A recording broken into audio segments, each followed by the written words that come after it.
Well, if that's all, I'm going to go rehearse.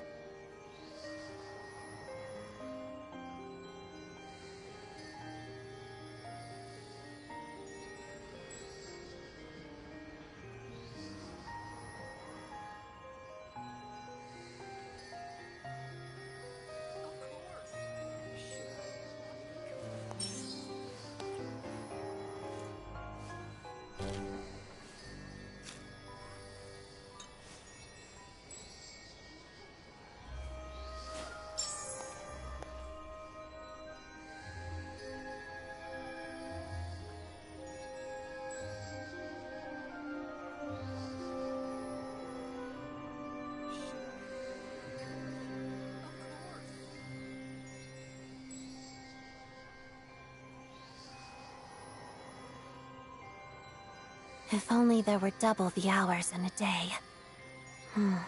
Actually, make that triple.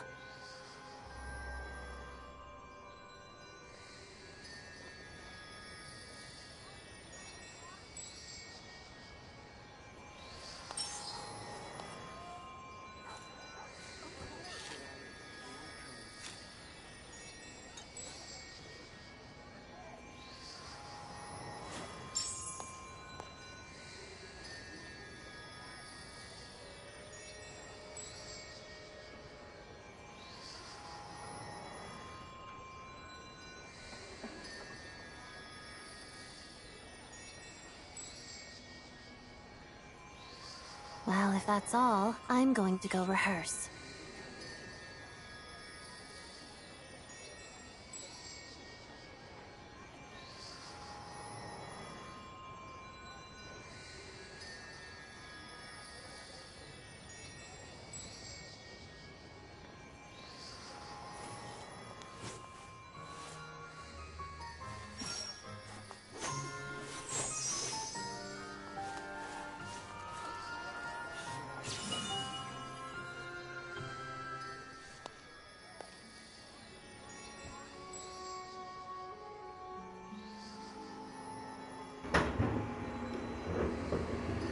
Well, well, well.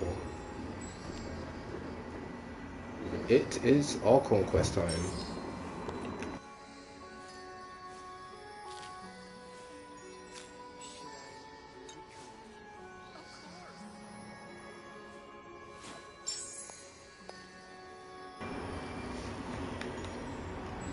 We will be starting Act 2 of the All Conquest today. Now, a few things before we start. It is 31 degrees Celsius. So, it's extremely hot to the point where I have my windows open. So, if there's sound, if you can hear any like sounds coming from outside or anything, that's just the traffic. But yeah, I wish I could close it, but I just can't, not in this weather. So there could potentially be some times where you cannot hear my voice, but I'll try and speak as loud as possible or as clear as possible. But yeah, is always bitterly cold. So what I've done so far after completing Act 1 was I've done a bit of offline exploration. You know, just mainly for material gathering, gathering for my characters to level them up. And it never seems to. And so far exploration has been pretty fun with, you know, the whole mechanics and everything. There's still one statue that I have not unlocked yet. I'll get to that like post Act 2 or something. But yeah, we have this section here which is interesting. I think there's like a wall quest behind it, but I know you go through this tunnel to get here, but that I'll probably do offline, and that's that.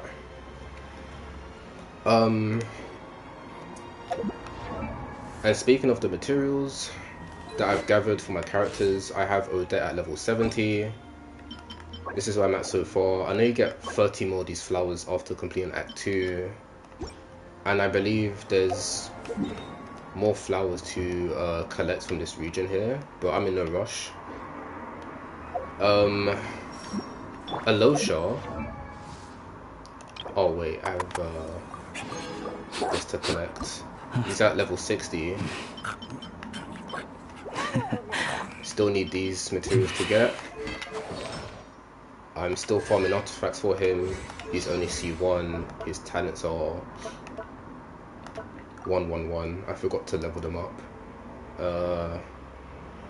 Okay, so his priority is the skill followed by the ult and the basic attack. Okay, cool. I'll do a bit of this. Why not? Oh, I just did basic. What am I doing? It's fine. I was probably gonna level up the basic anyway. But yeah, those are my characters so far. This amount goes back home. And this. Still a usable team, but yeah, I'm using this team right now just to gather some friendship EXP for Take a break, pick up the pace. daily commissions that I wanted to show on stream, because these are new commissions, so I kind of want to see what they are. I did do the commissions yesterday offline.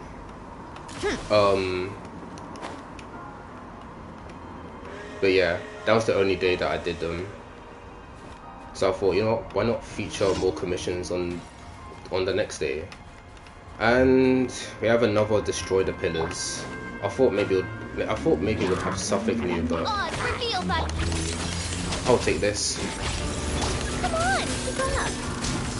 Oh my god.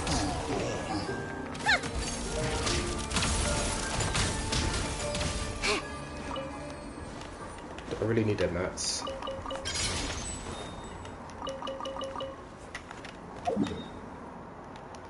Alright. I do have enough encounter points to just claim everything, but I want to like at least experience every daily commission that I can do in Snitch Isle before I go back to claiming with encounter points. I have 58 so far. That was from exploration. So pretty good. Darkness. Show me your Walks of the snowflakes. Together. How tiresome. Shut up. Run faster. And honestly, this is good because it just means I get more materials here. I should pin that. I should pin that so I don't forget to come back here. Cool. One here. Take a break.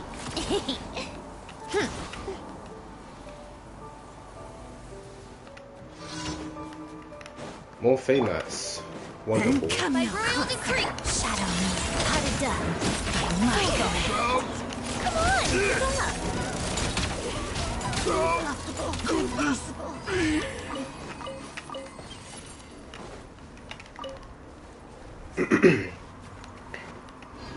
I already did a bit of material farming today before I went live, by the way.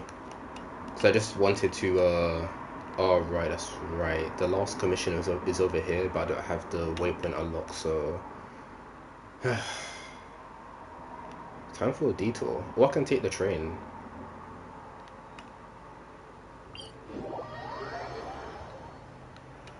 So Yep. How tiresome. Pick up the pace. if I call the train here, will it come from over there? I hope so. Wait. Okay. Oh, no, it doesn't. That's unfortunate. Alright. Plan B. Use Vereso.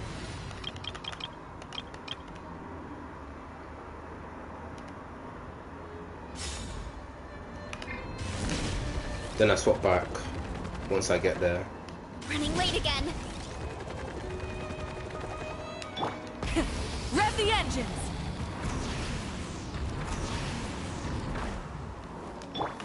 Time to roll.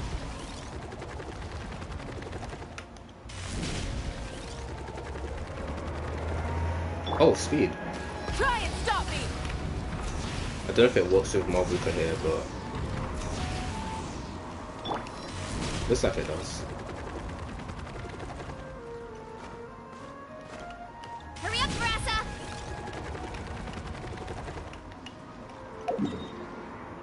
Oh my god. Still have a while. Full throttle!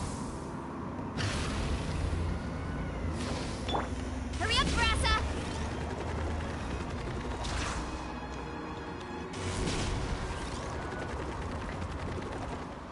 I don't know why, but I feel like I'm gonna fall. Rev the engines! Running late again. Wait, what's that? I don't know why I got there.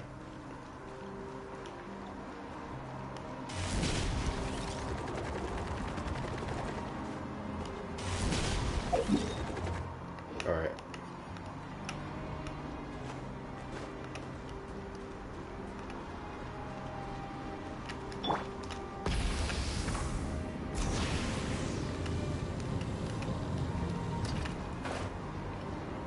So, where's the commission? Is that a fishing spot?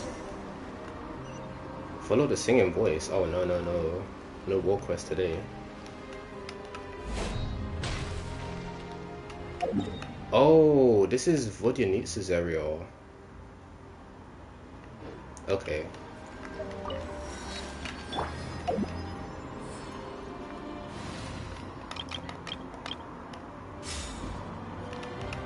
Come on, keep up. Is this it? Here we go. Oh, okay, it's one of these.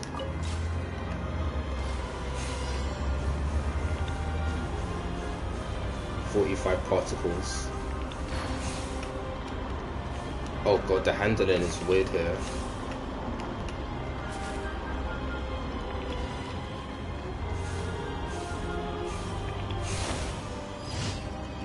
Alright, cool. Let me swap back to the commission. Cool. Alright, Catherine.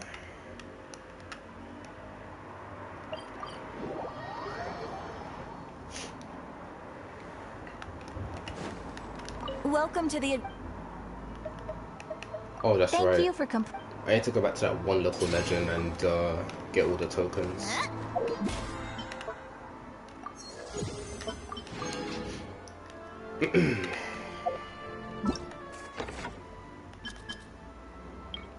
What's this? Floating base?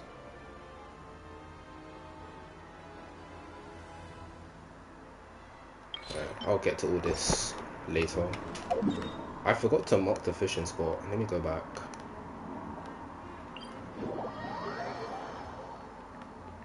Where was it? Over here. What the fuck is that? Yeah, I still need the fish bait, so I can't do this right now. At least I know it's here. Alright.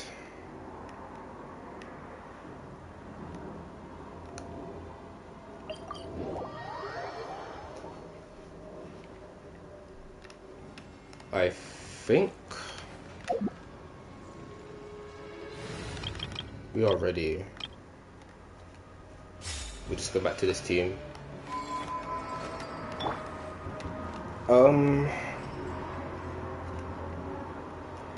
So yeah, I think we are ready to start Act 2. I know the runtime. I know the runtime of Act 2 is either as long as Act 1 or is slightly longer. So I expect the stream to run for like maybe 5 to 6 hours, possibly, depends on exploration and stuff. But I want to try and like beeline the quest and not get distracted. But yeah. Expectations. I feel like Act 1 is like the setup for Act 2. Especially from what I remember from the trailer. I know like Renova's supposed to be pulling up. We haven't seen the Sarusa yet. And like other characters as well, so Act 2 is going to be a doozy. I feel like I'm gonna be a whole different person after I finish Act 2, but I guess we'll see. So, the white curtain falls. You suspect Odette of being Lelek? Yep. To be sure of the truth and obtain more intel, you go to the Koroleski Theater to take part in a test performance. During this time, the blizzard that sweeps across Snezhnograd seems to grow ever stronger. Alright, Wraith's Nocturne. So we're gonna enable experience mode. Even though this doesn't work half of the time. And How tiresome. let's just jump right to it.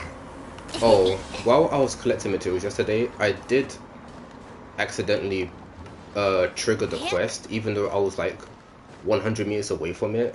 But it put me. What the hell? Are you good, Vanya?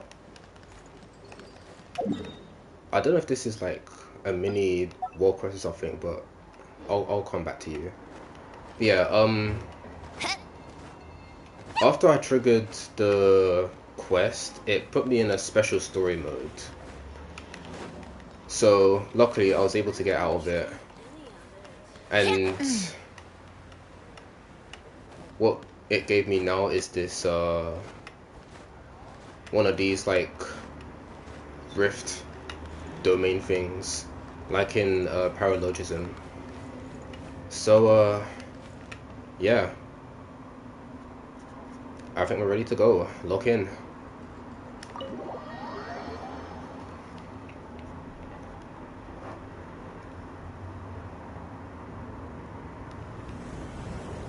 Oh my god, the blizzard.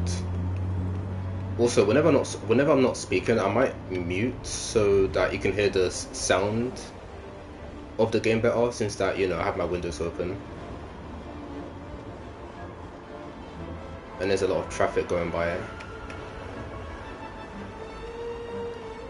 Alright. Oh, what is this far shot?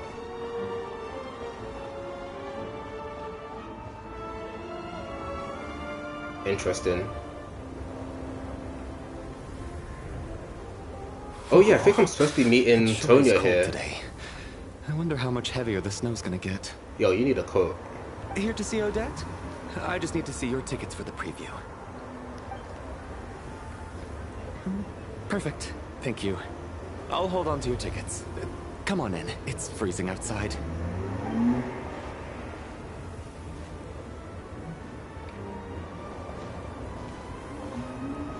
Oh yeah, Paimon's still not with us. I think that's why she was looking back.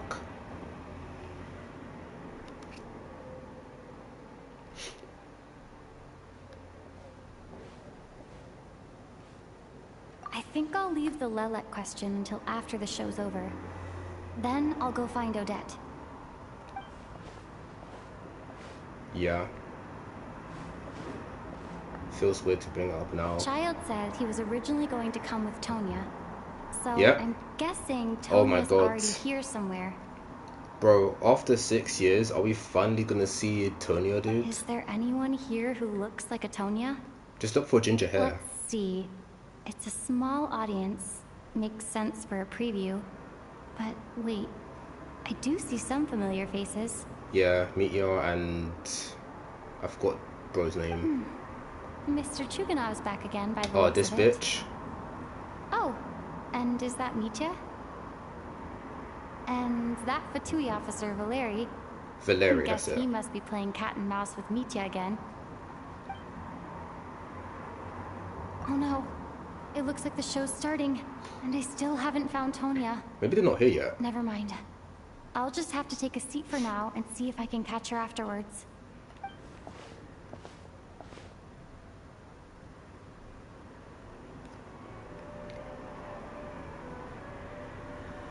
Alright, dance away.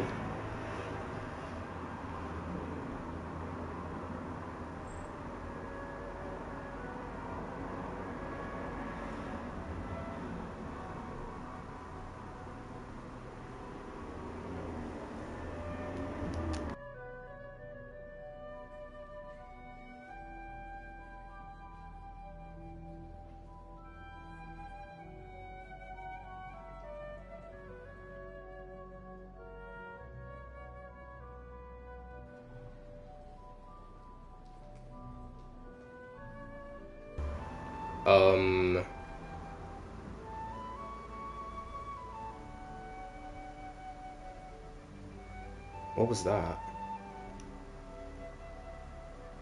Oh shit.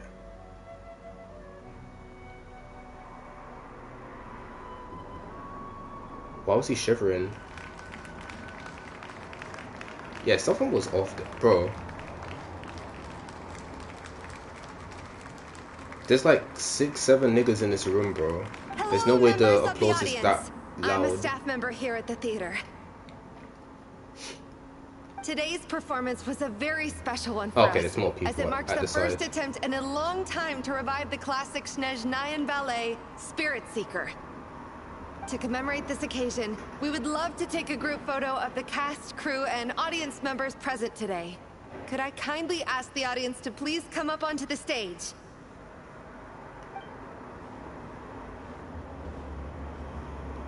Wait, was that her? All right, everyone, huddle in a little more. Now, Is that look at the her? Camera. 1, 2, 3.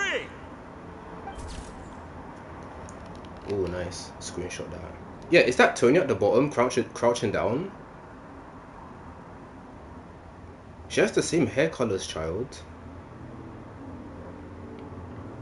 Also, Meteor's scarf doing the peace sign. Body needs to look cute there. Look at this Chugganoff dude. Chugganoff, whatever his name is. Bro thinks he's aura farming. Are you quite satisfied, Mr. Energy Scientist? I rather hope you don't have any other escape plans to add to my workload today. What are you talking about, Sarge? This was simply my way of inviting you to watch Miss Odette's new show with me. And wasn't the performance spectacular? In the future, I heartily encourage you to take a leaf out of my book. Find some soul-nourishing pastimes to enrich your time outside of work. It was indeed a fine performance, but I must correct you on one point. This is not time outside of work. These are working hours. Working hours and non-working hours are just a social construct. Human technology can never advance if we're too rigid in our thinking, Sarge. May we leave now? Already? I mean, I was kinda hoping to soak up the atmosphere for a little longer, but... No? Okay, guess I'm pushing my luck. Didn't seem like too much to ask, but fair enough. Off we go then, Sarge. Back to the land of working hours. Lead the way. Oh my god, I think that is her. Same eye color, same hair color. I thought she... That has Yeah. to be her. I thought she'd be She's much the only person in younger. the audience around Tonya's age. Excuse me? Are you Tonya? Oh my god, it is Your her. brother's Holy busy shit. today, so I took his ticket. Don't worry about him. He's fine. But why does she low-key have a better model than Child does? She's an NPC. Oh, okay. Sorry for the trouble. Oh yeah. He did say she was sick and What's everything. wrong? Are you sick? Yeah, she's been sick for a while. No, I'm fine. It's nothing. Maybe she caught a cold on the way here because of the weather? Oh my god. I haven't seen snow like this in a long, long time. It's most unusual. I wonder if it has to do with the snow monster thing that the Tsuritsu was tracking down. I know. It's completely white out there. And potentially you can Pierrot barely as see a well. thing. I've never seen such heavy snow in my life. Let's wait it out for now. You'd be lucky not to freeze to death in this weather, let alone find your way. Well, look at that. Maybe we shouldn't be in such a rush to get back after all.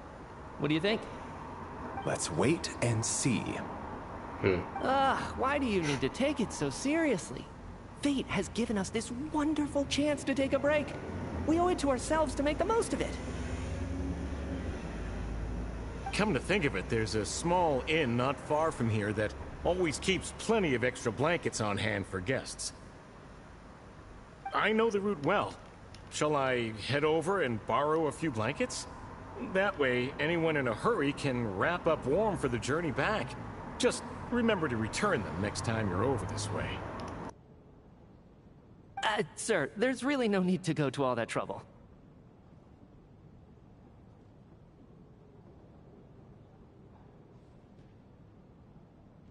Hey, it's no trouble at all. Wait here, I'll be right back. What a kind gentleman. Very good. My Yeah, I think wife and daughter Bro's are waiting dying. for me at home, so I shall be heading back as soon as I get my blanket. So... are you expecting us to go back to the Armory Palace wrapped in blankets too? Don't worry about that. I made arrangements in advance. Should I not return to the Armory Palace within 3.5 hours after Operation Showtime begins, an armed squad will be sent to collect us. They will escort us back. You are one of our key military personnel, so any weather-related risks must be eliminated. Operation Showtime? So, wait. Every single time you drag me back to work when I sneak out, it's a whole official operation? I gotta say, you've really turned this into quite a moral dilemma for me. It's snowing pretty hard out there. I think you should stay here for now. You seem a little under the weather. Sure. My brother might come pick me up in a bit anyway. Time to get to work. I should head backstage and find Odette. I need to look her in the eye and ask her about Lelek. Oh damn, we're doing this now? Alright. Excuse me, are you looking for someone?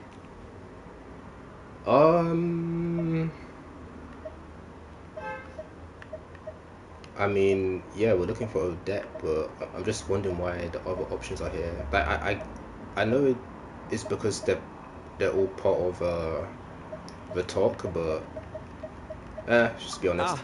A fan, I'm guessing? Today is just a dress rehearsal, so Miss Odette won't be meeting with fans. She's taking a well-earned rest right now. Sorry, but that area is currently off limits to everyone except the cast and crew. Huh. Bad timing, I guess. Well, I might as well stick around. I doubt Odette will be leaving before the snow lets up in any case. An hour goes by, but the snowstorm shows no sign of stopping. Why are we just leaving? Okay. What happened to the gentleman who went to fetch the blankets? How has he still not returned? I was gonna say, why are they just leaving the door open? Like, all that cold's just gonna come in, everyone's gonna fucking freeze to death and shit. I was thinking the same thing. It's still snowing very hard. Do you think something might have happened to him? I told you, man, bro ain't coming back. Whatever the reason for his delay, I must say I hate nothing more than people who make empty promises and fail to deliver. Okay, bro, why did you go out there? Well, I have to treat my employees like that on occasion, but that's different.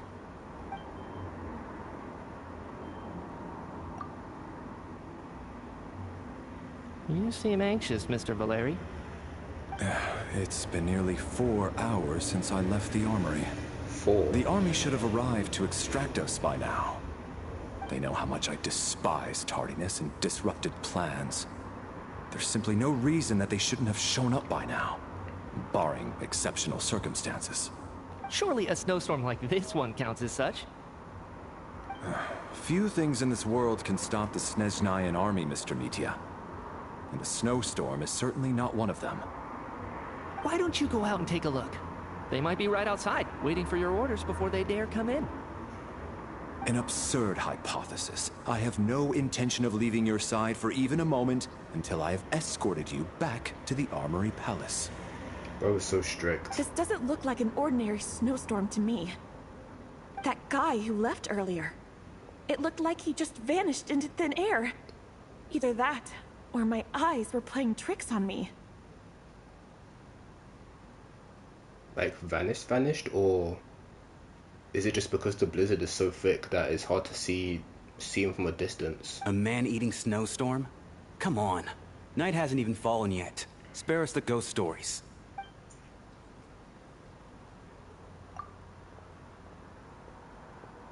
Traveler, didn't know you were coming today. How come you didn't say anything? I'm here to see Odette. I'm not sure how I should say this.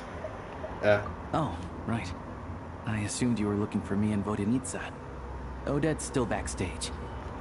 Whoa, that's quite a snowstorm out there. I've been working backstage this whole time, so I didn't even notice.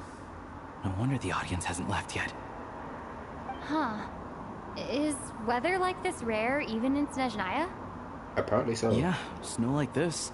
I'm sure I've seen it out in the wild before, but never in the city. Actually, I take that back. I don't think I've seen snow this bad even in the wild. This is something else. It's not normal. If even Alosha thinks snow like this isn't normal, could it have anything to do with that monster people have been talking about? Yeah. We can't stay cooped up here forever. Someone needs to go out and take a look. Should I go with you? No need. I have plenty of experience with snowstorms. Besides, I work here while you're an audience member. I should be the one to do it.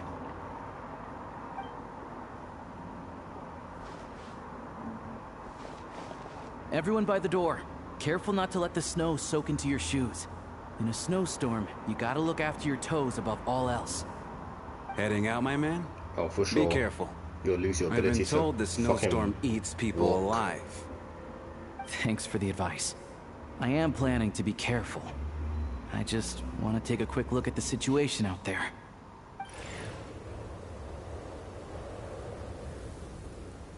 Bro, I wish we could toggle with his hood while exploring.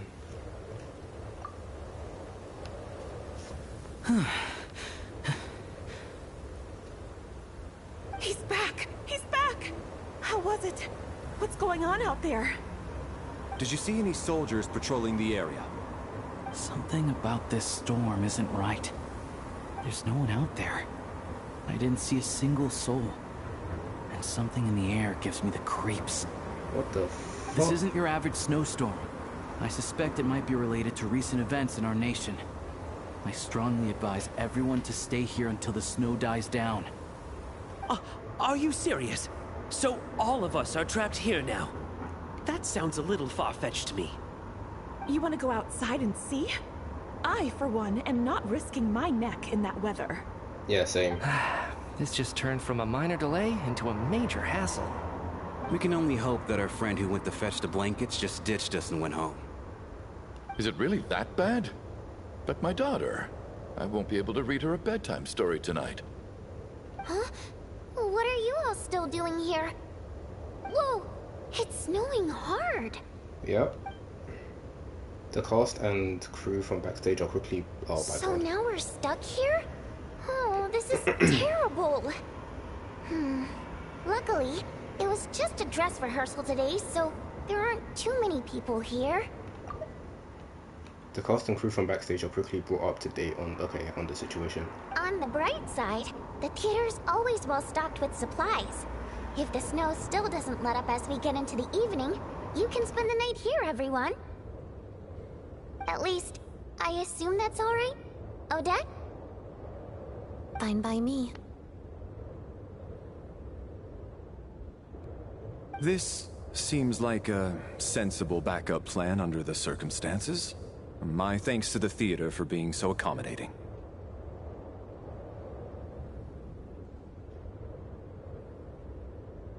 What are you staring outside and praying for, my man? You anxious to get home too?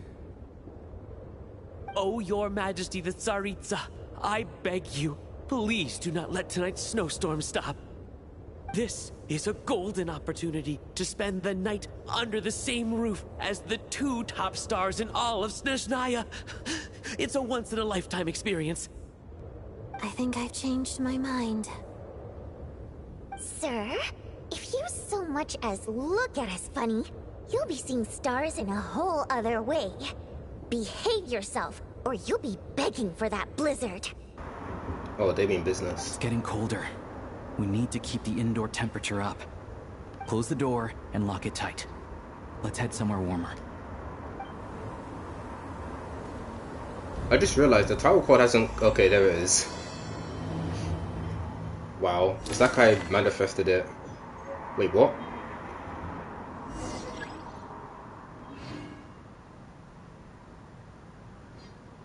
Why are they showing this photo again? Well, what is this?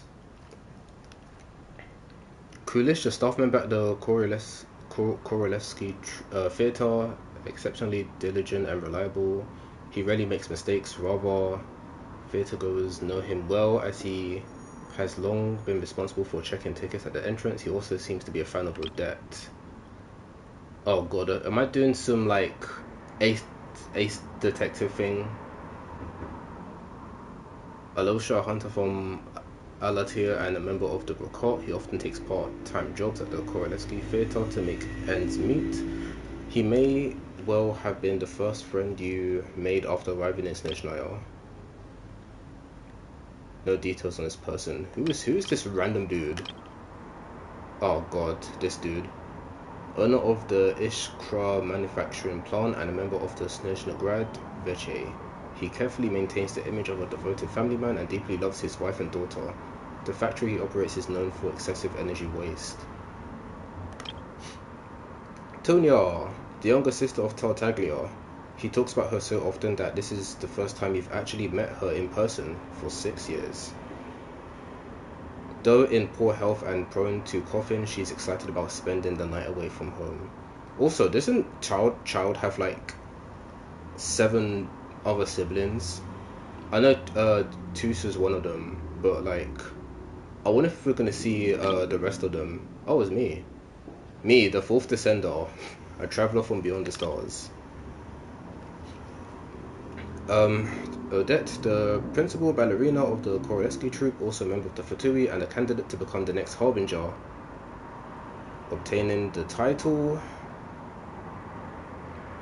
the Fair Lady. She is additionally suspected of having another identity, the Lek, who operates from the shadows. Valeri, head of the Special Assignments Battalion, Armory. Actually, didn't we read this off the notes? Pamo's notes?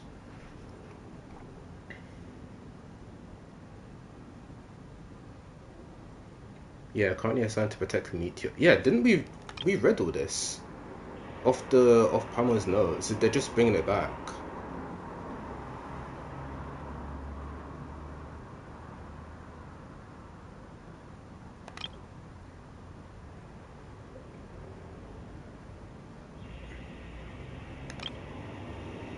Another person that we don't know. Another person we don't know. And Rapana.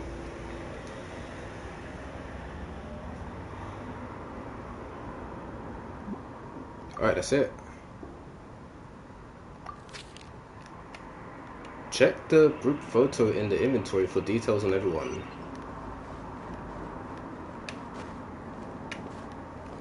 Well, this feels sudden. Can we check the map? No. No interior map.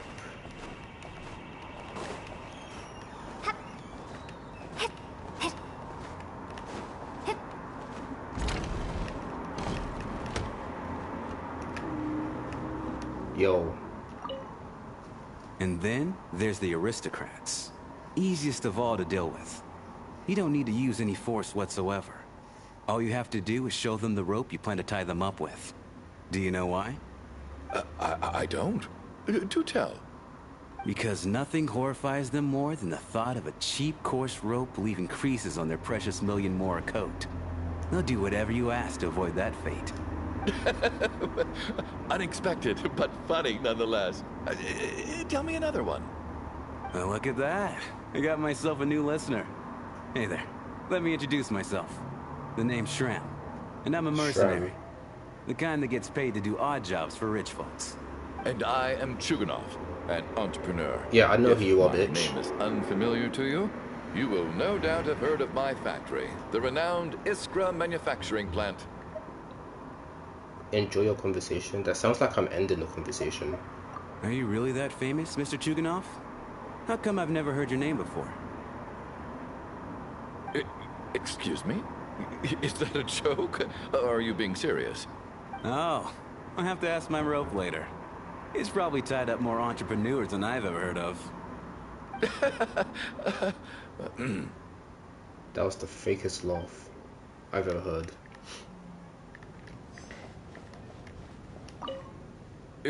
Excuse me? Is that a joke? Or are you being serious? Bruh.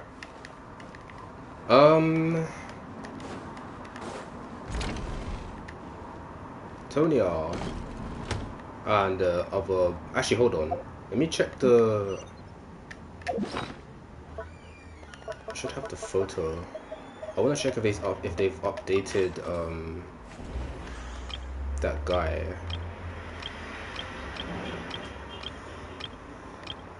Yeah, an independent mercenary, unaffiliated with any mercenary organization, flexible in the jobs he takes. He often works for Snitch 9 nobles. Outgoing and humorous, he has an endless supply of mercenary jokes, quote unquote. Alright. I'll speak to Tony last here. My husband has major trust issues. Sobo level? I doubt even this Rich snowstorm is a good enough excuse for me to stay out all night. That's the price of marrying into wealth. You'll get used to it. I'm not about to stop you if you want to leave, but don't drag me along. Hello? Can I help you?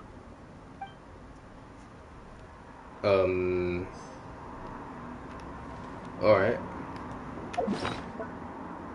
I guess that was pretty short.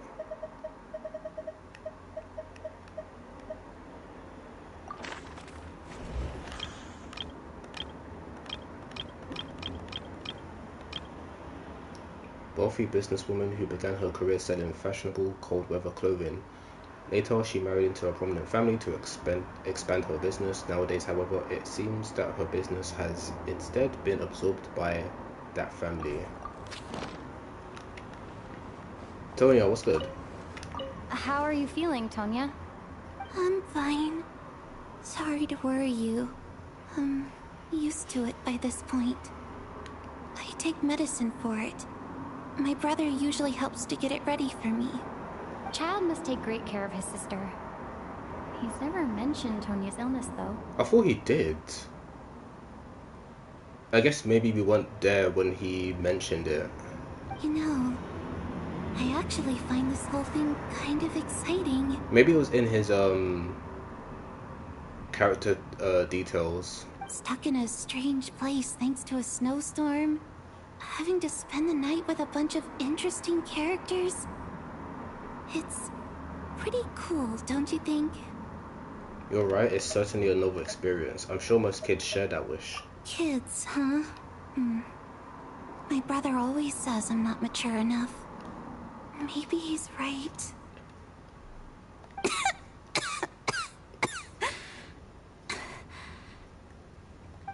Damn. I'm fine, really. Just got a little overexcited. Look after yourself. Otherwise, your brother will come after me. Yeah, because I'm technically taking care of her now. Actually, wait, hold on. Damn. My husband has major... That's the price of hello? I thought maybe the dialogue would change after talking to them.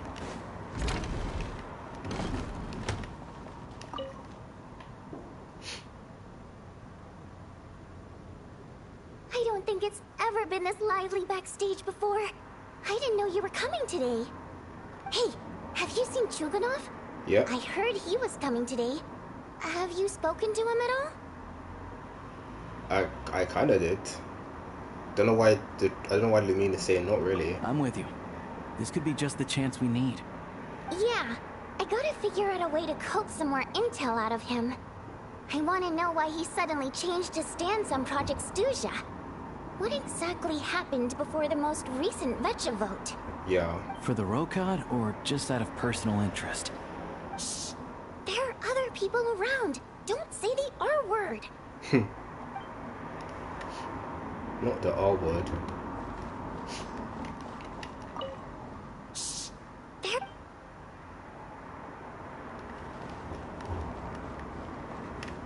This is highly irregular. A delay of over an hour during an operation like this theoretically warrants a Harbinger-level response. I wonder what the issue is. The storm, or something else.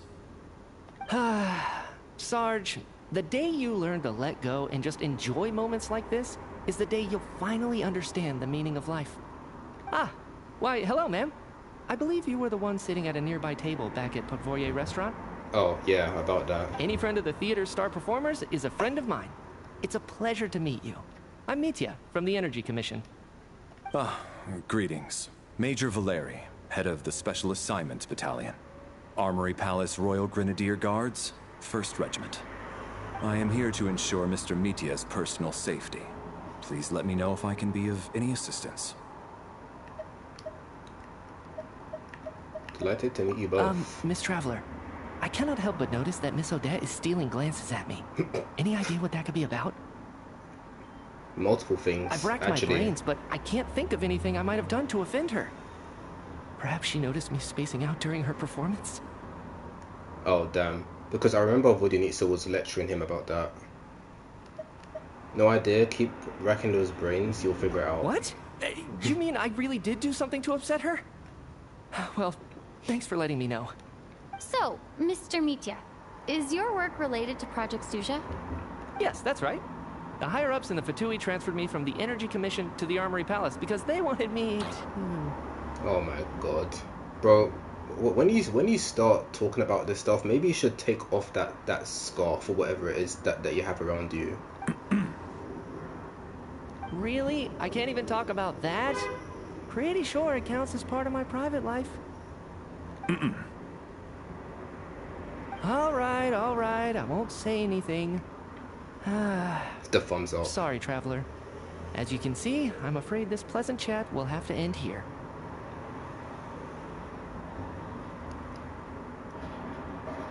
This is like how Farquhar cuts off Nicole when she's about to yap about law. Alright. This is highly irregular.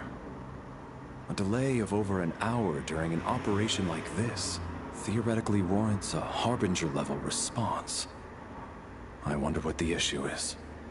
The storm, or something else.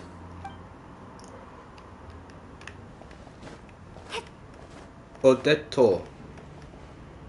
I have to say, even though today was a rehearsal and there were some hiccups along the way, Miss Odette's performance was one of the best I've ever seen, even compared to an actual show. Oh, I couldn't agree more, especially considering the weight of the subject matter. It takes a truly seasoned professional to do justice to a theme like love and regret. Do you think we were coming on too strong?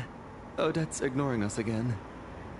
That kind of ties into Odette and Rosalie in a way. What about you?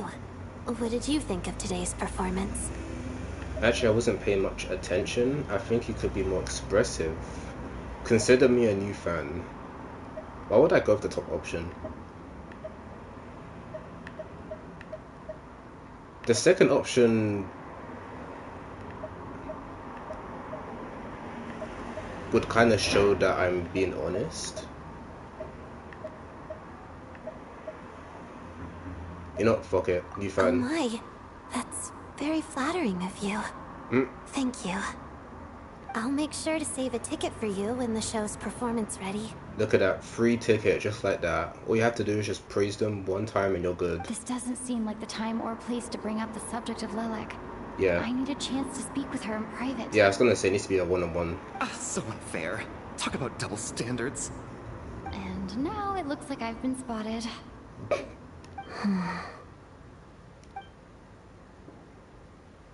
You know Mitya too? No, I don't. I just have a feeling that he might be dangerous. Monka?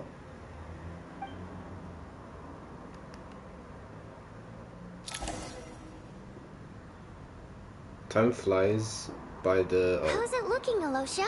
How do they expect us to read those 2 whole lines within like 2 seconds? No change from this afternoon. Heavy snow with no sign of slowing down. Time flies by as people make light-hearted conversation and gradually get to know one another. Before you know it, the evening grows late. May I have your attention, please?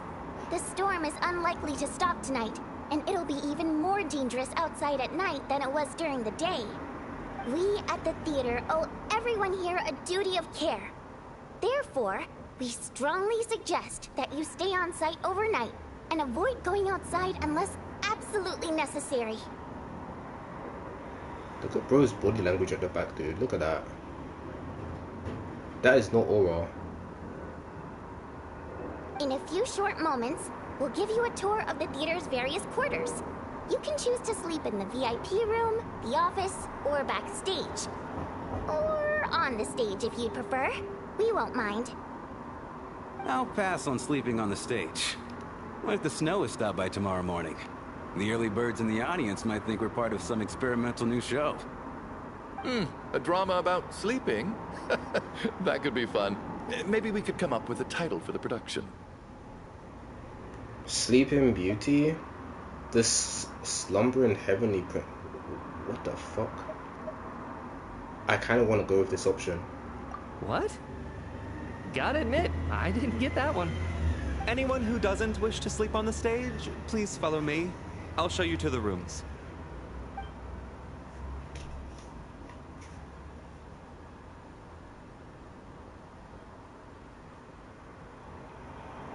I guess I'll call it a night. Though This feels very I won't eerie. sleep very well without Paimon here. Well, I feel like this is gonna turn into some like Among Us shit. I'm sure she'll be worried that I haven't made it back yet. But as long as she looks out the window, she'll probably realize what's holding me up. I wonder if she's feeling any better yet? At least she hasn't been getting any worse. Still, I should try and get back first thing tomorrow morning. And what if the blizzard is still running? Oh shit, it's one of these like transitions.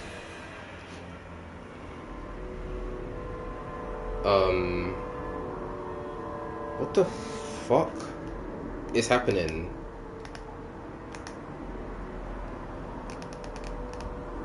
Ah, finally. What? Welcome back to the world of the living, lazy bones. I was about to wake you. The black mist is almost on us. Wait, are we still in the theater? Is this the Shadow Realm? No, can't be. Where are we? Still waking up, huh? You know, the black mist. It's been chasing us from below ever since we were born.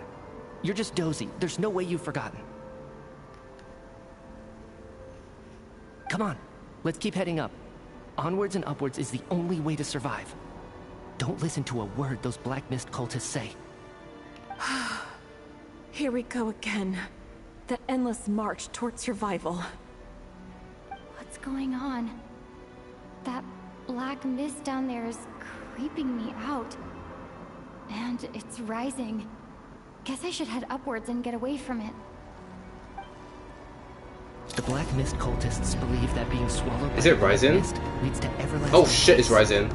But if you ask me, they're just lying to themselves. We're the only heretics left. The only ones who refuse to give in. We have to keep going. Actually, I can't tell if it's rising or not. But how do you actually know that they're wrong? Dangerous question there, Torgov. Whoa, whoa, whoa, what the fuck? The moment your faith wavers, you start a chain reaction that ends in the collapse of your will. Put the question out of your mind. Stay strong and believe that the black mist means certain death. Okay, but it's not my mind that's the problem. My body's about to give up on me. It's already starting to falter. I think that picture showed the Belgizar's like resting area, resting place. I've had enough of being forever on the run. I remember that from the live What's the stream. point of it all? All this will pass eventually, I promise. Keep fighting. It will be worth it. You accuse the Black Mist cultists of being liars. But you're lying too. There is no end to this path. It keeps going up forever. There was never any hope to begin with. Oh, is it a loop? Is it like in Mario 64 where you just keep running up the stairs but you're not making any progression? You're just in the same spot. The cult of the Black Mist has poisoned your mind, Sobolova. Are you thinking of giving up as well? I am. I think I'll take my chances with the Black Mist over this perpetual torture. As much as I detest the Black Mist cultists, I'm just too weary. Then I bid you both farewell. Let me put my personal opinions aside for a moment and say, I hope that you both find peace within the Black Mist. So we're just gonna give up on them? Fate always appears so impossibly complicated. But at moments like this, its raw simplicity is laid bare. Their fate was sealed from the instant they entertained doubt. From then on, the outcome was both inevitable and irreversible. Let's go.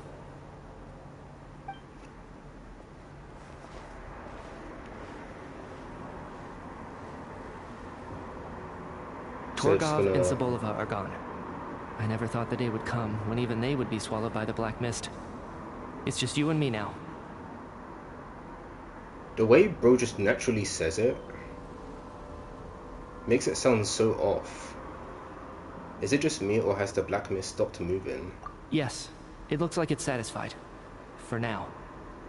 This happens from time to time, but it won't be long before the Black Mist starts chasing survivors once again. No one knows how to stop its advance for good. Well, we should make the most of the precious moments of rest that those two offer us. Huh? Are you really that sleepy, traveler?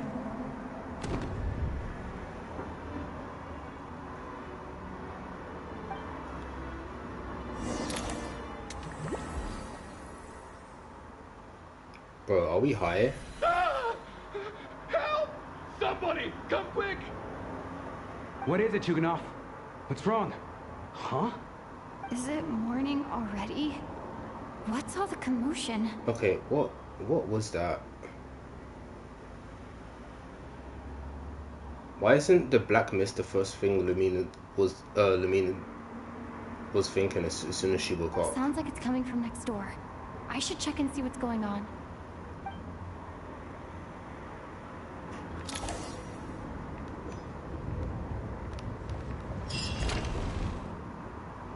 Is the snow blocking the entrance? Wait. Oh shit. The doors are shut.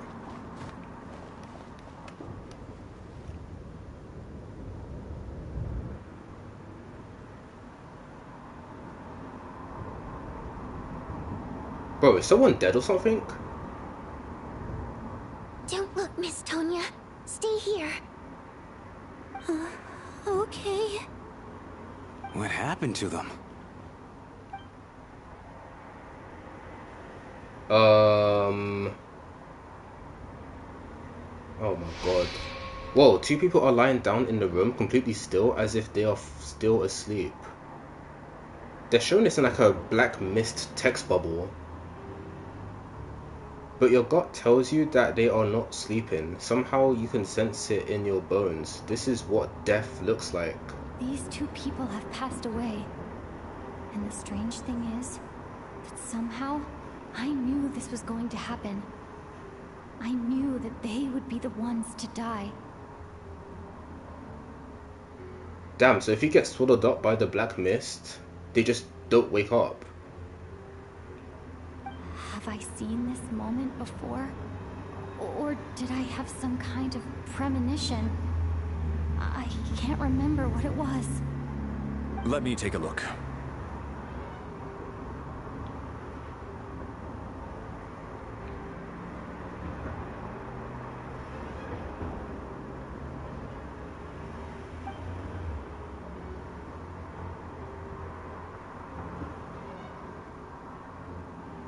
No vital signs in either of them. They're dead. Oh shit. The cause of death, however, remains unclear. No wounds on the bodies, no signs of a struggle, and no skin discoloration caused by the buildup of toxins. This reminds me of something, but I can't put my finger on it. Like the way people die without there being any like wounds or scars or anything. But just last night, they were chatting and joking away. This is so sudden. Could they have had pre-existing medical conditions? Even then, the odds of them both dying of sudden complications on the same night are extremely low. It's hard to believe that they died of natural causes, nor does this appear to be a suicide. Are you suggesting they were murdered? Who was the first to discover the bodies? It was me. But these deaths have nothing to do with me, officer. Yeah, I got up early because I wanted to see if the snow had stopped. I think the game wants you to like suss this nigger out because bro was hated from the start, but I don't think it was him. Then I noticed that the door to this room was open, and it looked like there was a man and woman inside. I just went over to see what was going on. I had no idea they were... I can corroborate this. I was doing my morning exercises near the stage. When I saw Mr. Chukanov heading this way, I followed him. I can also confirm that I didn't see a single person approach that room before him. The snowstorm was raging all night, and it's still going now. There's no way someone could have come in from outside, correct? You mean an intruder? No, not possible. I slept by the door last night as a precaution. There's no way I wouldn't have noticed if anyone had tried to open it. Everyone, split into pairs and search the theater for anyone in hiding, or any signs of suspicious activity. I'll follow up with a full search of my own shortly. Go, there is no time to waste. Bro, wait, you paired up with Tonya after a thorough search, you are satisfied that no one else from outside the group is in the theater. And everything is exactly as it was left last night. Bro, Odette is gonna be eyeing the fuck out of Meteor now. Nothing on your end either? Backstage is clear. No signs of suspicious activity. We checked the basement. Also clear. I don't think there's anywhere here that a living person could hide. I didn't find anything either. Are we certain that the theater doesn't have a back door? Or any tunnel or passageway wide enough for a person to fit through? No, there's nothing like that. If people were sneaking in through some secret tunnel to avoid buying a ticket, we'd have sealed it off ages ago. I also checked the windows. All of them are locked from the inside, and there's no sign of anyone entering or leaving. It sounds like we can safely rule out the intruder theory. If anyone came in during the night in this weather, there'd be no way for them to avoid leaving footprints or water stains. This can only mean one thing. It's like one of those murder mysteries you see in novels and plays, isn't it? The ones where the killer is one of us. Da, da, da, da, da, da, da. It really is Among Us, dude. What the fuck? We can't quite jump to that conclusion just yet. Could he be right? It's hard to imagine something like that happening in real life. Set in a theater during a snowstorm, a murder takes place and the killer is among us. Oh my god, she said Such it. a classic trope that it seems unbelievable. Looking at who the killer targeted and the clean entry and exit. It all adds up. I know what this is. It's obvious now that I think about it. What is? What have you figured out? Both victims were wealthy, well-known local merchants. And the door was deliberately left open so I would discover the bodies and witness the crime scene first thing in the morning. Such ruthless methods. This was your doing, wasn't it, Lelik? Oh shit. Lelik? You mean Lelik is among us? And he's the killer? Lelik. I know this code name. Member of the Rokot, anti-Project Stuja. Always works alone. I've read the case files at the Armory Palace.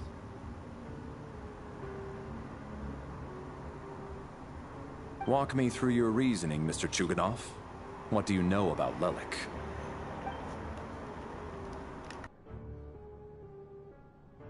What now, huh? What now, Lelik? What more do you want from me? I already voted against Project Stuja at the Snezhnograd Vecha. You snuck into my house the other day while I was asleep. Left a threatening letter. And I did all that you asked. But Project Stuja cannot be so easily shaken. Not with the rooster in charge. So he really was threatened by Lelik. That makes sense. And now you're resorting to murder to threaten me. Isn't that right? I knew it. The Rokot despises the rich. The lives of the wealthy are but refuse in your eyes. Show yourself! Which one of you is Lelik, Tell me! I'll do whatever you want! Just stop playing these mind games!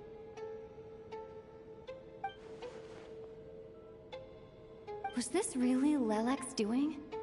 Would Odette really do something like this?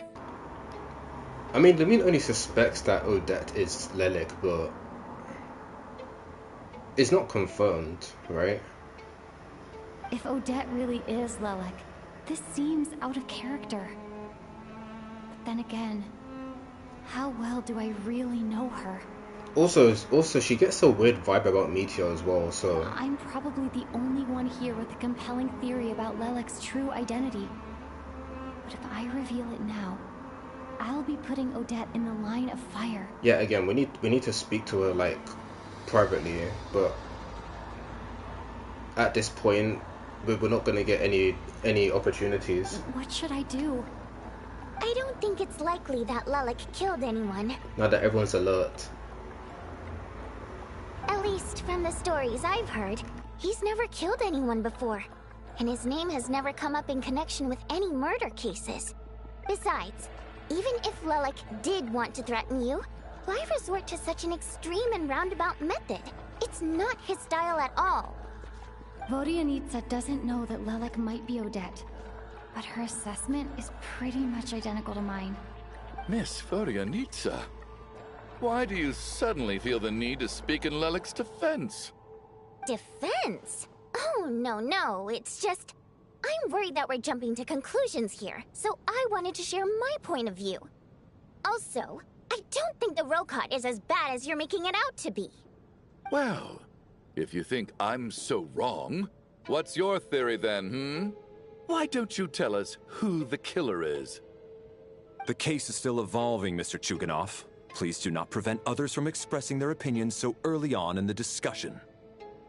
Even so, there's no denying that the recent threat received by Mr. Chuganov may well be an important clue. So there's still a good chance that Lelik is right here among us. I can't do this anymore. I don't care if it's still snowing outside. I have to get out of here. Lelik vented in the cafeteria. Whoa, take a beat. We all know it's far too dangerous out there. Even the soldiers couldn't get to us. Go out that door, and you might not live to tell the tale. And whoever this Lelik is, they're surely not going to murder anyone in broad daylight. Be sensible, my man. You're safer inside. This is literally like an emergency meeting after bodies are found. But then you get like a time limit until the meeting's over, and then you're just going back to searching who the killer is. As much as I regret having to say this, I'd like everyone to cooperate and refrain from exiting the premises until further notice. Because as things stand, every one of us is now a suspect. Unless anyone has further information to share, let's adjourn for now. Feel free to keep searching for clues, but make sure you don't go off alone. Man, we are really back in Fontaine. Discuss Odette's situation with the Report members. Okay, so let me quickly speak to... You seem to be very comfortable taking charge, Major. Everyone You here. took the reins as soon as things went south. I simply made an executive decision that someone needed to take control of the situation on the military's behalf. Does this offend you? No, quite the opposite. We feel much safer for it. By the way, what does Major mean exactly? Is it a pretty high rank?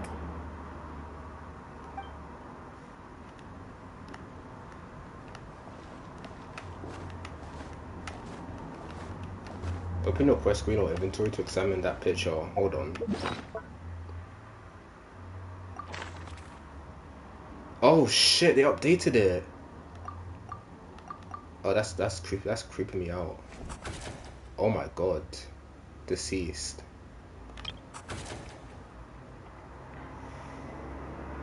Bro, I get this feeling that more bodies are gonna be found dead in a ditch. I really hope Tonya is not one of them. I feel like this guy's going next. I don't know why.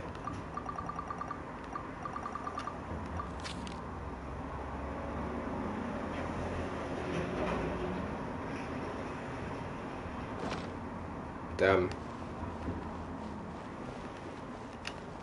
Wait, I wonder if the... Hold on. Okay, it just says deceased during the night.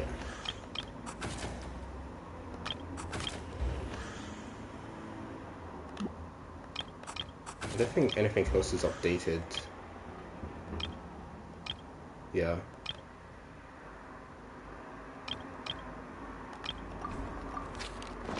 Alright. Is it? Hold on. Where's Vodyanitsa? Oh wait, there's more people down here.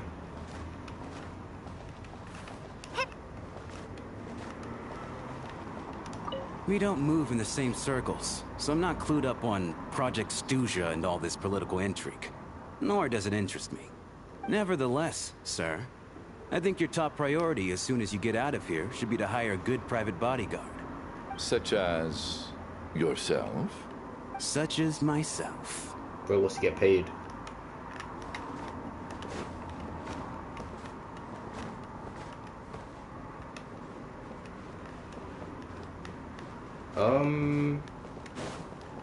Give me a second to check around the area.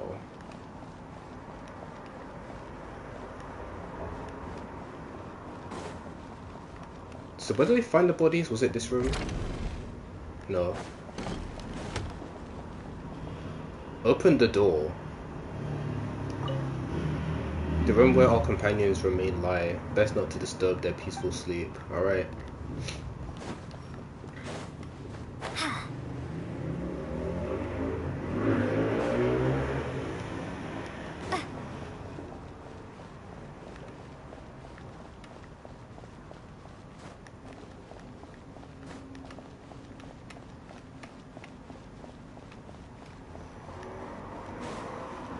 Okay, but where's Vodyanitsa? Or is she with me?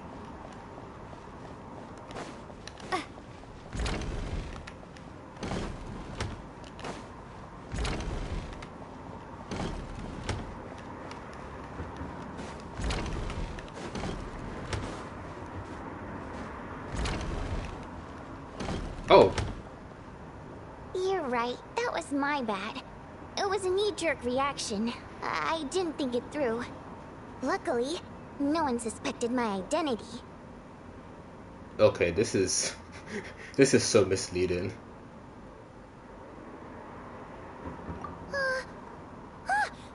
Oh, phew. It's just you. I thought someone was eavesdropping. Since Vodyanitsa and I were on the same page earlier, I think I should share my thoughts with the Rokot members first. Okay. I got Charles' intel on Lelek. Oh, wait. Oh my god. A click to progress. They should just keep this at all times. You tell Vodyanitsa and Alosha about Charles' intel on Lelek and your views on the current situation. Whoa, whoa, whoa. Are you serious? I don't know if this counts as gossip, but it's definitely on track to be the juiciest this whole year. Odette? Really? Odette? Oh god, how dumb does this make me look? Lelek has been right under my nose this whole time, and I didn't notice a thing. Actually, it's exactly what you'd expect. Sometimes, hiding in plain sight is the best strategy. And now that you mention it, the more I think about it, the more sense it seems to make. It all adds up. What are we up to now? 1, 2, 3, 4...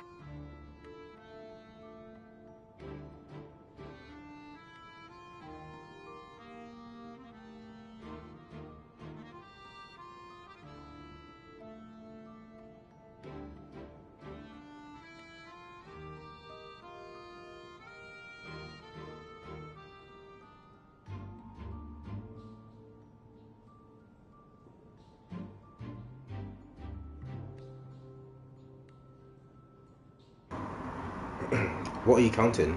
Odette's identities. She's my coworker, specifically a ballerina, and also a Fatus, a member of the Rokot. Now, Lelek. It must be so exhausting. I just want to give her a hug.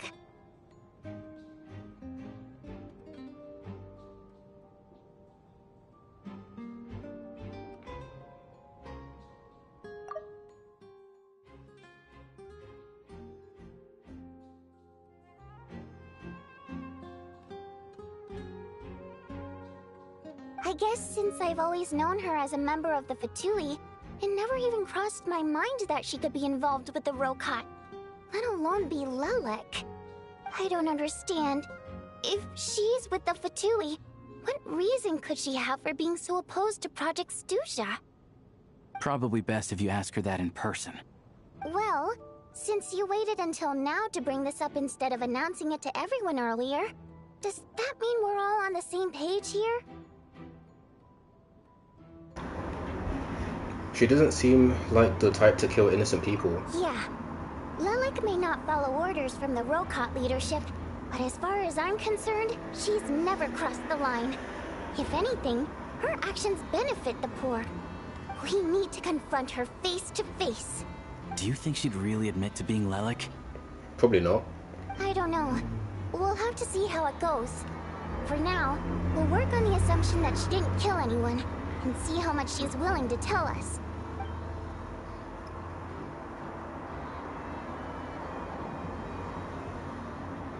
Now's her chance. Odette's alone. Let's go. I feel like I was supposed to speak to Odette first before I went searching for Vodyanitsa, because I don't know. Hey, that dialogue just felt hidden. What is it, you guys? Shh. Keep your voice down. We need to talk. So, you're Lelek, aren't you? How did you know? Alright, fine. You don't have to say anything or explain yourself. Just hear me out first. None of us believes you kill innocent people. Whoever murdered those 2 people last night, it wasn't you. Traveler was the first to figure out your identity, but she kept quiet during the discussion just now. Still, it's clear where the group consensus is heading. Everyone believes Lelek is the culprit. If your identity is exposed, you'll be in a really bad spot. We're your colleagues, and we know what kind of person you are. I don't want anything bad to happen to you. So, can you clue us in? Tell us everything. The more we know, the more easily we'll be able to cover for you.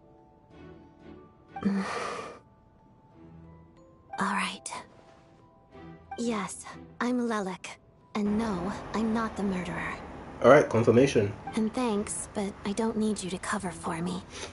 Actually, I'm planning to reveal my identity. Huh? You're gonna reveal that you're Lelik? Here? I mean...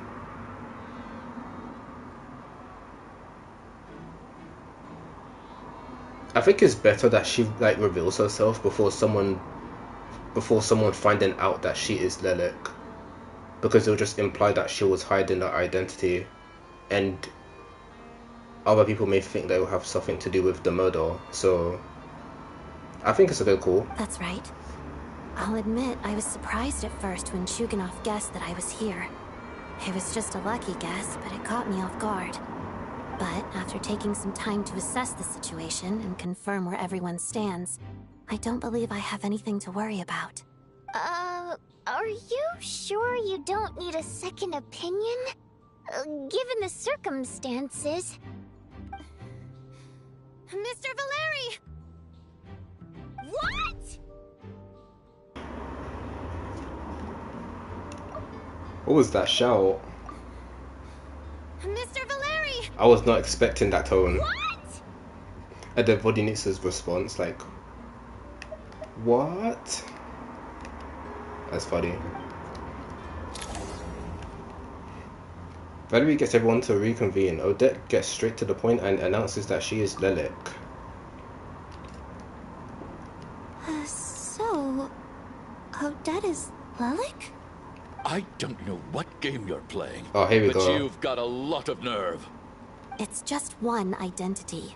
So what if it's exposed? I can disappear and adopt a new identity anytime I please. I made my peace with this when I chose to become Lelik. Of course they're bringing back the OSTs from Fontaine, because we're doing something similar, of course. Like it's a fucking murder mystery. But more importantly, I promise I am not the murderer, which means that someone else is.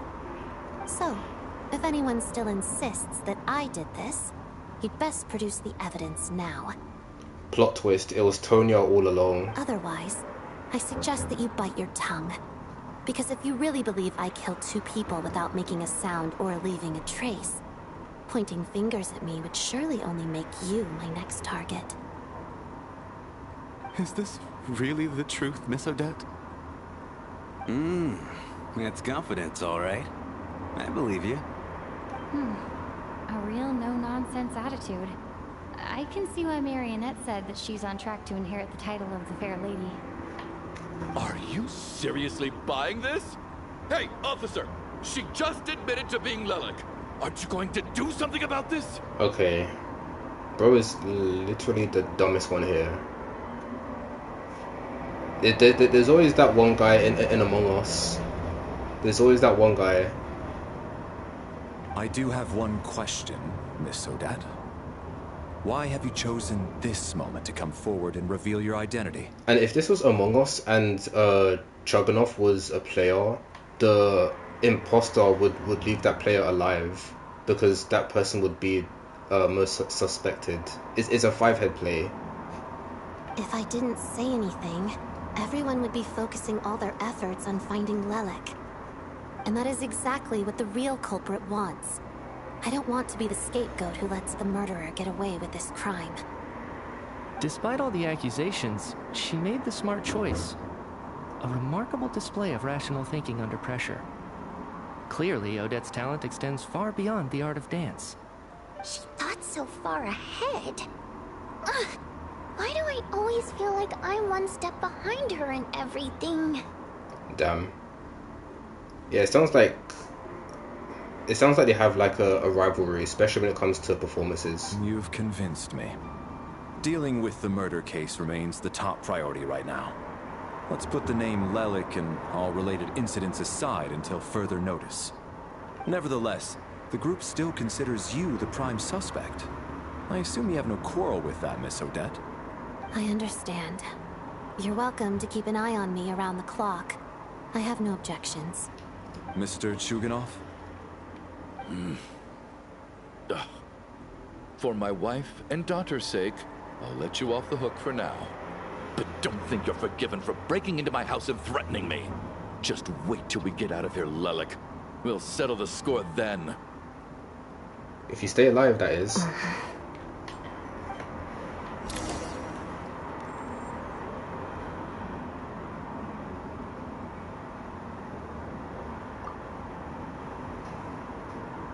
Good work, Lelik guard team. And Lelik too. Here, have some hot water. Yeah, so I might have missed that entire dialogue with Odette before I went to Vodyanitsa, but oh well.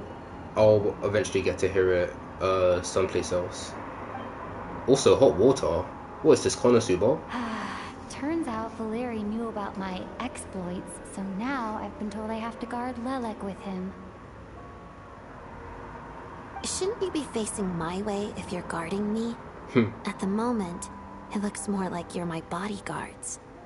If the true culprit is indeed still at large, as you have claimed, we must keep our guard up against them also. Don't worry, Tonya. We'll get through this. Once the snow stops, the officials will step in. The investigation will get easier, and then we'll be safe. But once the snow stops, won't everyone just leave?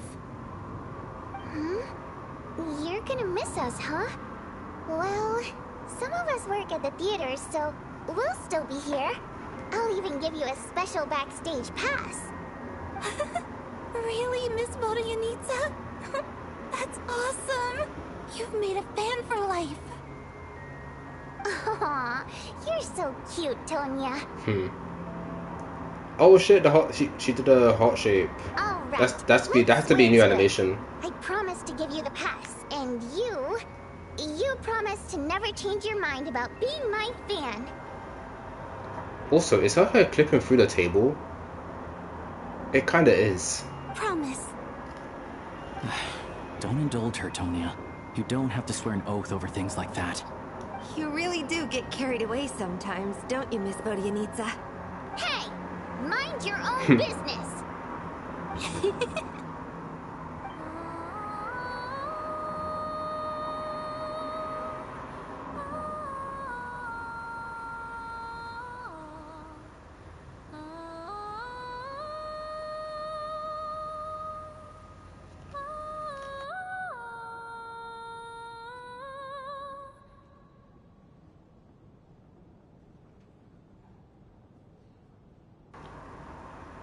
Damn, that felt relaxing. Don't be nervous, Miss Wateramp. Everyone's here. There's nothing to be afraid of. Excuse me? Do I look nervous? Don't be ridiculous. No. You sound nervous, lass. Oh. Wait, but how... Okay, plenty of people know that I'm a water imp, but still... How come you understand our primary mode of expression? Primary mode of expression? I've not come across that concept before. Do enlighten me, Vodyanitsa. Well, it's just... We water imps tend to communicate our emotions to each other by singing, rather than facial expressions. 1 second.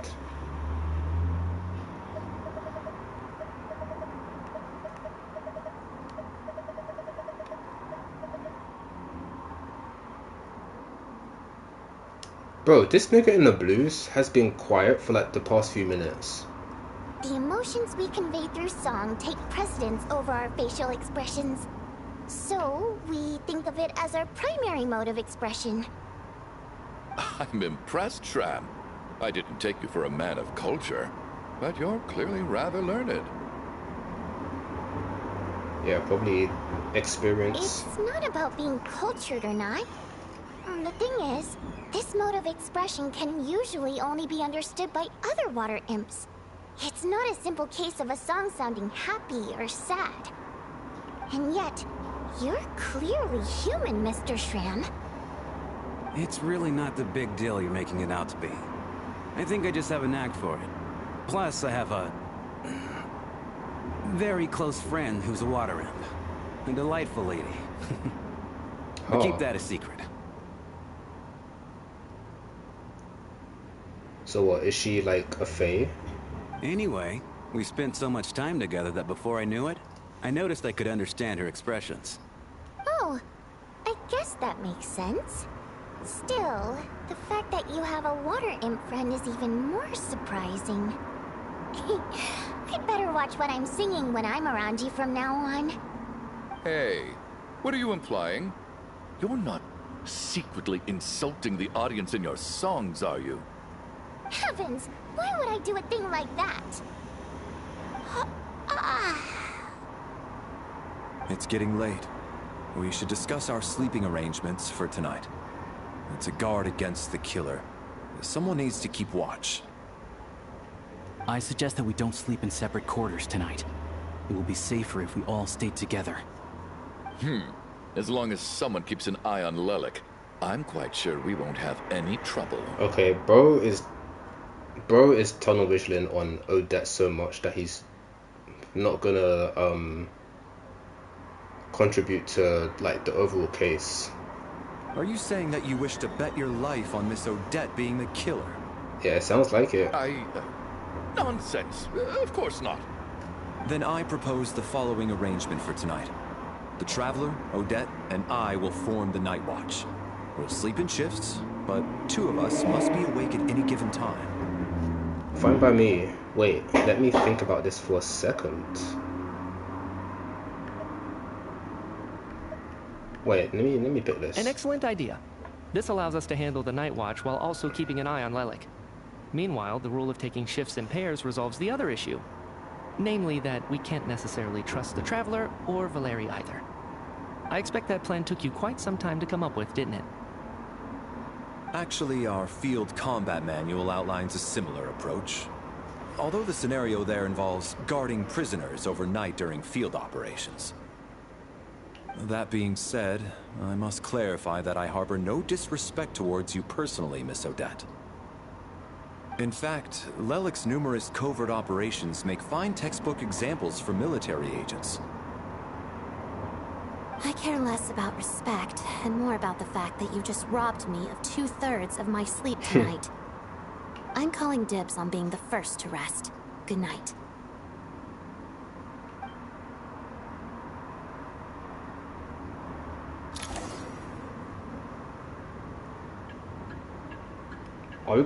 Are we gonna wake up in that black mist domain area again?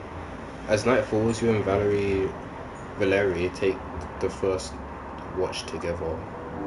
Everyone is sleeping on the stage, making for a scene right out of absurdist theater.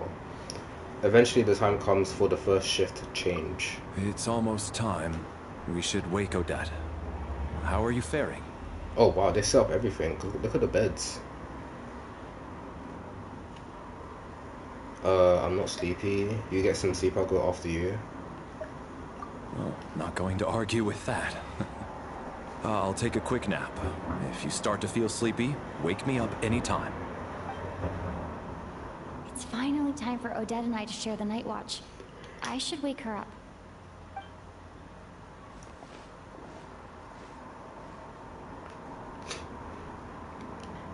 I came here to get information from her in the first place. Maybe I should think about what questions I want to ask before she wakes up.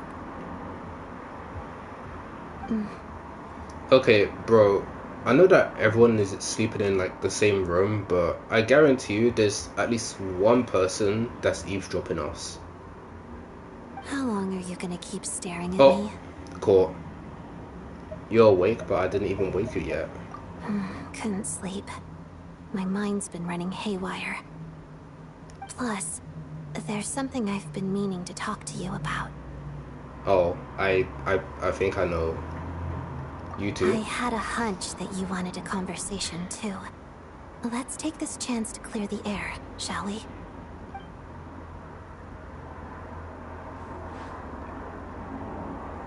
I just had a simple question for you, really. Oh. It's, What was Rosaline's dying words? Rosaline, in her final moments... Oh my god, I she fucking have knew any it. last words or anything? Not that I remember. It all happened it all happened so fast. I see. And they're playing the theme as well. I have no other questions. Do you miss her? No.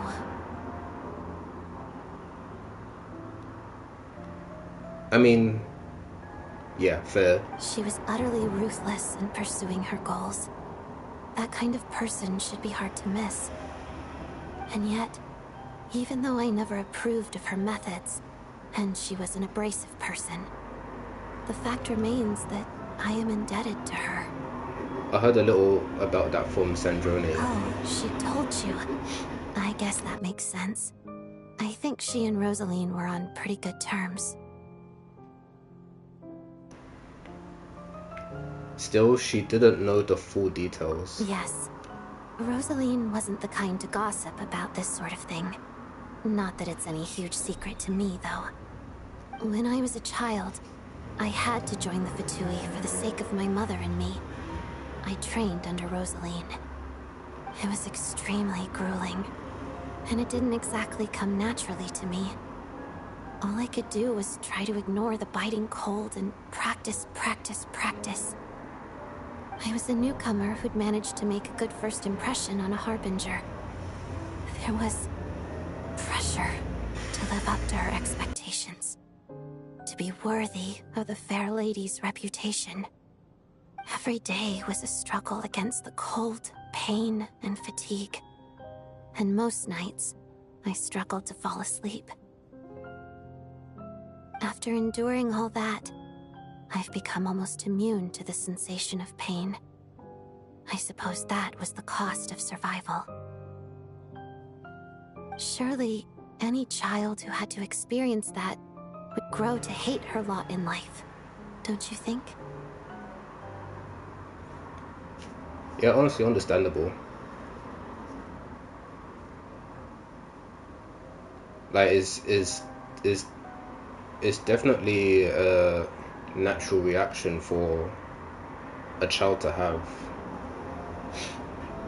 You really paid an enormous price. So, I put an equal amount of effort into my How does ballet. bro sleep like that? Because in my young mind, that was the only way to defy my fate. It was my way of telling her, the Fatui's demands and your expectations of me are not what I wish for. One day, I will leave. I think she probably blamed my poor performance in training on my passion for ballet.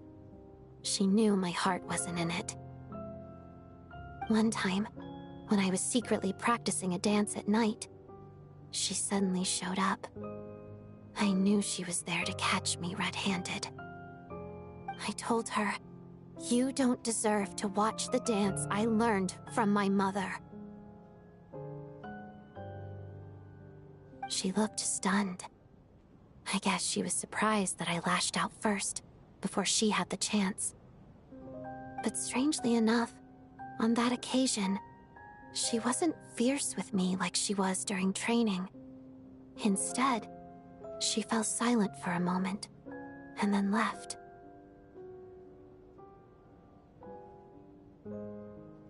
After that, she never interfered with my dancing or asked me how it was going.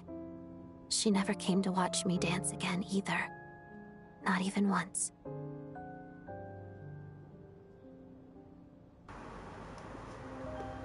Damn, that's crazy.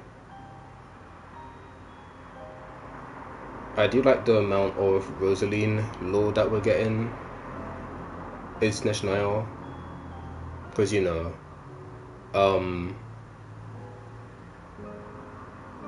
like what the Traveler said, the way Rosaline went out, it was too fast. And I feel like, you know, I feel like we needed something more out of Rosaline. I know there's lore about her in like artifact sets and stuff, but I'm waiting for the moment when they like reveal it in like in Story Quest. You know, just give us the visual storytelling instead of like telling us through text. She was a very proud person. She was. But even now, whenever I take out this core Ignis, I can't help but think of that night. Of the look on her face. Oh. So wait, is that her fire then?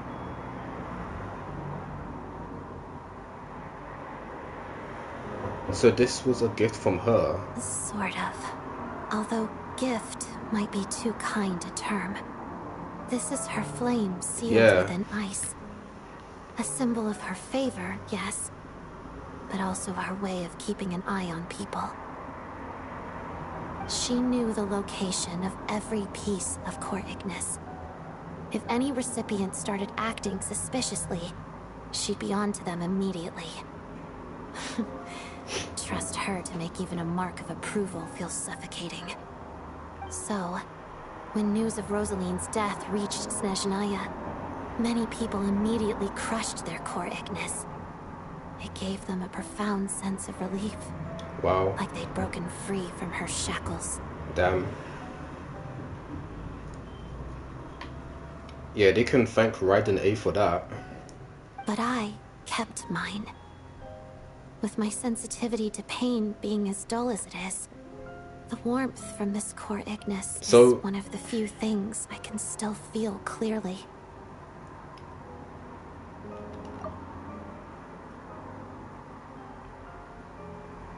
So this is the only core Ignis in the world then, in Snezhnaya at least. Because she kept hers, everyone else crushed theirs. I wonder if she will eventually give it away. But who knows? Heck, she might even give it to me. Oh, we can do an exchange. I still have Rosaline's crown in my inventory. We still haven't told her about that. What if we do like an exchange?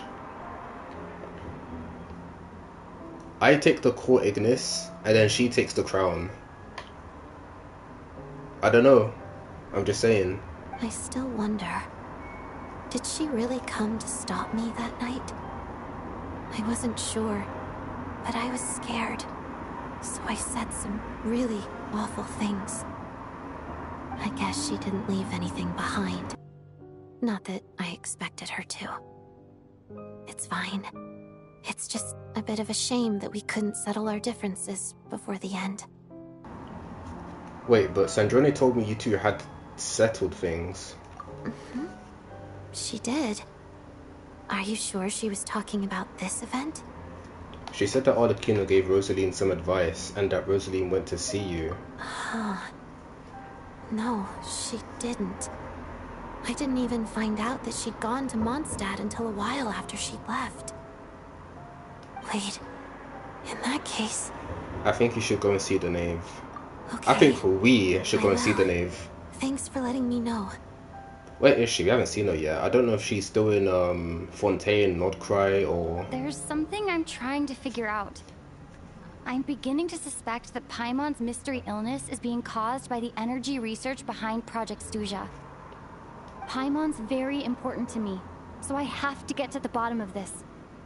I figured that since you're Lelek, you might know something about all this. The ultimate goal of this energy experiment Bro, the fact that they keep panning... a weapon for the final battle. The fact that they keep showing this guy makes me think that he's eavesdropping. He's listening on our conversation. Because, bro, who can actually sleep like that? Wait, the ultimate goal... The ultimate goal of this energy experiment is to create a weapon for the final battle. Yeah, I think they mentioned that. I don't remember if it was in this story or the live stream, but yeah. The final battle against the Heavenly Principles, right? The weapon's construction was completed in Nocturne.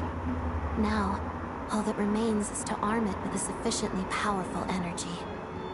So that's why they were doing... Oh, so that's what they were doing at the experimental design bureau. So this is the purpose of the energy experiment. Yes. The weapons development and all the related experiments are overseen by Lord Piero, the Jester, and the lab is located deep within the Armory Palace. I'm not sure why this experiment would be making Paimon What's the feel score? unwell, though. The best way to get to the bottom of it would be to go there in person. Once we get out of here, I'll help you apply for an entry permit. Are you sure? Let's not forget that you are also a Fatus. And I'm hardly the organization's proudest member, as you know. You answered my question about Rosaline. I want to do you a favor in return. It's that simple.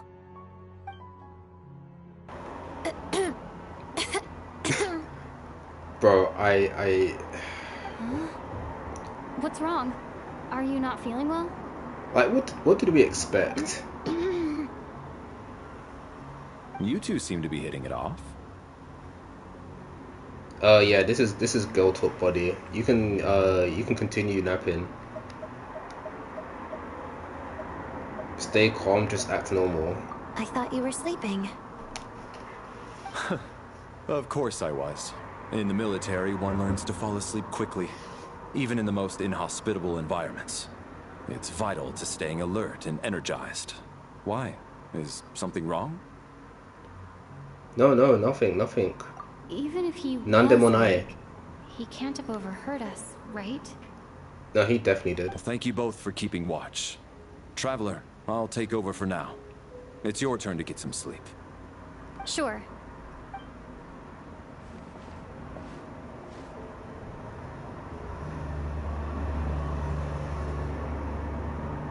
This is our second night here, but at least I found out a little more about Paimon's condition. I hope she's been sleeping well the past couple of days. Huh. Why do I feel like I'm being watched? Hi. Can I help you? Seriously? Is this payback for when I stared at her earlier? But I thought she was asleep. Bro, this is very uncomfortable. Never mind. I'd better try and get some sleep myself. Oh shit, we're back. We're back in the Black Mist domain. So... Hey, what are you spacing out for? Are you reaching your limit too? Where are we? I don't know where this is, and yet it feels strangely familiar. So, it seems that we don't have. It seems that we don't have memories. We don't have our memories of dreaming about this like Black Mist area, because when we woke up, or when the moon woke up, she wasn't even thinking about it. But she can sense his, but she can sense that it's familiar.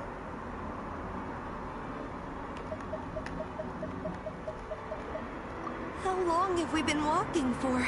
Do you remember? Time's lost all meaning. Ever since we noticed that thing What the hell? above our heads. What was it called again? I didn't see that the first time.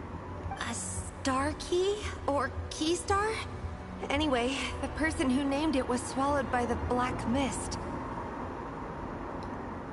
What?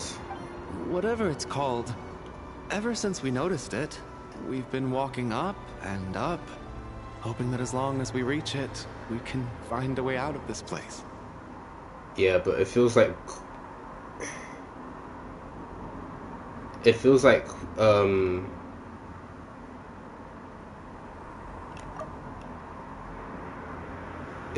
no matter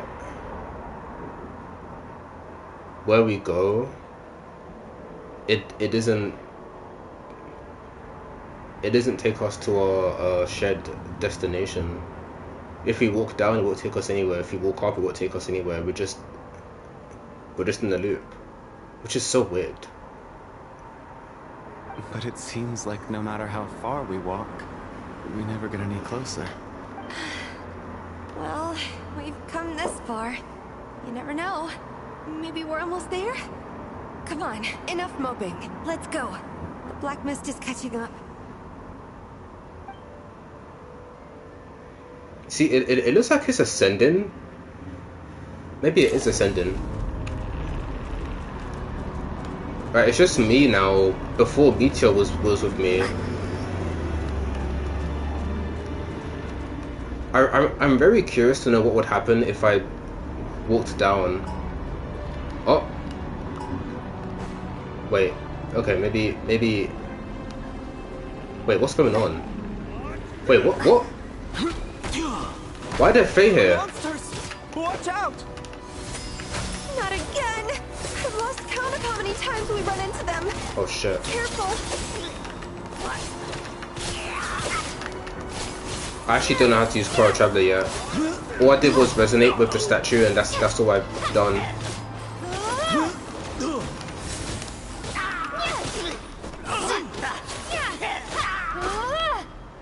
Who was using Electro just now? Oh shit. Shut up. Run faster.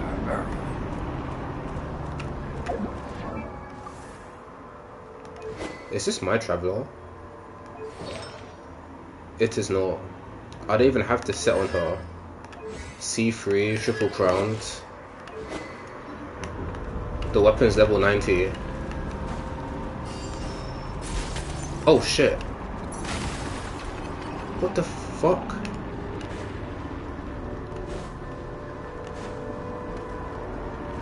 Is there more enemies?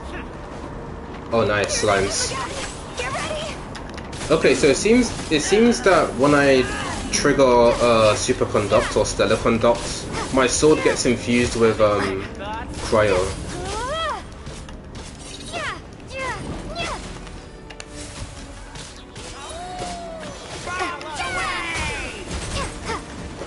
Oh shit.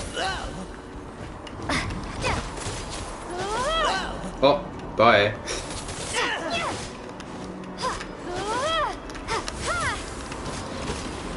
Oh, they can't even hit him. Right, one sec. I need to heal him.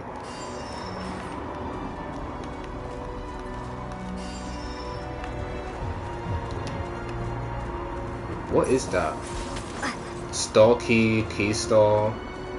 And then instead of the picture, so the first time we ascended, we had these picture frames and they were burning. Now we have windows shattering, and then the glass gets frozen in time. The black mist behind us? It feels like there's no escape.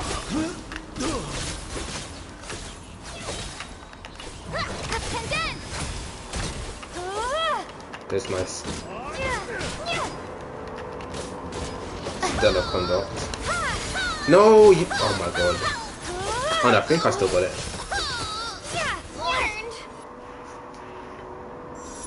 I thought bro froze the Fae. Are you hurt, Coolish? No. I'm fine. It's just... Suddenly I don't want to walk any further. Oh, is Coolish dying next? I get you. In fact, I reached my limit a long time ago. Sometimes it feels like there's hope where there shouldn't be. Yeah. The hope that the star gives us is the only thing keeping us going. But I'm not sure it's real at all. It may just be a collective illusion. Otherwise, why would it always be out of reach? Are you really going to give up like this? I actually feel like we are slowly getting closer to it. We know you mean well, but you're only saying that to try and encourage us to keep going, aren't you? Bro, is the whole of Act 2... Is the whole of Act 2 going to be in this theater? Thank you. There's no way. But enough is enough. Please don't give me any more false hope. At least the majority of it. Poison in this place. Oh my god, this shot.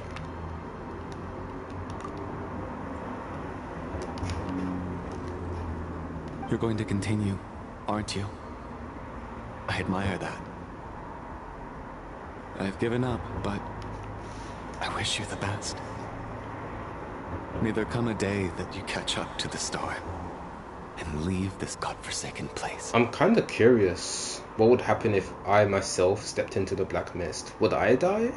Will I die? Or is it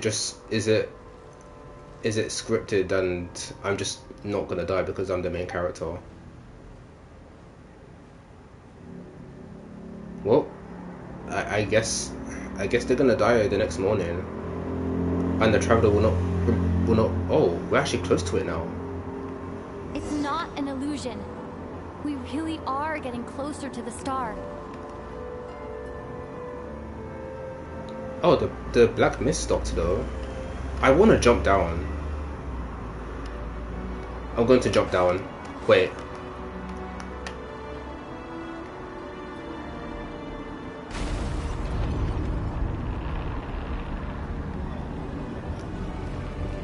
Oh shit. I think they set me all the way back down.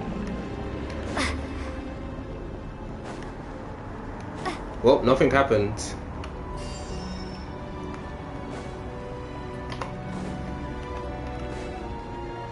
Well, at least they didn't force me to fight the enemies again. Because for one, I would have been fighting alone.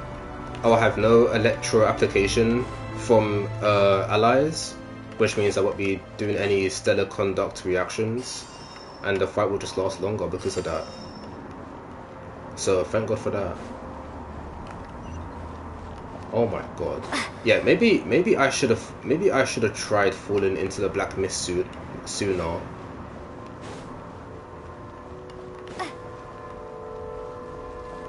So I don't have to like walk all the way back up here.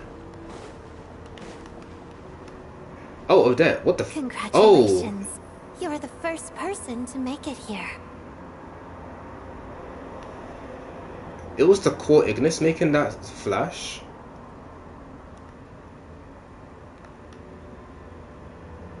Also, Odette? Congratulations. You are the first person to make it here.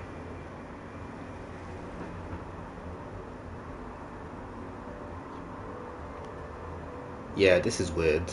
This is very weird. I actually made it? Question mark? But how did she get here? The closer I get to the star, the more familiar it looks. I'm the star's envoy. What? The black mist has stopped rising. Its hunger is satisfied for now, having devoured your two companions. So when someone falls into the black mist, it stops ascending.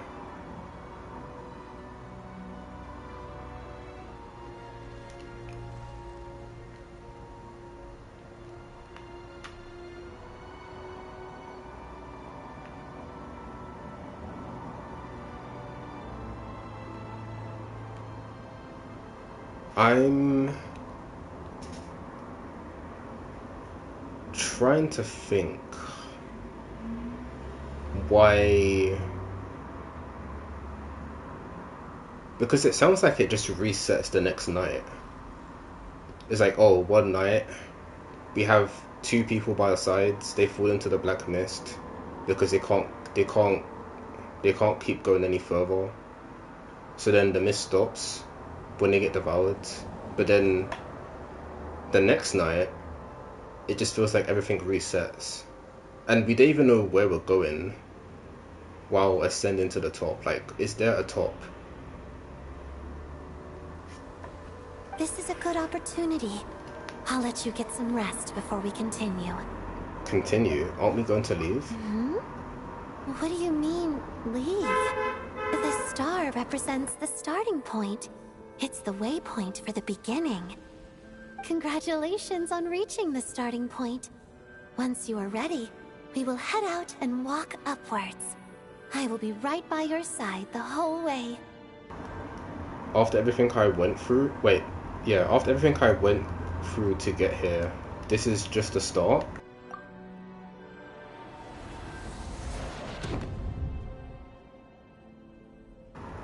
Huh?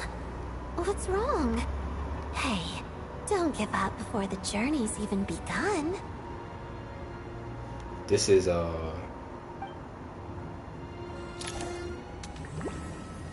Bro, what the fuck is going on? I am so confused right now. Rampana! Yeah, Rampana's dead. The other dude is dead. Is that Vodyanitsa's voice? What happened? And she has no memory of... Wake up! Please, wake up! They have no memory of what happened last night. Oh shit, this again. A drama about sleeping, which began as a joke the other day, is now playing out on the stage. No one counted on it being a tragedy. Everyone is gathered around the two sleepers in the center of the stage. Without even inspecting the scene, you already know what has happened, as if someone had told you in advance. Oh my god, bro. Alright, 1 second.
The situation is identical to that of the two casualties yesterday.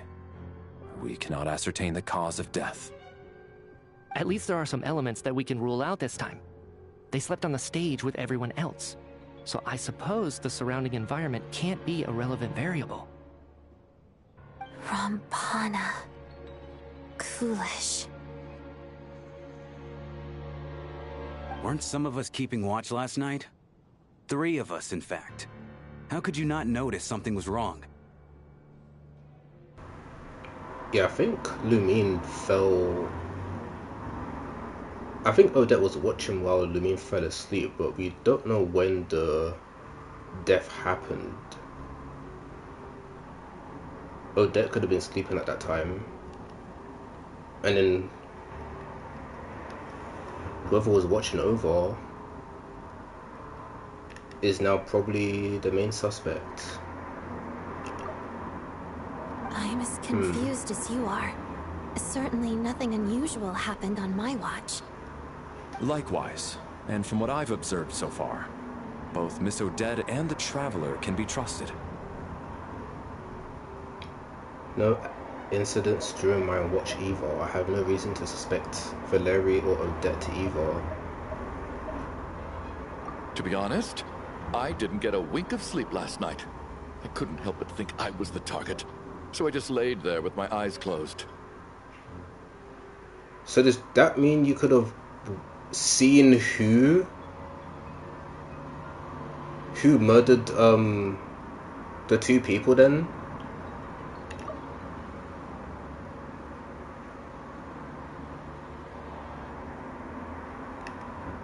Must have been a sudden death. I heard the Traveler and Lelek chatting, but otherwise I don't recall hearing any commotion during the night.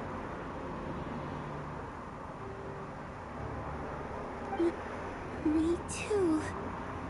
I didn't want to wake everyone up, so I was concentrating hard, trying not to cough. I hardly slept at all. If anything had happened, I'm sure I would have noticed. Then, what could possibly be causing this? Once was bad enough. I can't believe it happened again. I worked closely with Rampana and Coolish for so long. I never imagined that one day they'd... And on this stage of all places... Yeah, of course they would be, you know, depressed about this. Vodianitsa. 4 victims in just 2 days, and we still don't have a single lead. I need to get to the bottom of this as soon as possible. And above all, keep Tonya safe. I'd never be able to look Child in the eye again otherwise. What if we just all stay awake overnight? So that no deaths can happen. Still snowing? Yes, I just checked. Still no sign of anyone outside either. So we only have ourselves to rely on. If you ask me, this killer can clearly strike whenever they please. The Night Watch was a useless endeavor from the start. Lelik must be an expert in poisoning. Oh my Clearly god, she used bro. some poison that can't be detected on the corpse. Here we go again. Yeah. Classic. Listen, I was already thinking to myself last night, was Lelik's reason for revealing her identity the real story? Well, now I have my answer. It most certainly was not. Bro, I think we should vote this guy out. She's been playing us for fools. You get off on this, don't you? Revealing your identity, only to carry on with your killing spree? That's a hideous thought. One that only a hideous mind like yours could dream up. How dare you? That's enough. Yesterday, you named Lelik as a suspect because the victims were both wealthy merchants. Lelik might have had a motive then, but today's victims were just ordinary people. Not to mention that they were colleagues of Odette and mine. What reason would she have to murder them? Let me guess. Just to scare you? Who knows? Maybe you don't know her as well as you think. I implore you all to ask yourselves, how many people are there really in this world that have what it takes to kill another person? Not many, I'd wager. Lelik is well known to be a ruthless operator, and now she has revealed her identity. How could it be any more obvious? Everything you've said so far is still just conjecture, which doesn't constitute a concrete lead. You need to back up your claims with some evidence. How can you defend her, officer? What did she say to you while you were on Night Watch? Maybe I shouldn't be so surprised. You military types are always colluding with criminals to target the rich. All so you can get your grubby paws on our hard-earned fortunes. Then tell us to fall in line. The Fatui, the Druzhna, and the Rokot. Thugs, the lot of you. Slap him. Don't you dare. Oh shit. Sir, but... you were the one who told us not to stop other people from expressing their opinions yesterday. 4 people have already died. Only yesterday I was chatting with Mr. Coolish. Then we woke up in the morning and he's... turning against one another is the last thing we should be doing right now.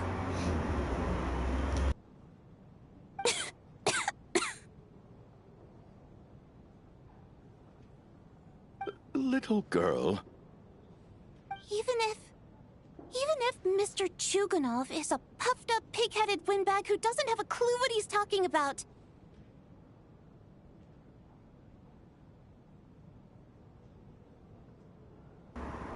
That's a wild insult.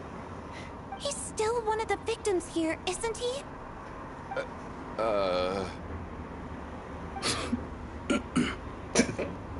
Quite. I had no intention of resorting to violence. But you're right, Miss Tonya. I ought not prevent him from speaking his mind. In any case, I believe Mr. Chuganov has calmed down a little now. We may resume our discussion. I don't think there's any need for that. What is there to discuss? Nothing about this situation is normal. Did you have an idea, Mitya? You're the brainiac here, right? Come on, clue us in. I've been mulling something over. All the leads we have so far concern things from outside the theater. Miss Odette's alter ego, the threats Mr. Chuganov received. But then there's the 2 double murder crime scenes themselves, which have given us absolutely nothing to go on whatsoever. That's highly unusual. Even with the most careful killers, there's always some evidence left behind. So what are you suggesting? I think this could be a supernatural event. It isn't characteristic of human-on-human homicide at all. Correct me if I'm wrong, but aren't you supposed to be a scientist? That doesn't sound like a conclusion someone like you is supposed to make. I got into scientific research because of my insatiable curiosity. But if the present situation defies all known scientific explanations, I don't mind shifting my curiosity toward the paranormal instead.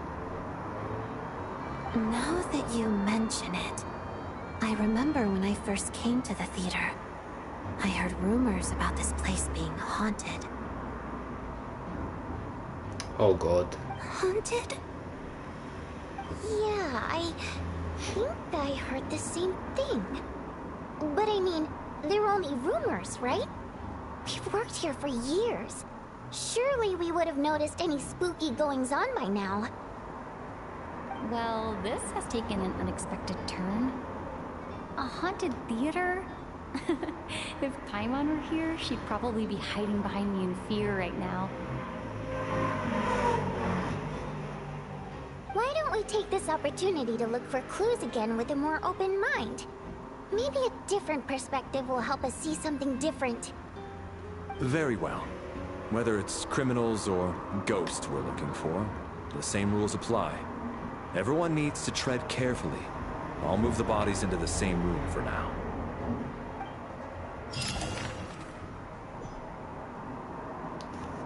Oh my god.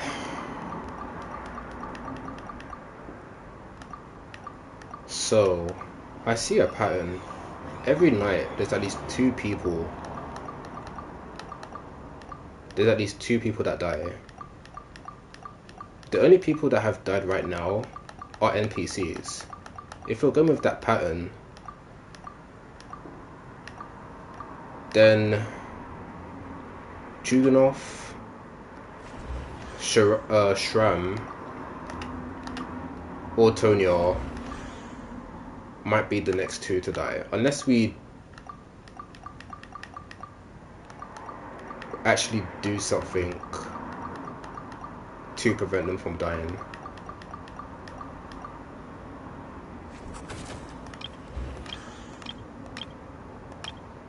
To make it more interesting, they should make one of the playable characters like die, quote unquote. Alright. So who was sleeping where? Hold on. 1, 2, 3, 4, 5, 6, 7, 8, 9.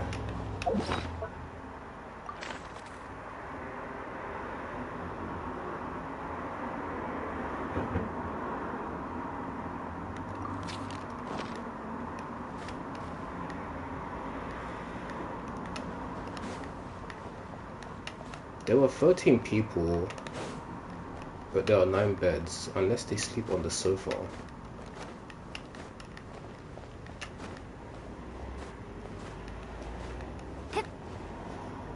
And where were the deceased sleeping?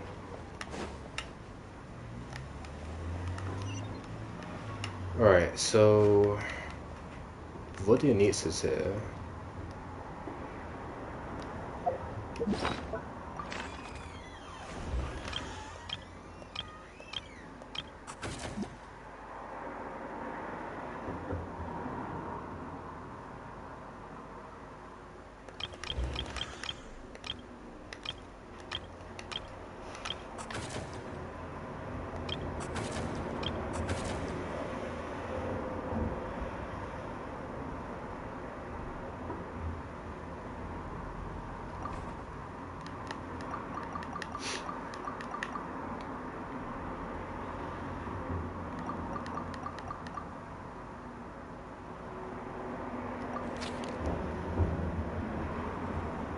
Kowalski troupe held the first public show performance of the ballet Spirit Seeker, capturing its commemorative photograph with all attending cast, crew, and audience members.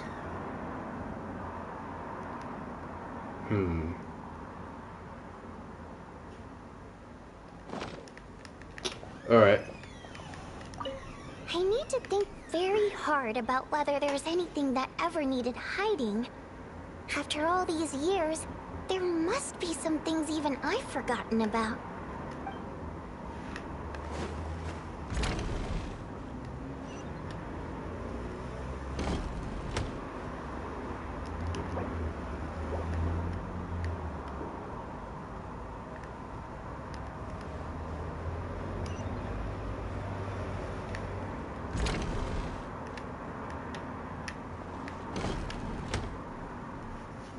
Valeri, come take a look at this.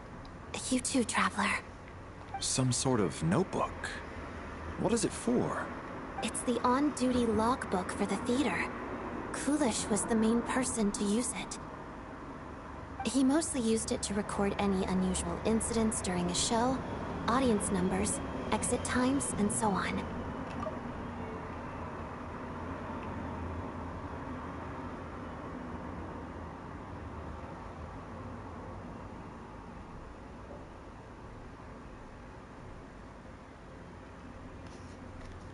Okay, I saw Coolish at the entrance before coming in. Yep, I think he was holding this book at the time. Yes, he'd always have this logbook with him when he checked tickets at the entrance. This should confirm a lot of key details about the recent show. So, you find anything unusual? Yes. The number of people. I've checked and double-checked, but the numbers just don't match what's recorded in the logbook. Apparently, we have an extra person among us. Wait.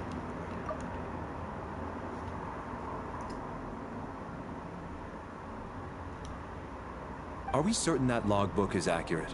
Could someone have sneaked in without buying a ticket or something? Unlikely. Coolish took his duties very seriously. I've rarely seen any errors in his work.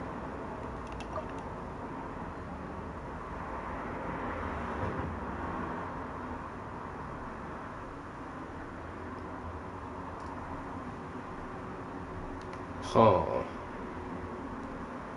Yo, what's good, Ryan? We're playing Among Us in Genshin Impact. And I'm trying to figure out who the culprit is. Have we been stuck in this, like, same area for, like, what? 1 to 2 hours now?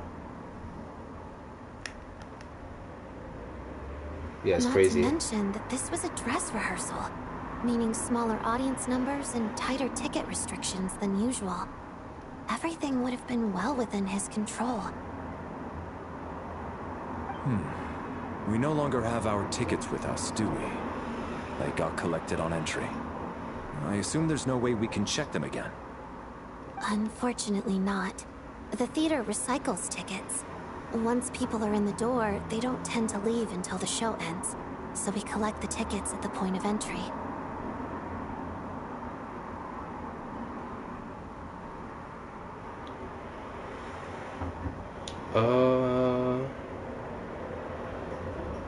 Okay. Too bad Coolish is dead. If he was still around, we could just ask him. Still, I'm inclined to believe that this discrepancy in the head count is significant somehow. Did an extra person just materialize out of thin air?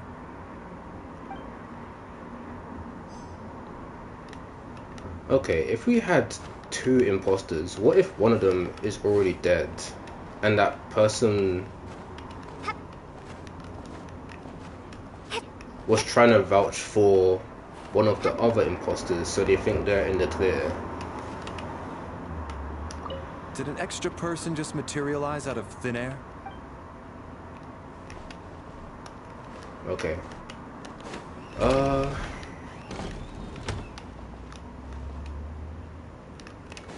I'll go here next. Oh, Tonio. Wait, she? Oh, okay. Tonya? Did you find anything? Not yet. Still looking. So... Are we supposed to be looking for something paranormal? Oh I god. think I'd prefer teaming up with you than looking around on my own. This looks like somebody's notebook. Shall we read it together?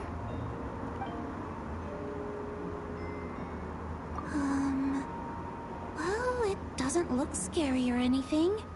So I guess it should be fine. Wait, hold on. Did she say someone's notebook? Okay. Might be someone from the Retalk. Alright, let's read it together. Oh shit, okay. A letter in a diary. You once told me I would understand someday, but even now I still don't. I don't believe anyone should be forced to abandon their homeland because of a change in power. She never considered the feelings of us water imp nobles. Okay, so... I think this is Vodyanitsa's letter. Every inch of this land reflects memories of my childhood. If I close my eyes, I can still hear everyone's songs echoing everywhere. I will not forgive those who drove us away. And I miss you very much, Mother. I often find myself missing that dress with the tassels, the heavy bed curtains, and the first rays of sunlight that would stream into the manor each morning. But it's alright now.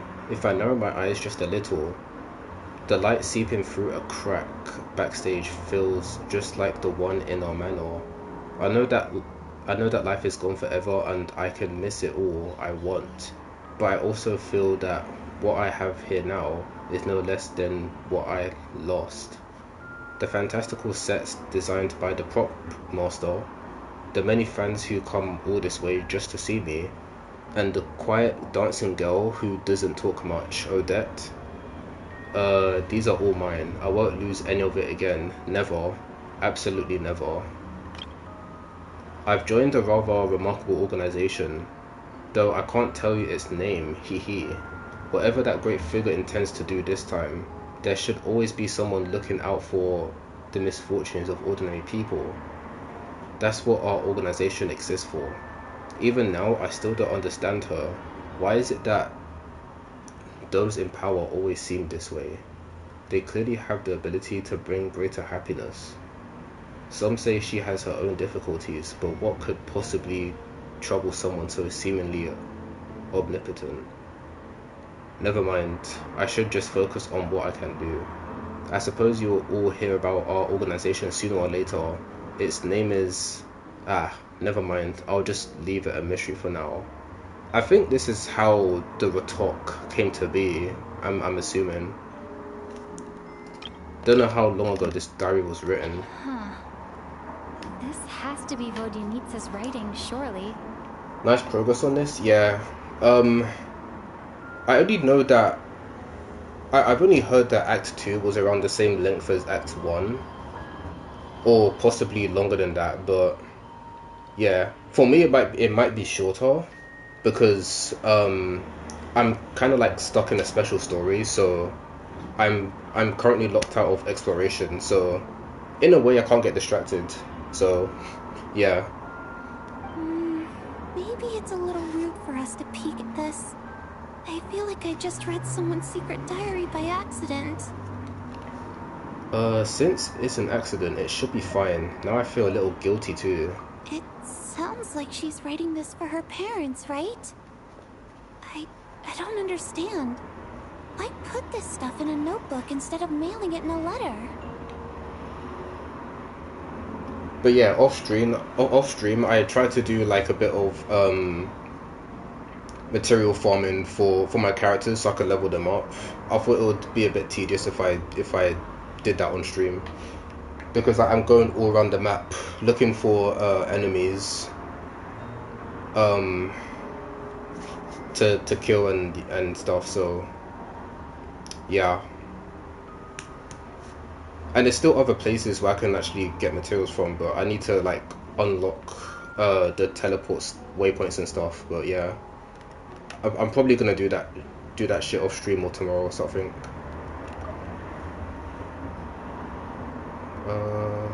It sounds like she's writing this for her parents, right? I don't understand. Why put this stuff in a notebook instead of mailing it in a letter? Because her water imp parents belonged to the aristocracy. Oh, were shit. driven out of Snezhnaya by the Tsaritsa long ago. Why do we keep getting Now caught? they live somewhere new, where the postman can't get to. Hey, Vodini, so I can explain. We're sorry. It's fine. My fault for not storing it properly. I can't leave things lying around and expect them to get ignored when everyone's scouring the place for clues. All right, give me my notebook back. I'll take over the investigation in this room.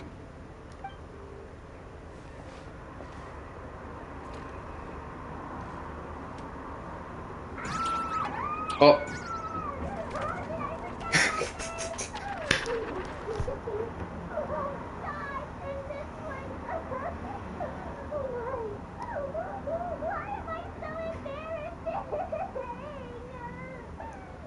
Okay, I did not expect that. That was funny as shit. Damn. Can we go back? No? Okay. Well, note to self. Do not peep into other people's diaries. What is this room?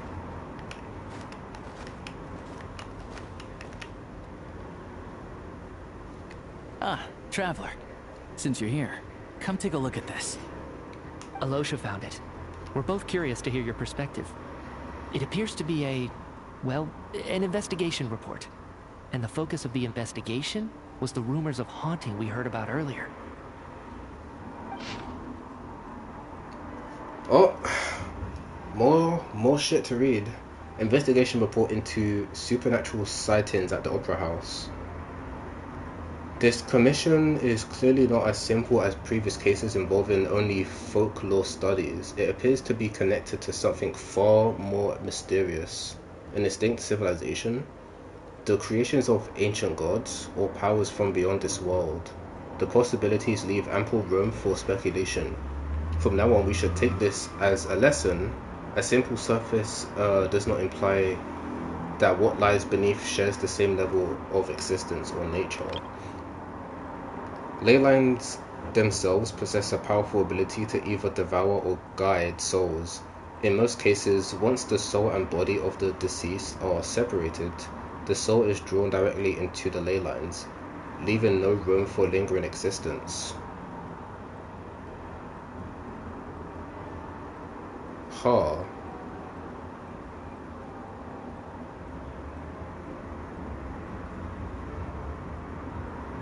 Okay. However, evidence shows that the connection between the theatre area and the ley lines has been obstructed, though only partially, not completely severed. Still, this has granted certain souls unwilling to return to the ley lines an opportunity. If their resistance is strong enough, they may even linger within the theatre indefinitely. In theory, however, these souls within the theatre are incapable of influencing the physical world. Only under extreme rare circumstances can they produce phenomena observable to the human eye. Overall, they can be considered harmless. This assessment may be conveyed in advance to the theatre's management to reassure them.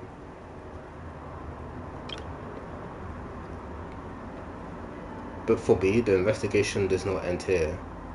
Uncovering the reason why the ley lines have been obstructed is the true focus of this inquiry.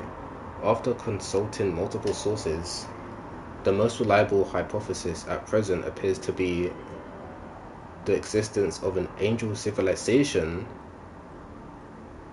and its preliminary attempts at ley line renovation. Angel civilization?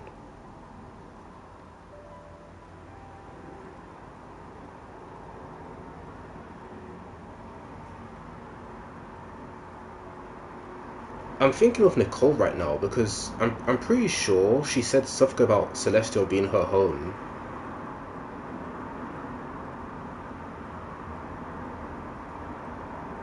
Huh.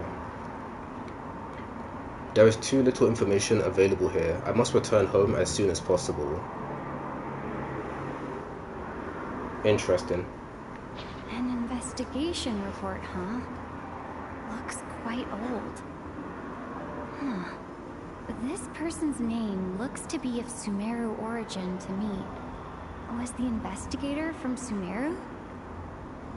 The theater manager must have hired an investigator once specifically to look into this issue. But it doesn't look like anyone ever looked at the report. Presumably, the manager wanted to know if the supposed haunting was dangerous, while also being fearful of word getting out in case it affected the theater's business. Anyway, the bottom line is, the haunting is actually real after all.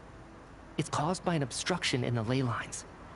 Is there any chance this is the key to finally making some progress with the murder cases?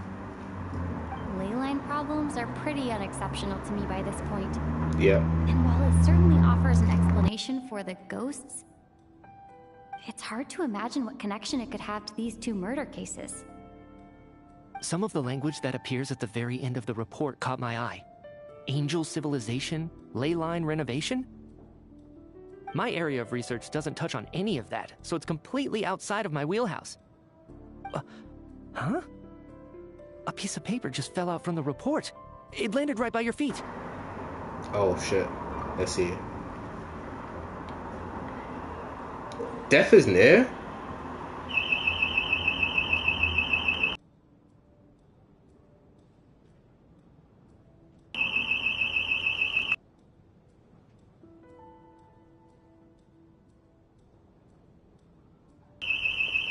Oh great, some random alarm has gone off outside my house.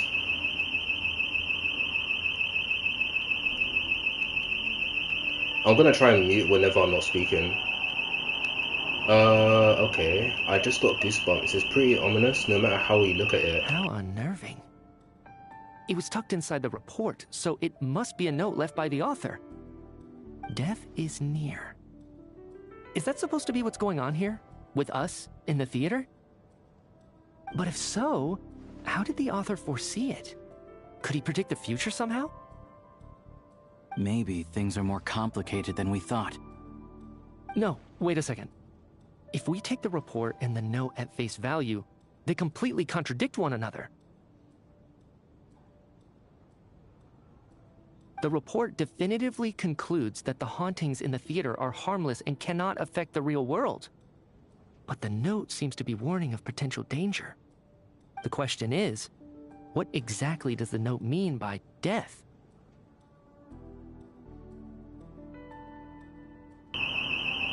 Bro, when I read Death is Near, all I can think of is Renova, because I know she's gonna pull up from the trailer. I just don't know when. It is simply describing our situation. Is it referring to the victims? Or could it refer to the perpetrator? The various ways we could interpret this keyword lead in completely different directions. Let's pause our analysis here for now. I think we need more information.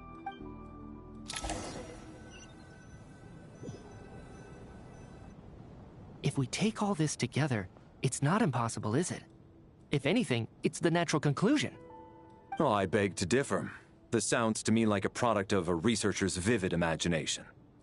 And perhaps it's because I'm still viewing this through the lens of a typical murder investigation.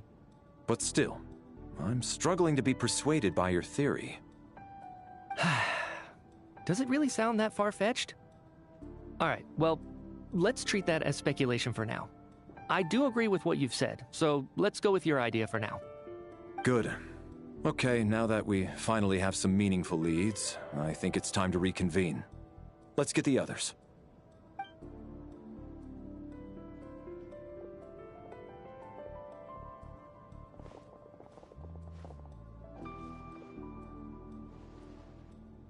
So, that's about everything we've discovered so far. I'll share my theory first. Based on what we've learned from the logbook, I believe the extra person among us is most likely the killer. If the killer had simply bought a ticket, it would have greatly increased the risk of their identity being exposed. I expect he or she either hid in the theater ahead of time, or found a way to slip past the ticket inspection. They then blended in with the group and waited for an opportunity to strike.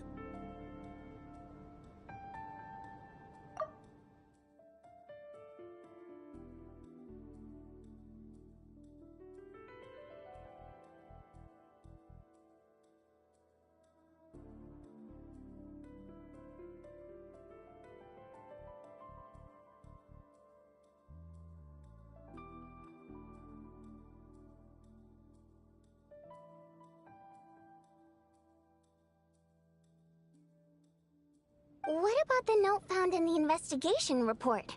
Any thoughts on how that fits in? The killer may have simply planted it there as some sort of sick joke. I've seen my fair share of psychopathic killers.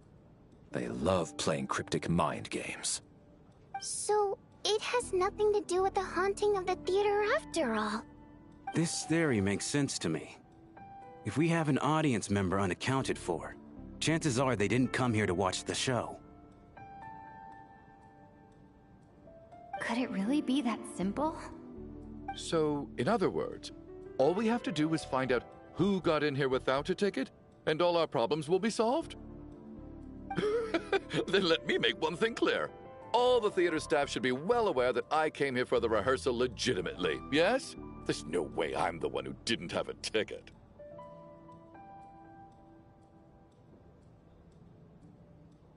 Wait, I actually don't think this can solve everything, because if Vodinitsa and Odette are performers, then why would they need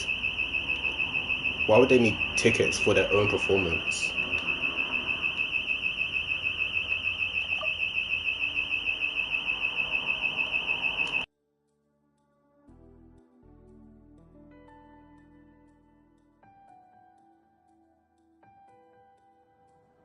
It's true. I hear you used every trick in the book to get a hold of that ticket, too. Everything short of throwing a temper tantrum and rolling around on the floor at the entrance. I most certainly did not degrade myself in such a way. Probably a stupid question, but I might as well ask. Did anyone here get in without having their ticket checked? Guess it was naive of me to expect them to just admit to it. Especially after the unprompted Lelik reveal. Once was already a miracle. Twice would be unfathomable.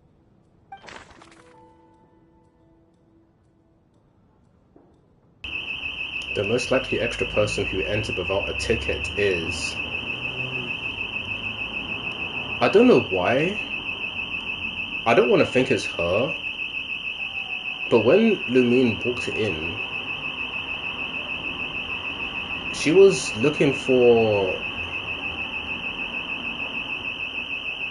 Tonya, and probably thought that she wasn't here yet, or maybe that's what I thought, but I don't know. I think Tonya came in before I did, so we don't know. We don't know if she got in without a ticket.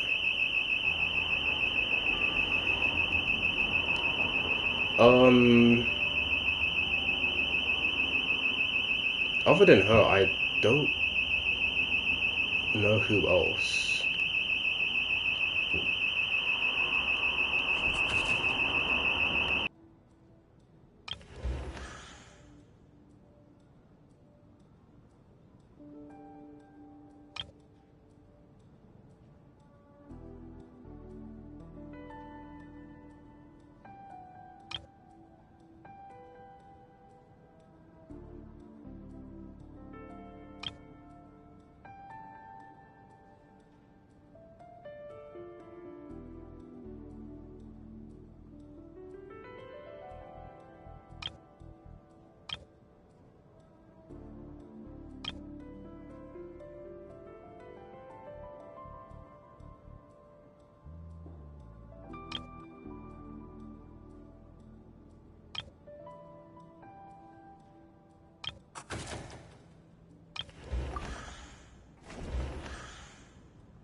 Oh, I didn't know how to confirm a selection. Oh shit, okay.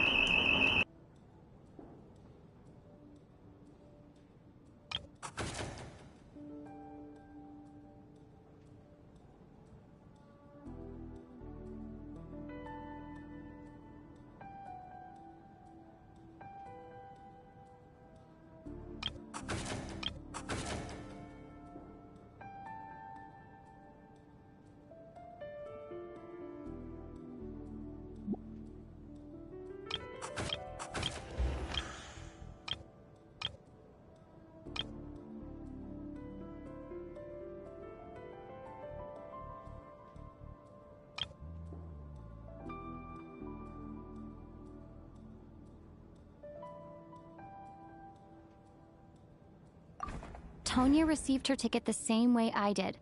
I assume Child got both of them together. In any case, I knew in advance that Tonya was coming.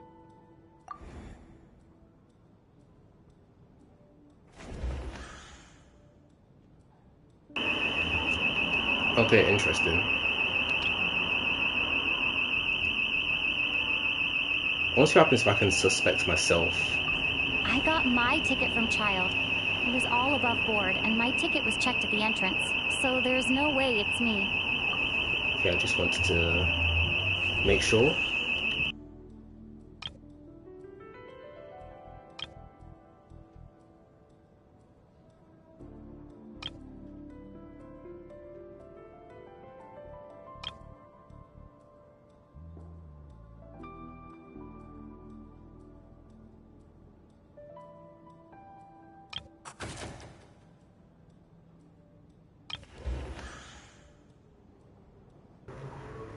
Okay, the alarm is stopped now, finally.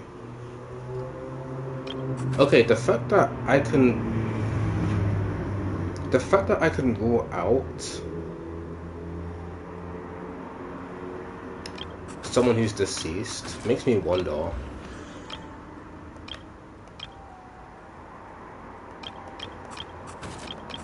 Let's go for Deniso. As things stand, the audience head count doesn't add up. I guess we can rule out the theater staff members.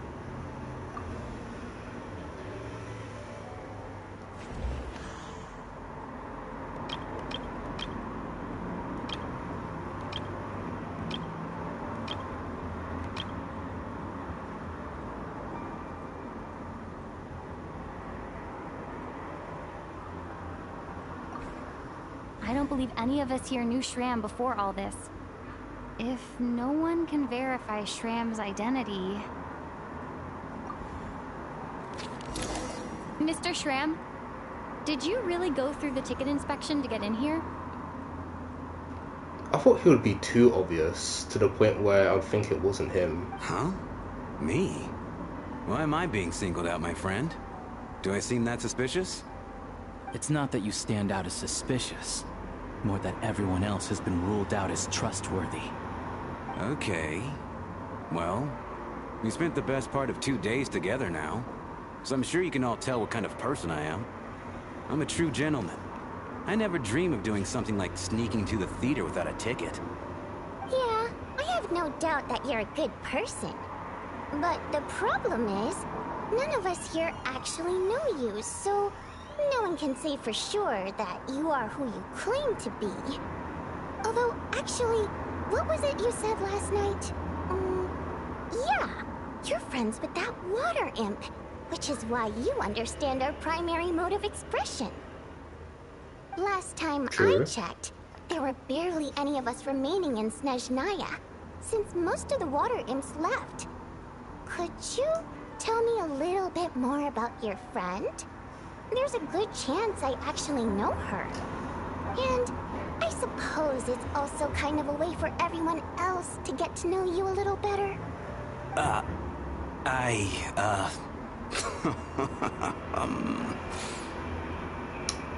Uh-oh. Good grief.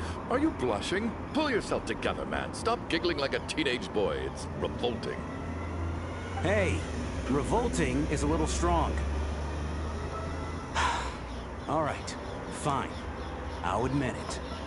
That water imp friend of mine, the truth is, we're dating. I was just the bodyguard hired by our family. But the stars must have aligned, because sparks began to fly between me and their daughter. Never in my wildest dreams did I think I'd get so lucky. We don't need details. Just get to the point. Damn. They said we didn't ask about your love life. Okay. I'm just a little hesitant to reveal her name, that's all. You know how it is. These are delicate times. Even with me to protect her. If word gets out that she's dating a human, both the Fae and human factions will give her a hard time. Really? Wait, no. That can't be. Huh? Shram, what the devil are you talking about?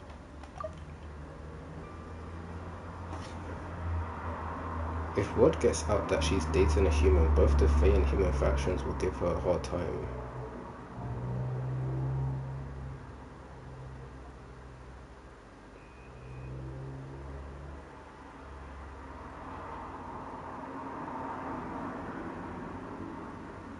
Is that forbidden or something? That's news to me. Why is everyone looking at me like that? Surely you can understand where I'm coming from. Delicate times? Factions? Yes? You know, the Civil War. Last time I checked, the Fae and the humans were still at each other's throats. If I'm not mistaken, the last significant civil war in Snezhnayan history was over 400 years ago, when Her Majesty the Tsaritsa had just taken the throne and was consolidating her reign.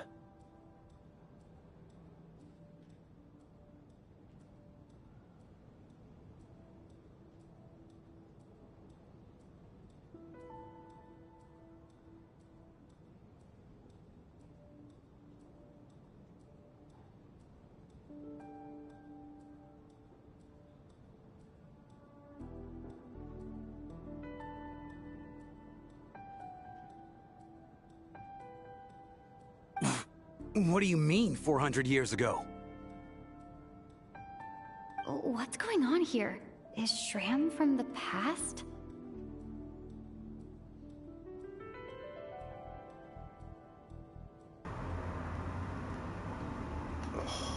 Oh. Hold on.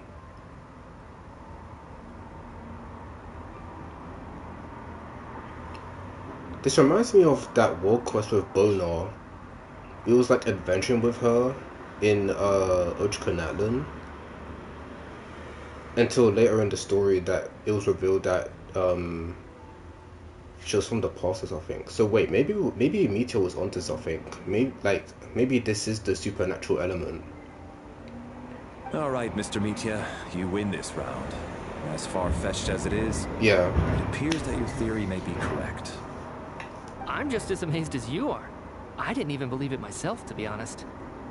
Is someone going to explain what's going on here? From the look on your face, you figured it out too, haven't you, Traveler?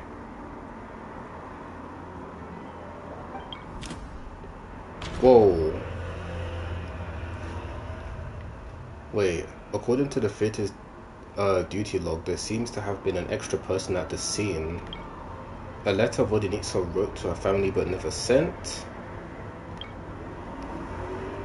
A clue that has yet to surface. Investigation report into the alleged theater haunting. Haunting, I mean. That seems to be the case. Shram's the extra person, but there's no way of learning his identity from this clue. Oh, okay. I thought I just had to click in order.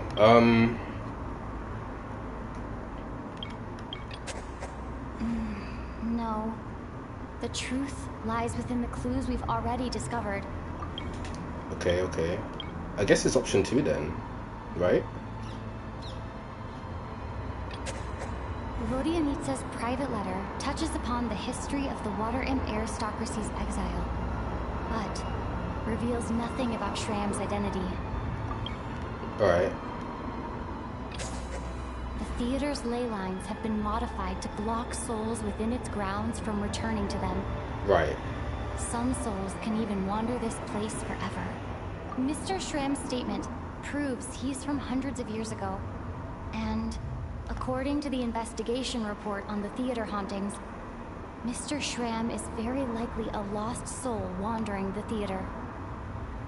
Okay, does that prove that he's the culprit though?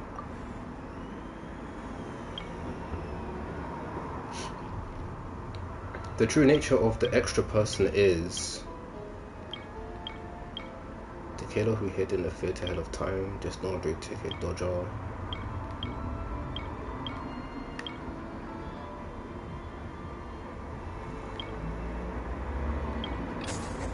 For some unknown reason, the soul that has been wandering the theater due to the ley line issues has joined our group and blended in. Yeah.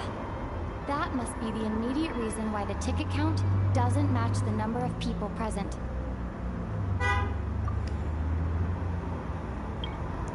Death is near. In this case, death most likely refers to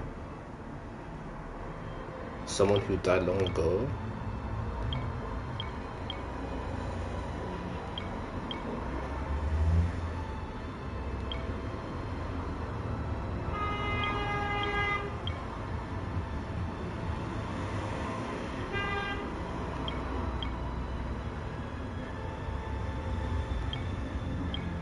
Also, this music.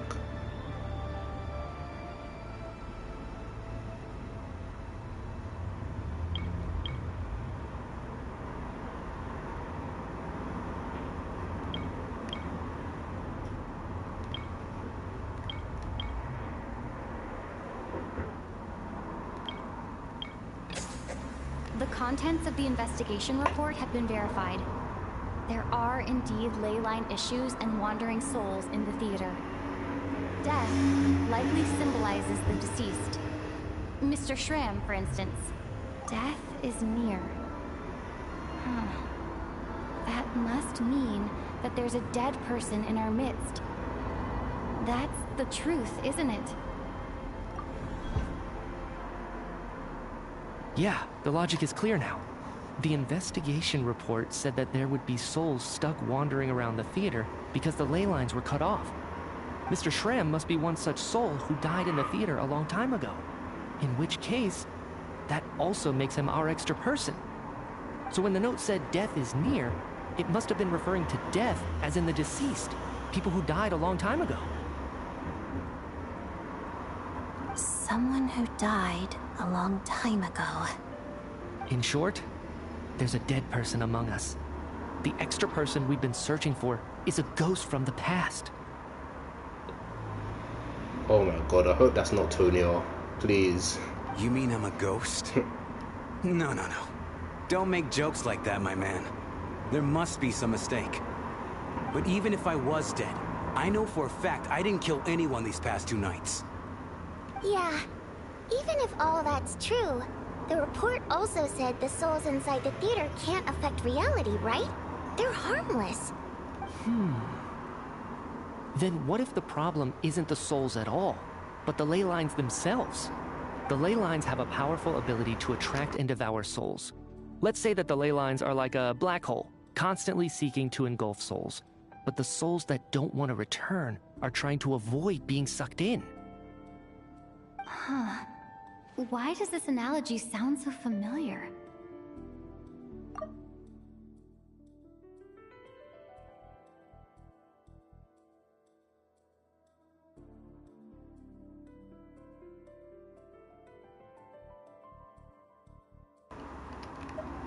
The Night Kingdom? Maybe? What happens when the black hole can't achieve its goal? I'm only speculating here, but what if it ended up swallowing innocent souls by mistake?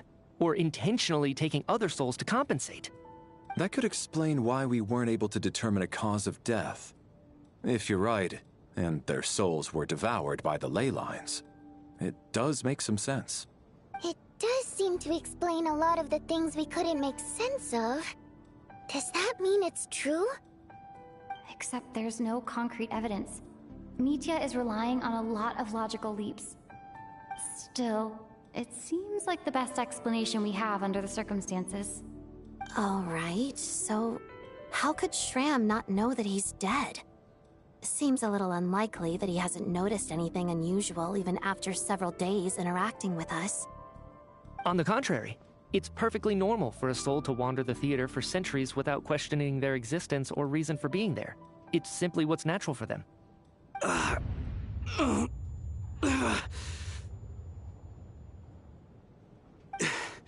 You know what, Mr. Brainiac? I think you might actually be right after all. I'm trying to remember and... even though my head feels like it's going to explode, I think... it's all coming back to me.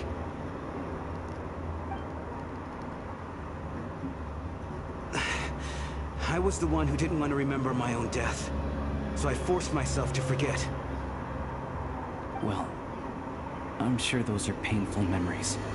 My lady and I snuck out to go on a date one day. We bought tickets for the theater. It wasn't really my thing, but I was just happy to be together. All of a sudden, a group of people burst into the theater, shouting for all the water imps to get out. Performers and audience members included. It was clear the conflict between humans and Fae had reached a boiling point. This time, the extremists were even coming after the water imps who had nothing to do with the war. I thought I could pull one over on them, so I took off my jacket, draped it over my lady, and tried to sneak out amid the chaos. But I got caught. They started shouting, calling me a traitor to humanity. But I was going to do whatever it took to buy our chance to escape, no matter how many people stood in my way. I had to, both as their bodyguard and out of love. It's all right, friend. You can stop there if you want. You don't need to dig all that up again. It's just... Even now, I'm still struggling to accept the truth. How could I be dead?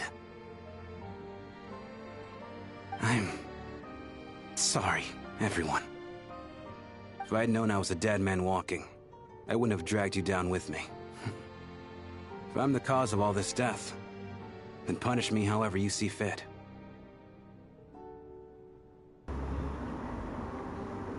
But, Mr. Shroom... No. I refuse to be a burden. I know what I have to do. You said I've been wandering the theater for centuries, right? I guess it's high time I got a breath of fresh air. Out there, I mean. I'll leave this place.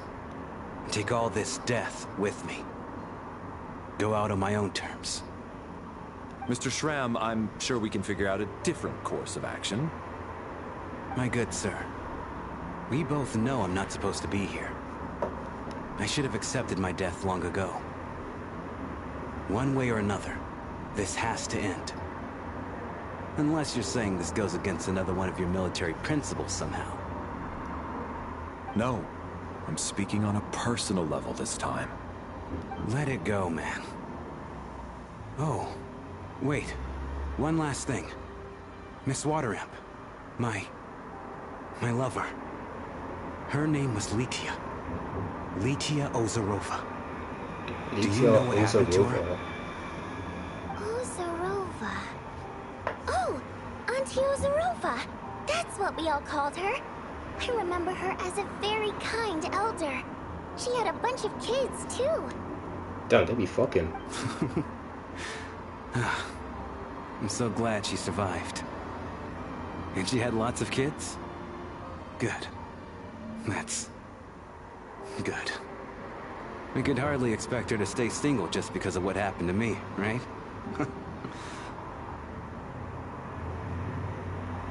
As long as she went on to be happy, that's all that matters. Besides, I'm dead. My soul has been wandering around here for so long because I was worried about her. But now, I can go without regret. There's no need to see me off, my friends. I've enjoyed our time together over these past few days. Perhaps we'll meet again in the next life.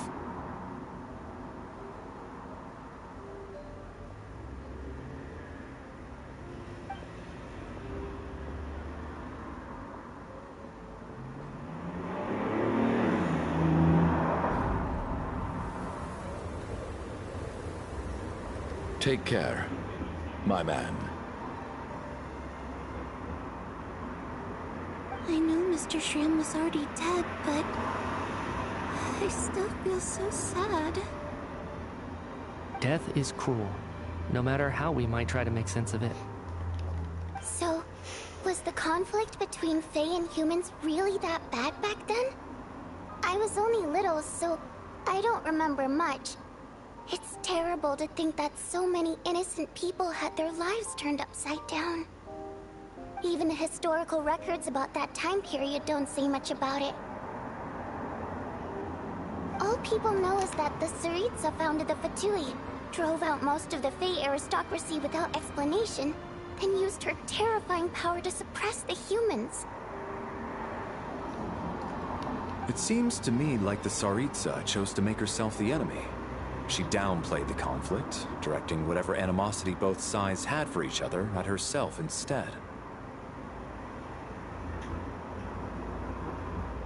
That's also why, despite how brutal the conflict was at the time, there hasn't been much lingering tension between humans and Fey since. Things have been fairly harmonious for the past few centuries. So, the Tsaritsa banished the Fey to protect the Fey living in the city? She offered herself up to be hated in exchange for peace.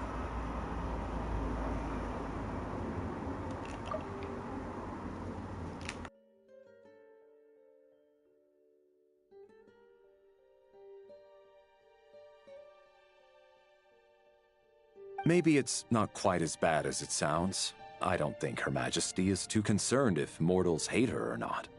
And besides, there are very few who truly do.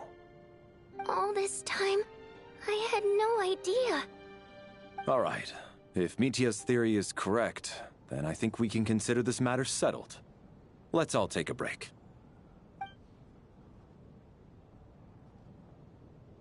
Ugh. If only this blasted storm wasn't still raging on.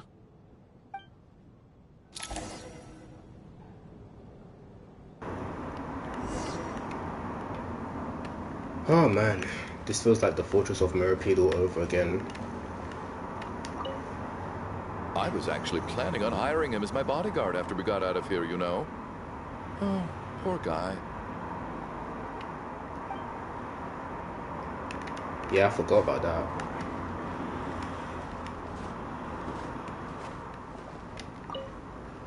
At least the lingering regret that kept him here has been put to rest. That's not necessarily a bad thing.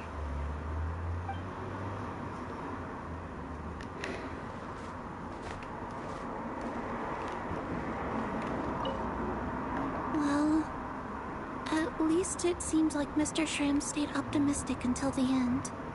The information he revealed, it's given me a lot to think about.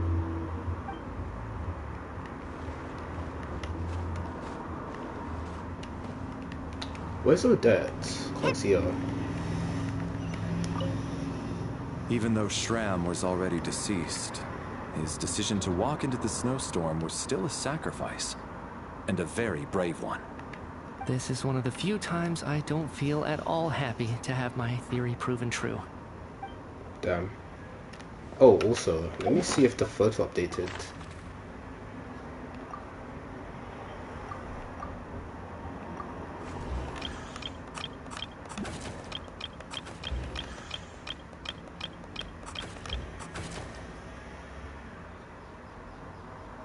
Confirmed to be one of the deceased. He voluntarily walked into the snowstorm.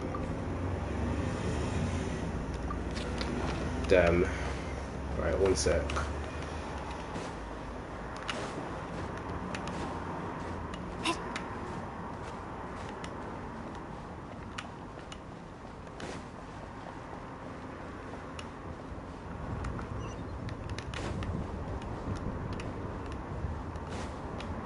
Damn, you can even hear the snowstorm from inside.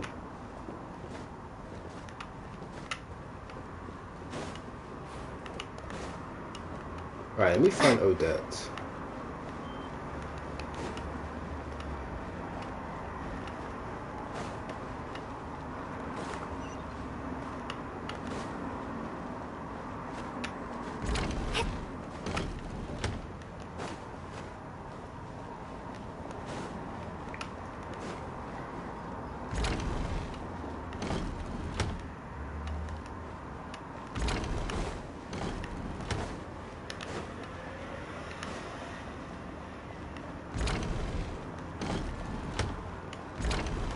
Well, can't find her. She might just be near my room or something.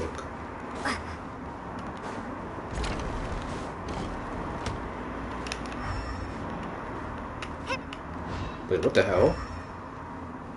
This stage is interactive.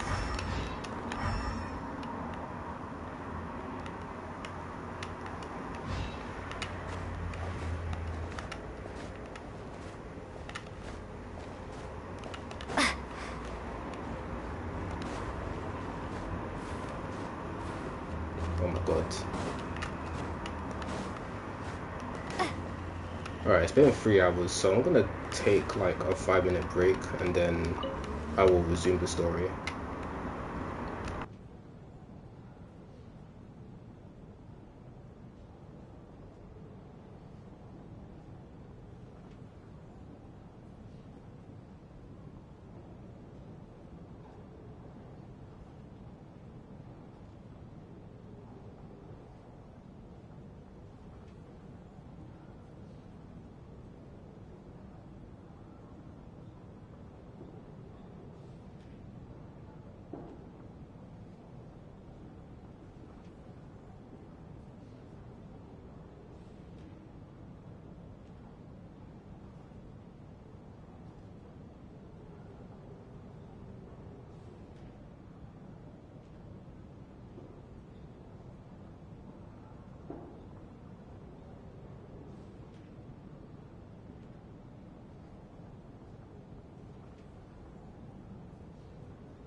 Alright, I am back. So, return to your room. Oh my god, these quest logs. Successive deaths occur within the theater, but there seems to be no clues as to the perpetrator. You gradually realize that this may not be some ordinary occurrence. Oh, what was that? Oh, okay. I can view it from there. Okay, cool.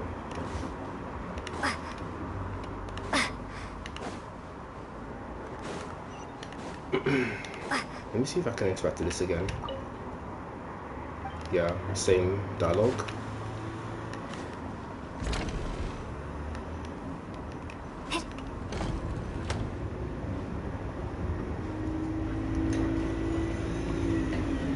Looks like now we can just rest until the snowstorm stops. I still can't believe Shram turned out to be a ghost who'd been in the theater for hundreds of years. To think he was dead this whole time. What a strange turn of events. Knock, knock. Oh. Hmm? No wonder we couldn't find her. Knock, knock. Who's there? You know the door isn't closed, right? You don't have to knock. I think Lumine doesn't get it. Think of it as a signal then. When I'm entering someone else's room and I knock, I'm here as Odette. If I don't knock, it's Lelik. Interesting. Sure, whatever makes you happy, please come in, Miss Odette. Thanks. So, why did you come to find me? Is there something I can help with? Vodyanitsa said you knew about my secret identity from the start.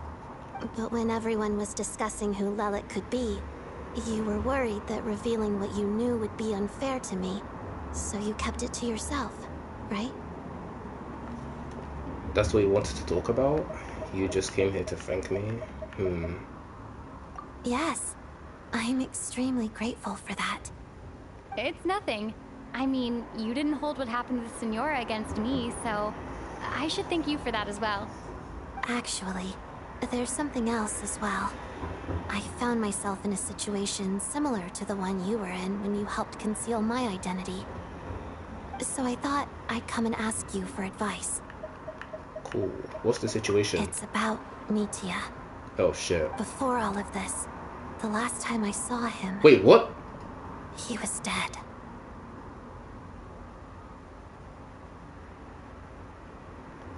Oh my god. What do you fucking mean? When was this? As I'm sure you know, my goal as Lelik was to stop Project Stuja. Well, when I found out the tech lead for the experiment behind Project Stuja was Mitya, I immediately started planning to track him down and threaten him to back out. I often saw him around the theater, but I soon concluded that making my move there would risk exposing my identity. So I decided to infiltrate the Armory Palace and go directly to his lab. That way, the threat would be much more effective. That must be basically the most classified place in Snezhnaya. If you manage to infiltrate it, you really do have what it takes to be a harbinger. Well, I suppose there was a bit of luck involved. But I am a Fatus, so I already had some familiarity with the building's layout. But when I finally made it to his lab, Mitya seemed to be dead. How did you know? Are you sure he wasn't just dozing off? I checked his breathing and his pulse. He had no vital signs whatsoever. I'm certain of that. I thought maybe another anti-Project Stuja activist had beaten me to it, and chosen a much more brutal method. So I made myself scarce. That's why you were so on guard around Mitya that first night here. Yes. When I saw him sitting in the audience during the performance, I could barely contain the shock. To me, it was a miracle. Somehow, he'd come back from the dead. But then, the murders started happening and things got so complicated that it wasn't really at the front of my mind. That is, until Mitya himself said there must be a dead person among us. Then I couldn't ignore it any longer. Yeah. And yet... You thought that bringing it up right away would single Mitya out. Just like when everyone was suspecting Lelek. Exactly. I thought there could be something I was missing. Besides, we soon figured out that Mr. Schramm was a ghost. And we knew there was only one extra person. So we thought he had to be the one. But now it seems like there's another candidate. I understand why you kept it to yourself. There was so much information being thrown around during that discussion. Bringing up Mitya would have just introduced more confusion. So, what do you think we should do? Well, I don't think we should hide it. Let me confirm one thing first. When was it that you found Mitya dead? Yeah, that was my first question. Around a week ago. Sometime in the afternoon. 1 week. And how many days have I been in Snezhnaya? Did I arrive before or after his death? A week ago? That's earlier than I thought. I saw him just a few days ago at a restaurant. That definitely would have been after you found him dead. Yeah. He seemed completely normal to me. Chatting with Vodyanitsa, trying to avoid Valeri. Yeah, that's the thing. If Valeri's always standing by him or just guarding him, do you think he would have noticed as well? So he was definitely alive on that day. Huh. Well, all I can say is I know what I saw. Here's a thought. The reason we even suspected a dead person could be among us was because of the problem with the theater's ley lines. But Mitya's death happened inside the Armory Palace. The ley line issue affecting the theater shouldn't reach that far. You're right. I guess he doesn't fit the profile of the person we were searching for. I think the chances of it being him are very low. Surely he can't have died for real in the Armory Palace. Unless what? Unless he really did come back from the dead. You're right. Do you think we need to disclose this to the others? Huh, what's this? Oh my god. Bro, I know you heard us. It's just like how he had that meet with Vodyanitsa at the restaurant, and the Traveler and I think it was Alosha, we thought we were well hidden, but he noticed us, or noticed we were like eavesdropping or something. I know he was definitely listening in.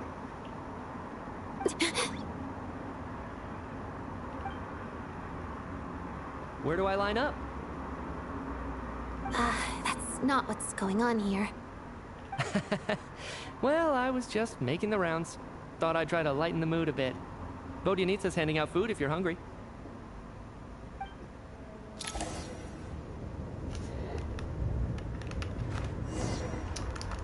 Oh my god, assemble on stage.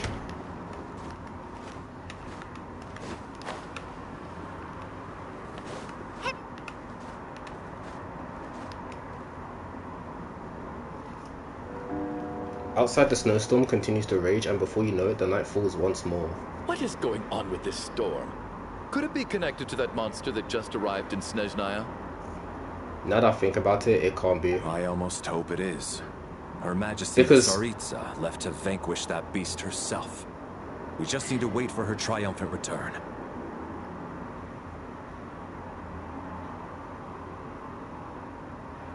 Didn't someone say that they didn't sense any life at in Snezhnograd? Unless everyone was like fucking devoured by this snow monster or whatever. Do you think people still feel the cold after they die? I'm wondering about Schramm. Oh, maybe we should have given him a coat before he went out there. Death itself is cold, isn't it? I'm sure the storm will embrace him. Well, I hope he has a safe journey. I'm going to miss him, I think. It's not like we can blame him for Rampana and Kulish's deaths. Thinking back on it, we barely made it out alive ourselves. Once we get out of here, how are we going to explain what happened to their families? Yeah, speaking of families, we need to get Tonya back to her family.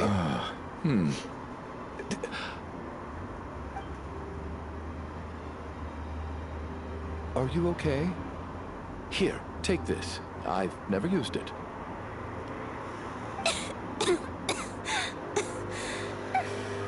Thanks. Look who's Mr. Nice Guy all of a sudden. Is it because Tonya stood up for you this morning? At least you know how to return a favor. Yeah, without Tonya, who knows how badly he would have been hurt. I told you already, I never intended to resort to violence. Duh, bunch of rascals. Little girl? I was rather surprised when you spoke up for me this morning. I didn't think I had many admirers here, so, thank you. Oh, no need to thank me. I said some bad stuff about you too. I mean, rightfully so. I've been too embarrassed to admit it, but you remind me a lot of my daughter. What, she also sick? So kind to everyone, but never lets her old man off the hook. Unless my wife and I are having a fight, then she's always on my side. Especially when she was little. Every time I took her out. Oh, shit. All right, easy now. How long have you had that cough, Tonya? I don't know. It's probably been a while. I'm fine. Are you taking anything for it? Yeah. I'll be fine once I see my brother. He's gonna pick some frost fairy flower leaves and brew a tonic for me. I'll feel much better once I drink that. I see. That's good to hear then. We should probably discuss arrangements for tonight. Now that the deceased has left our midst, there shouldn't be any more incidents. However, out of an abundance of caution, I'll keep watch. Shouldn't we take shifts? I can take one if needed. No need.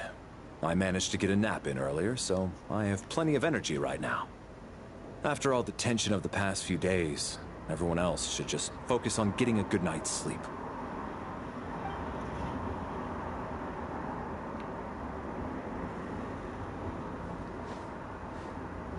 What a long day. This whole situation turned out to be way more complicated than I expected. Bro, I think this is like the longest time we've been separated from Paimon in a story quest. But Valeri's right. I should just try to calm down and get some rest. The last thing I want is to give myself nightmares. Oh my god, again. This is the third time. She's awake. She's awake! Get over here, you big lug, and take a look! If you must call me something, call me Mr. Door. The Black Mist is coming. You need to go. Okay, this is interesting. Where are we? Black Mist? Haven't I heard that before? You see, like... every time she enters this, like, space...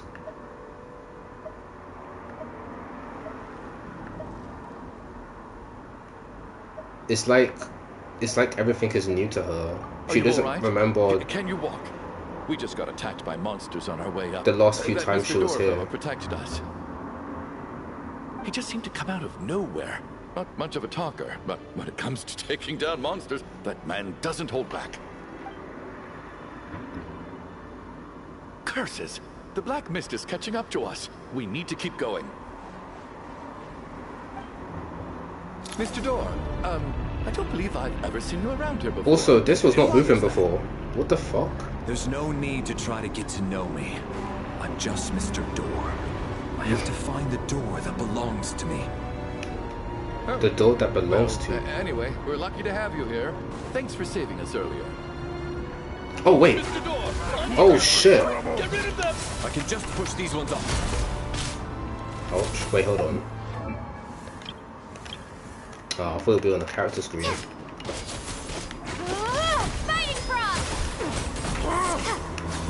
I mean, I think we already knew he was going to be Electro.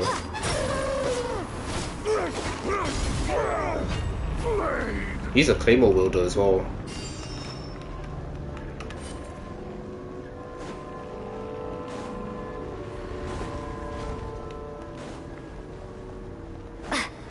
So we're doing this the hard way.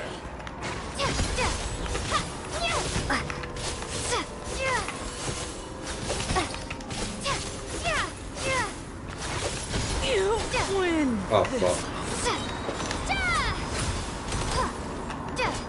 Oh, remarkable work, Mr. Door.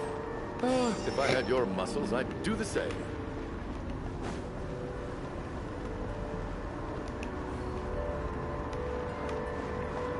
Can't see what's at the top.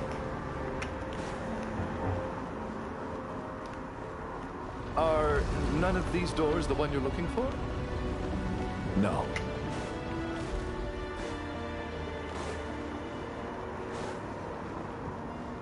Oh, hello.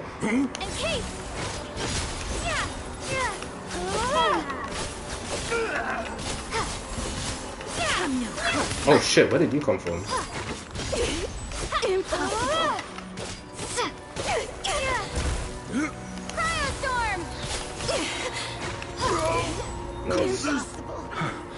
I'm so exhausted. And the black mist is still rising. Oh. Wait, look! There's more monsters down there. Are they coming from within the black mist? No, no! They're gaining on us! Quick, keep going, or they'll be at our heels any second! I know bro's gonna trip and fall.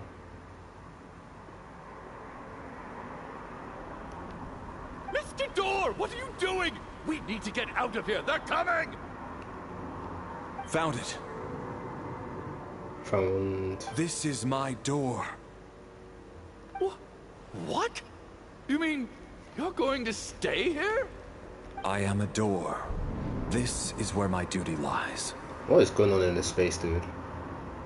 So he meant a door for closing, not for opening. No! You saved us. We can't leave you behind. You must keep going. A door can only keep things out for so long. You must make haste. But... Oh, you're right. Let's go. We can't let Mr. Door's sacrifice be in vain.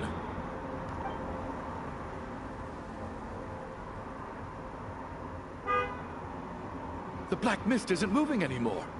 Looks like both the monsters and Mr. Door are gone. Alright, Lumion, you have a job. You need to keep this man safe at all times, otherwise he's going to die. I didn't just imagine all that, did I? Surely I wasn't so scared out of my mind that I hallucinated a door as a human being. No, I remember Mr. Door too. Oh, okay, good. There's no way we both hallucinated the same thing. Hmm? Getting sleepy? I'm waking up. Well, looks like we're safe for now. Go ahead. Let's get some rest. Wait, what if I wake up but he doesn't?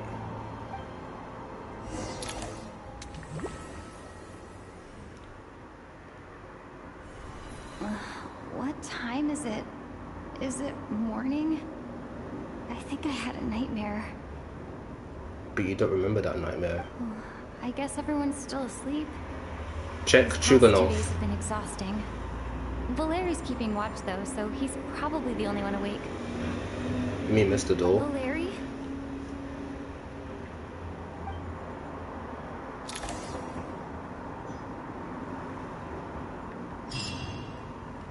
Damn.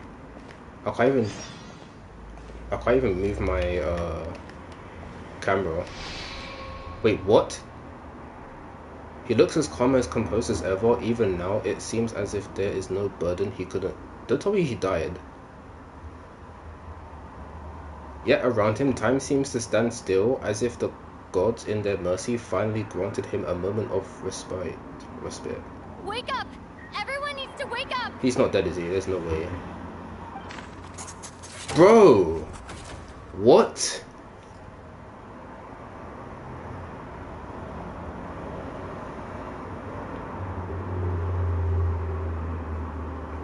I mean, I did say it would make things interesting if, like, a playable character died. Allegedly.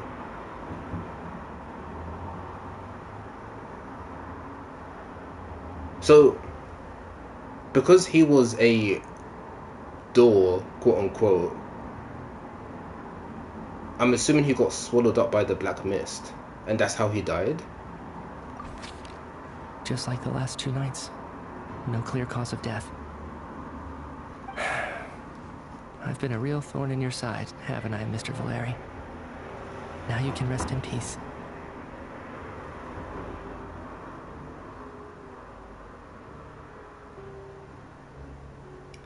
There's no sense of grief for Meteor, like... But for me, that makes it... life will be all the duller for not having to run away from you, my friend. How's Tonya? Is she okay? I just checked on her, and it doesn't seem like anything serious. She's just exhausted from the past couple of days, and she's still recovering from her illness. We should let her sleep a bit longer.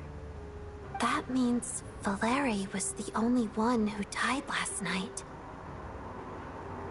If Valeri was awake and keeping watch, it would have been impossible to kill him without waking everyone else up. That much is certain. This is so frustrating. Why has nothing changed since yesterday? I thought we already dealt with the dead person causing all this. Actually, one thing has changed. There's only 1 victim this time, not 2. Yeah. Does that mean... Oh, fuck. Alright, here we go again.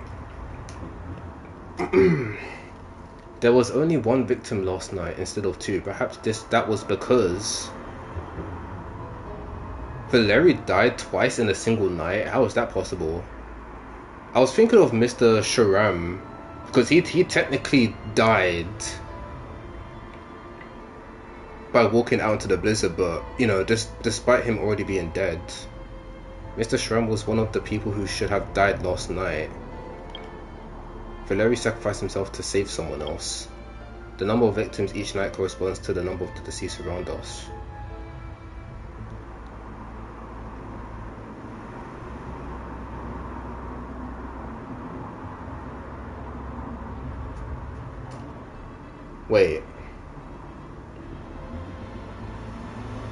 Wait, how many people have died so far?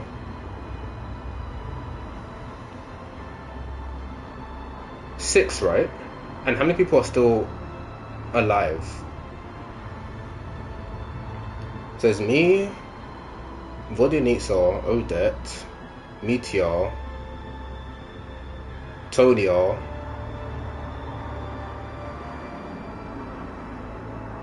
Am I missing one?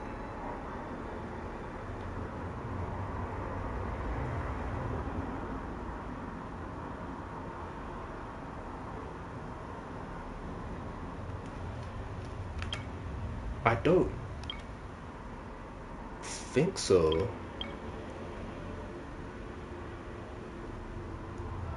Wait, Chuganov, where is he?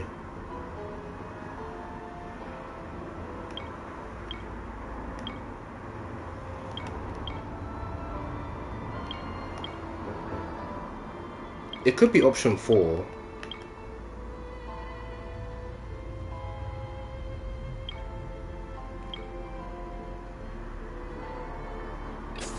Okay. After the deceased Shram left, there was 1 less victim last night.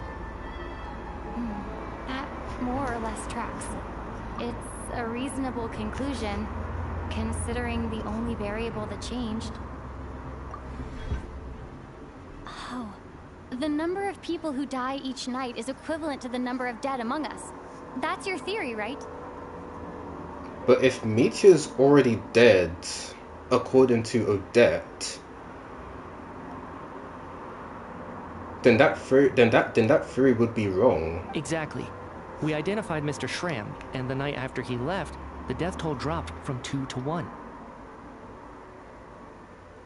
By that logic, there must be one more dead person left among us. Another one? But there was only one person unaccounted for in the ticket checks, right? The head count should match up now. Having an extra person was definitely a cause for alarm, but being one person short isn't nearly as unusual. Someone could have left in the middle of the show, or made it out before the storm hit. One more dead person among us. If Mitia's theory is right, then what Odette told me seems a lot more relevant. Oh my god. It's just, at the time, we had no reason to think there was more than one dead person. If only we'd taken it more seriously as a possibility, maybe this could have been avoided.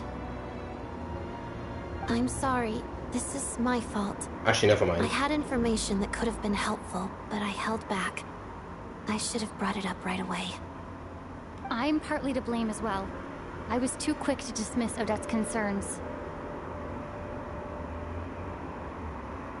Oh wait, hold on.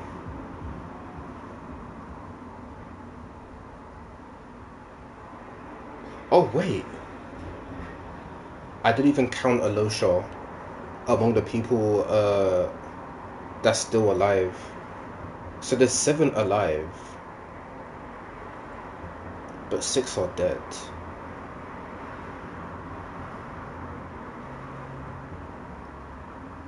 Yeah, okay, yeah, that makes...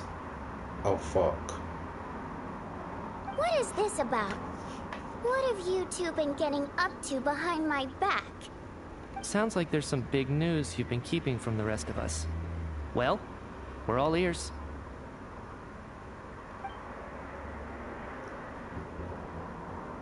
Odette tells the group about finding Meteor dead and...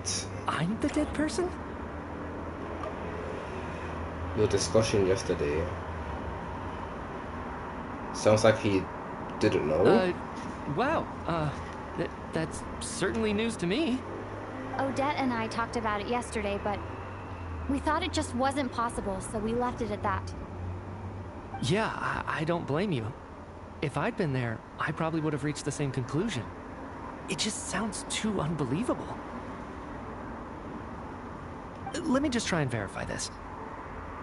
I just scoured my memories trying to think back to the afternoon Miss Odette mentioned. But I honestly have no recollection of dying. That's where I'm different than Mr. Schramm. Having seen Mr. Mitia a few days ago myself, I also find it hard to believe he could be the other dead person among us. Well, if it isn't Mitya, then who? Do we vote on it? If you don't mind me asking, Traveler, I believe you mentioned that you know Tonya's brother. Had you ever met her before all this? No. I only knew of her. No, never. Wait, are you saying... Now, just 1 minute. I know where this is going. You can't just randomly point a finger at anyone you want. You're in the hot seat, and all of a sudden you want to divert our suspicions onto somebody else? Trying to pick a fight, Mr. Chuganov? Whenever you open your mouth, all you do is attack people, and I've had enough of it. If you don't want to engage in a civil discussion, you can shut up. Damn. You little brat! Bro, I wouldn't pick a fight with someone who wields a stellar linchpin. Did Mitya ask about Tonya because he suspects her? I suppose I only identified her by age and nothing else. Could that mean... I'm just saying. Bro, I was joking on people for no reason. when I said that Tonya could be... I can vouch for her if nothing else. I've seen her before. She's the sister of that Harbinger, isn't she? The one called Child. Oh, really? You're telling the truth? Since being here, I don't think I ever mentioned she was Child's sister specifically. Does Chuganov actually know her?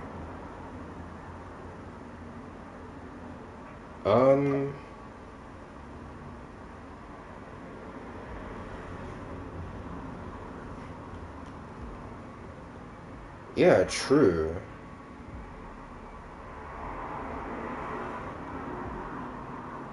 If Chuganov can vouch for her, then it can't be Tonya either. In which case, it seems unlikely that there's another dead person among us at all. Miss Odette, could you go over that afternoon with me one more time, when you found me dead? No problem.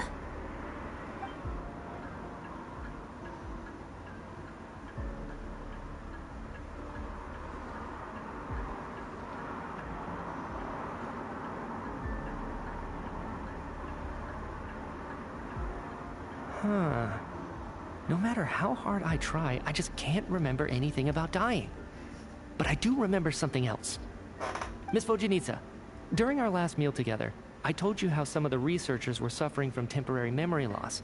Do you remember that? Oh. Okay, I see where this is going. Yeah. You said it was hindering the progress of your experiments. You thought they were just under too much stress or something. Right. And even though I don't remember dying that day, I'm pretty sure I experienced something like amnesia. Some of my memories from that afternoon are missing. Are you suggesting you're missing the memory of your... Of course. How am I only just realizing this? Humans aren't necessarily aware of their own death. You mean being silently assassinated, or dying in your sleep? Situations like that? The researcher's amnesia. Suddenly it all makes sense. I must thank you, Odette. I think your perspective just helped me reach a breakthrough on a series of issues that have been troubling me for quite some time. All right. It's decided then. I'll be the one to leave today. Oh, shit. Oh, leave? Hey, wait a minute. Aren't you rushing into this? What if you're wrong?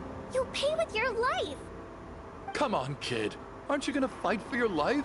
This seems like a rash decision. I have other reasons beyond what's been discussed. In fact, thinking back,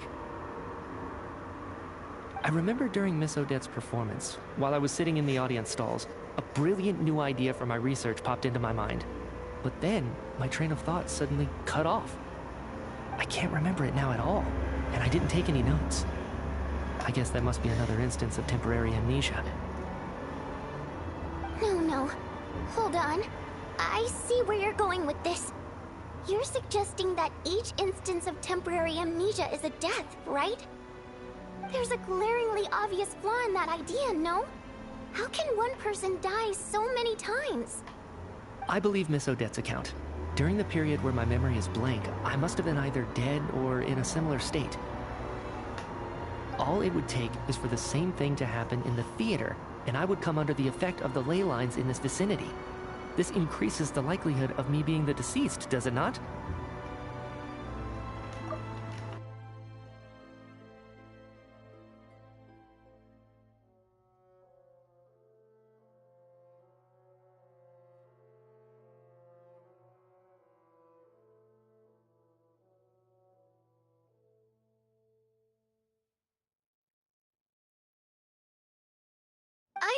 But...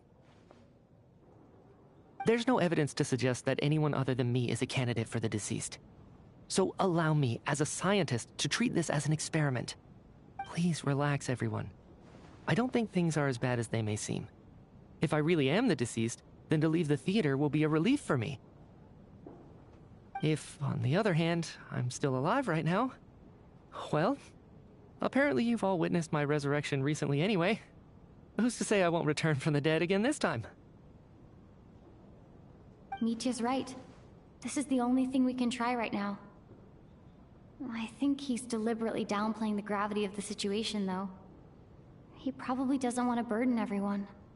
What is a scientist if not someone who gambles on experiment after experiment in an attempt to obtain the truth?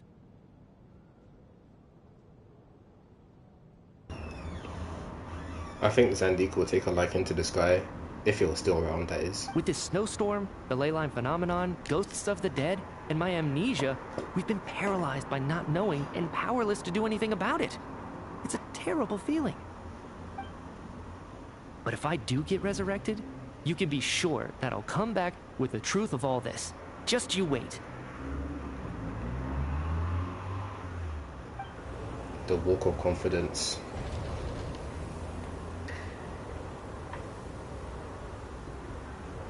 It's like he's waving while walking off. Oh, okay, never mind. He does it himself. As night falls, the theater is filled with a heavy silence. More than half of the group is gone since the first night here. Beyond the loop. Bro, what is going on? How is Tonya doing?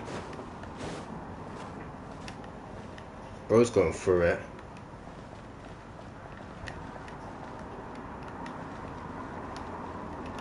Kudos to actually stay alive for this long as an NPC, to be honest. Oh, that Valeri guy was packing even more muscle than I thought. I can't believe how heavy he was. Hauling him over there nearly killed me. Oh, curse this confounded snowstorm. Go bother some other poor souls instead. What do you want? I'm not in the mood to talk right now. I can see that. So where are they taking the bodies? Are they just piling it over the others in the same room?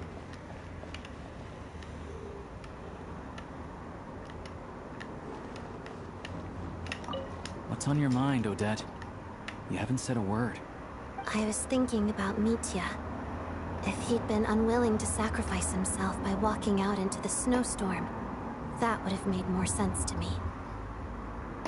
After all, it seems like the dead don't perceive things any differently from the living. Mitya doesn't even remember dying.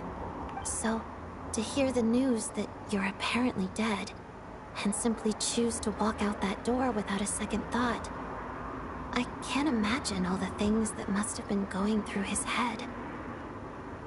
But when Mitya left, his expression revealed absolutely nothing.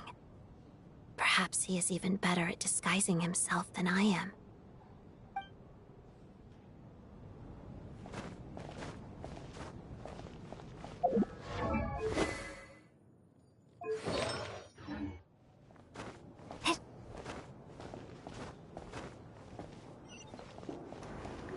Looks like Tonya's awake.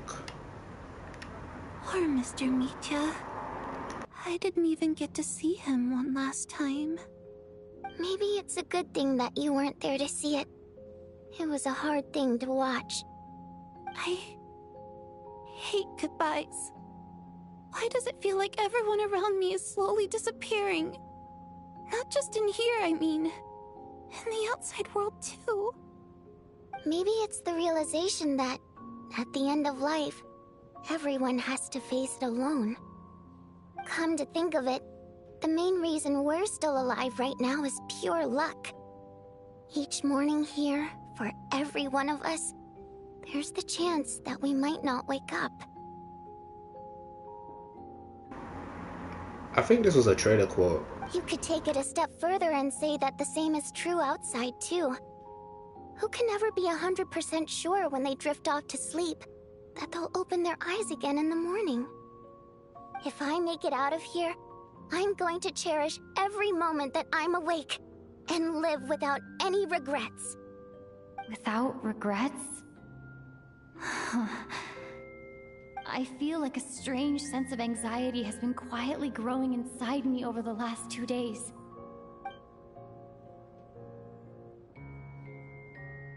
Are you okay? You look really glum. If something's bugging you, let's talk about it. There's only a few of us left here now. After everything we've been through, what's the point in keeping things bottled up? I have a travel companion named Paimon. Alosha and Odette have met her before. She's been feeling unwell recently. You're worried about her, aren't you? That makes sense. We've been trapped in here for days. To be honest, I used to feel like I was just a spectator in this world, watching everything that happens from the sidelines. Maybe it's because I'm a descender? A descender? But with Paimon by my side, over time, I slowly felt my connection to this world growing stronger.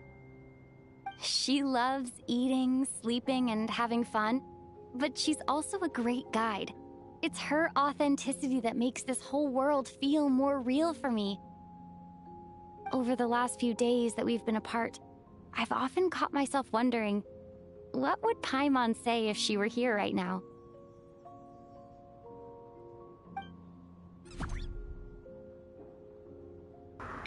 Was that supposed to be a jump scare? By the time I snap out of it, the conversation has already moved on and I'm still in my own little world. I'm trying to overcome this sense of detachment, but I really miss Paimon. I guess, in a way, she means the whole world to me.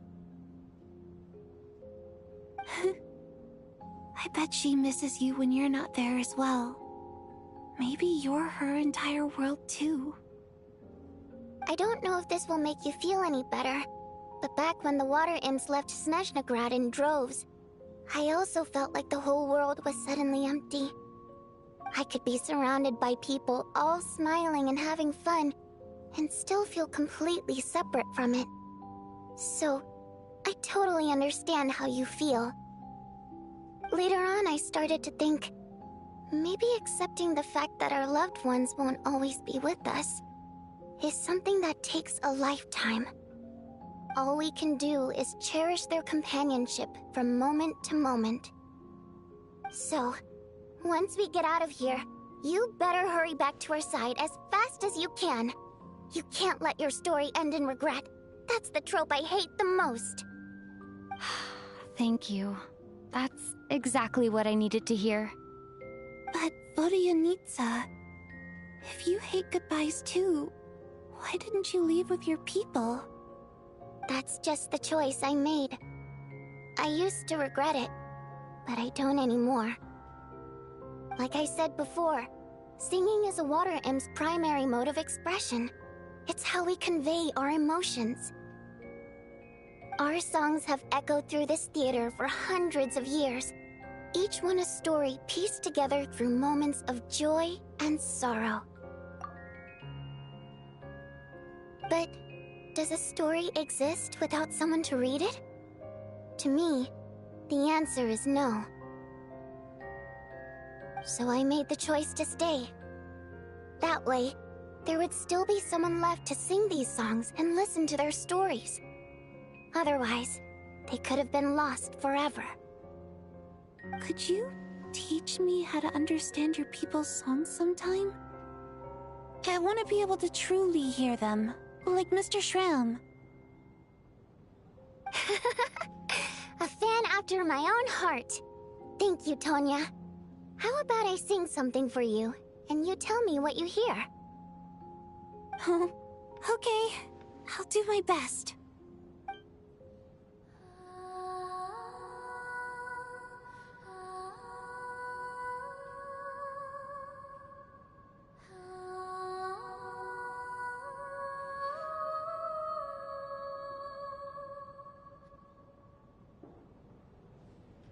I've never heard that one before. I feel like I can hear a sense of longing somehow. I wonder why that is. Color me impressed, Tonya. You're a keen listener. Most people can only tell if a song is happy or sad. I didn't think you'd be able to pick up on such specific details. So, what's the song about then? Come on, tell me! I've actually never performed this song in the theater before, because it has more of a ceremonial purpose for our people. It's not meant for the stage. It means something like, may those we have lost watch over us, and follow this song back home in the night, so that we might be reunited once more. So it's kind of like a requiem, the call to be reunited with our loved ones in our dreams. No wonder I could hear that sense of longing. You sing it for loved ones who have passed away. I hope it reaches them. It's getting late, Tonya, and you're not well. We should all turn in early. I suppose there's no reason to keep watch tonight. Yeah, true. Okay, but, before I go to bed, Could you sing that song a couple more times for me, Vodianitsa? Of course. Anything for my #1 fan.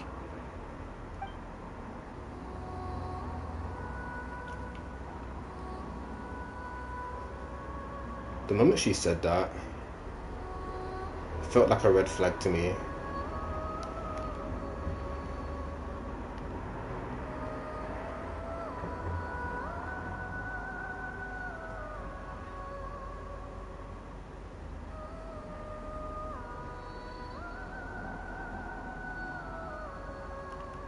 Once I get out of here, I definitely don't plan on ever coming back. But I guess that means I'll never get to hear Vodianitsa sing again. That's a sad thought. I mean, you could recommend her to the Opera Epicles to perform there. Before I fall asleep, I should cherish this moment of companionship while it lasts.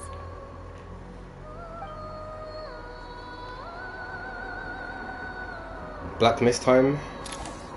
Yeah, here we go.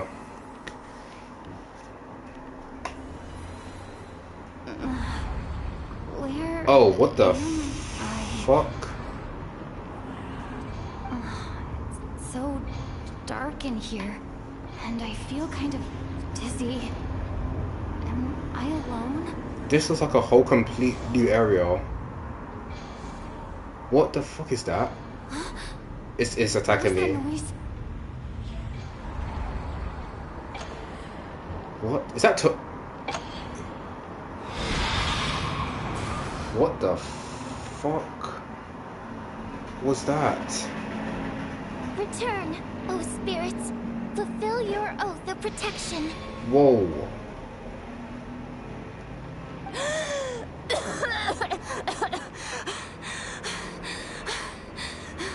That looks like Tony.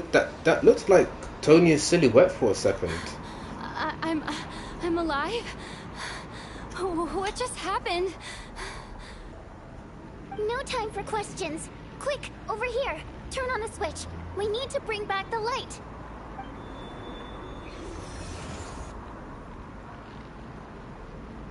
All right, we're safe.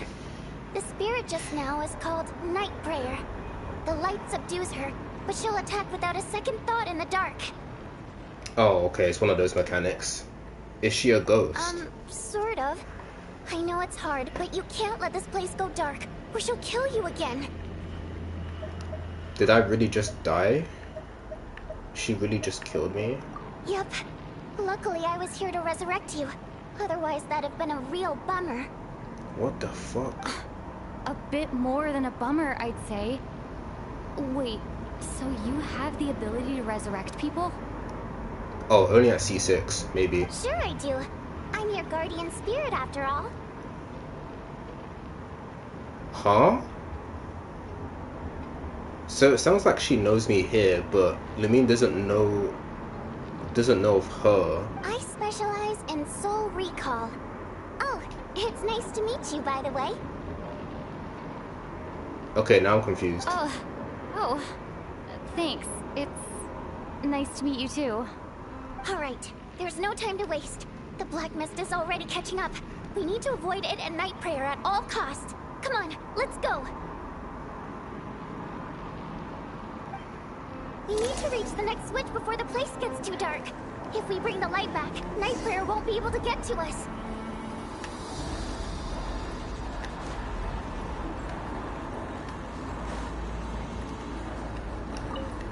Sweet, sweet light! It's back!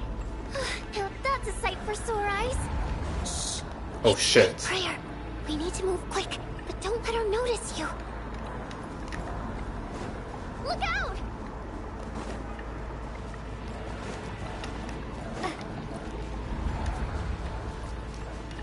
This is kind of Monko. Alright, let's get my stamina back up. Okay, what is that silhouette though? Alright.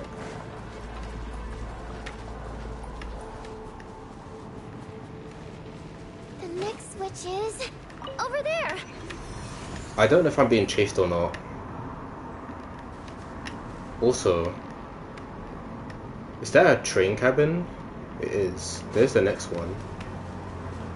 Uh-oh. What the fuck? Okay.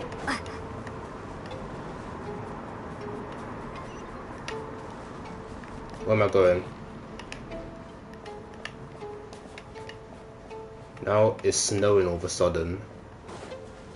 But, wait.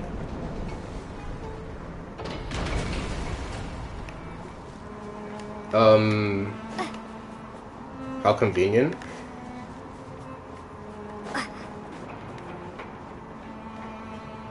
Uh-oh.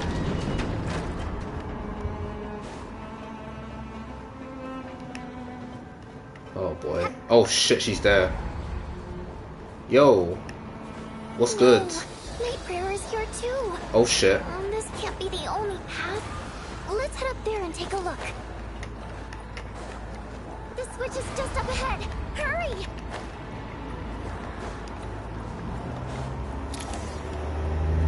It's too dark. We're not gonna make it. Come on, faster! Behind you. Whoa, whoa, whoa, whoa. Fuck, whoa. Traveler! I died again. I won't let you die like this. Not on my watch.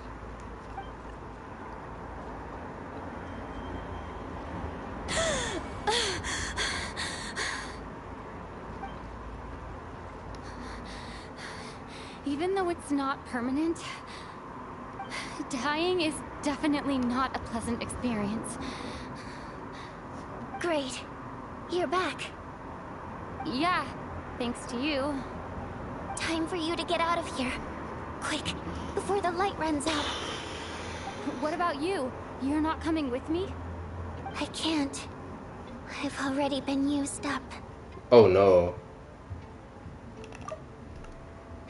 Oh no. The Guardian Spirit's skills are finite. I can only resurrect someone so many times. Fuck. I might not look any different, but my essence has been exhausted. Now, I will slowly start to fade away. I can go no further. The black mist is where I belong. It's okay. So, remember what I said about red flags? Why didn't you tell me sooner? Because it wouldn't have changed anything. That knowledge would have just burdened you. And the Guardian Spirit's role is to protect. But... Go. Now, before it's too late. I already hear Night Prayer approaching.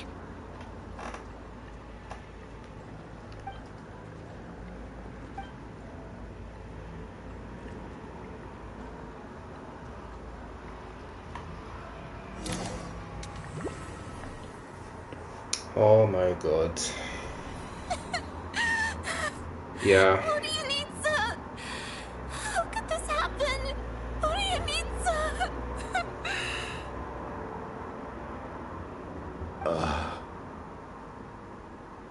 Well, I guess there's no need to inspect the body. You're beginning to grow numb to the tragic deaths that await each morning. Before long, the lament of countless water imps seems to resound around the theater, full of deep affection and sorrow for Vodyanitsa.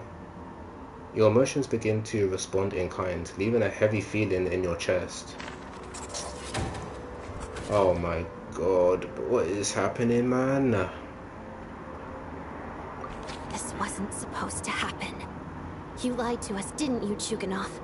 You've been lying from the start. Yeah, not only that, that was one death, that wasn't two. Take a long, hard look at yourself before you go around accusing other people. Is it because Lumine was supposed to technically die but got resurrected? I suspected you on day one, Lilik, and now look where we are. By some strange coincidence, you've never been targeted. You just happen to have survived this long? No. You should be the prime suspect. I like how no one has suspected Tonya so far. And you, because she looks like an innocent child, which so content with I assume she Yet is. you were the one I who just stopped don't us think from she leaving knows from the start. herself that Why are you she's trying doing to keep us this. here? I mean, we don't know if it's her yet, but that silhouette just looks way too familiar, way too similar. Now you're just lashing out indiscriminately. That's either a sign of anxiety or a guilty conscience. Where was all this passion and bravado before? Decided to fight until the bitter end. Is that it? Is that a threat? Fine, bring it on. You think I'm afraid to die after all this? You want to kill me? Go ahead. I'd like to see you try. After all the trauma of the past few days, everyone's been pushed to the breaking point. Valeri and Nietzsche aren't here anymore. Someone else needs to step up and take charge.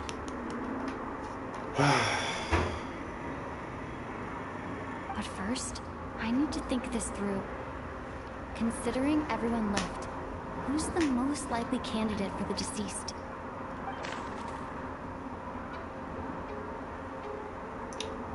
Wow. Among those still remaining, the one most likely to be the deceased.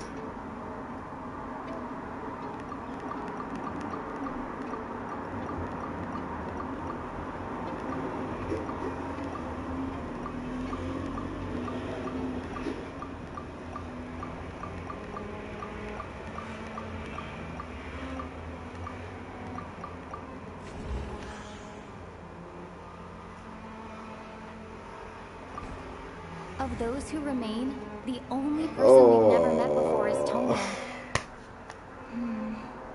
There is room to doubt her true identity. People are easily misled by first impressions.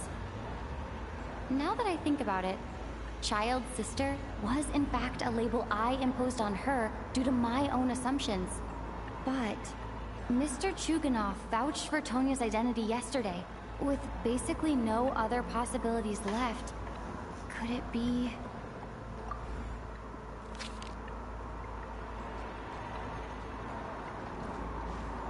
Tonya, how's Tusser been lately? Oh, good question. Basically, asking her questions that you would assume she knows, because Tusser's her brother and everything. Tusser? She doesn't know. Your brother Ajax must have mentioned me in his letters home, right? Did he say anything about a blonde traveler? No. What? And my brother's name is Razik, not Ajax. Who the fuck is Razik? Chuganov, looks like it's your turn to do some explaining. Yesterday you said you could vouch for Tonya. Why did you give us a false testimony? I knew you were behind this, Chuganov. You've been lying through your teeth from the start. Everything about you is fake. Down to the wife and daughter you're always talking about. Your entire family man persona is a charade, isn't it? That night, when I infiltrated your place as Lelik, I noticed you were home alone. Didn't think much of it at the time. Just thought everyone else was out.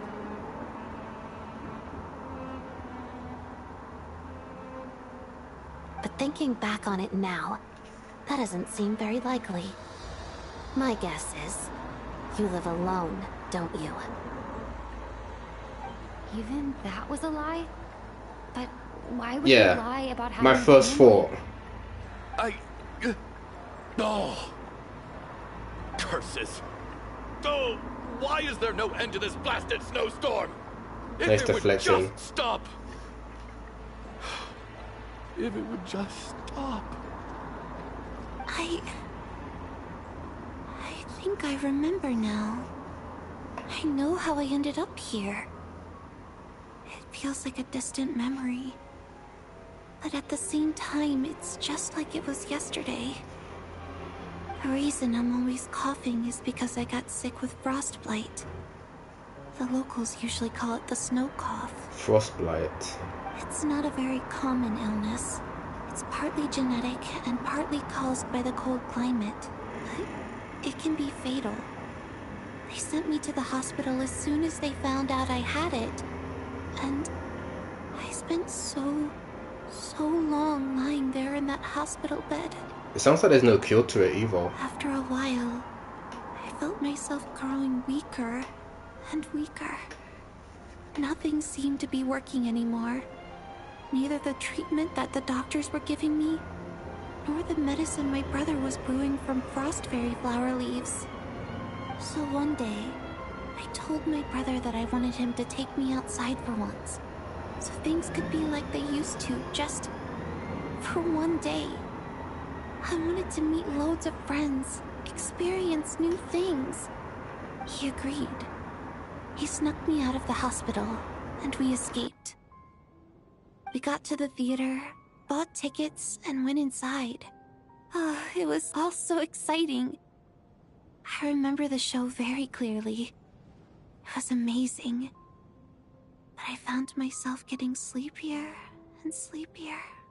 Oh, Tonya. When I woke up, I couldn't find my brother anywhere, so I guessed he'd already left. But there's no way he'd leave me behind. So I decided to stay here and wait for him. At the time, I figured he'd probably gone to brew some more medicine for me. I was planning to chew him out for abandoning me when he got back. Tonya, it sounds like by then, you'd already...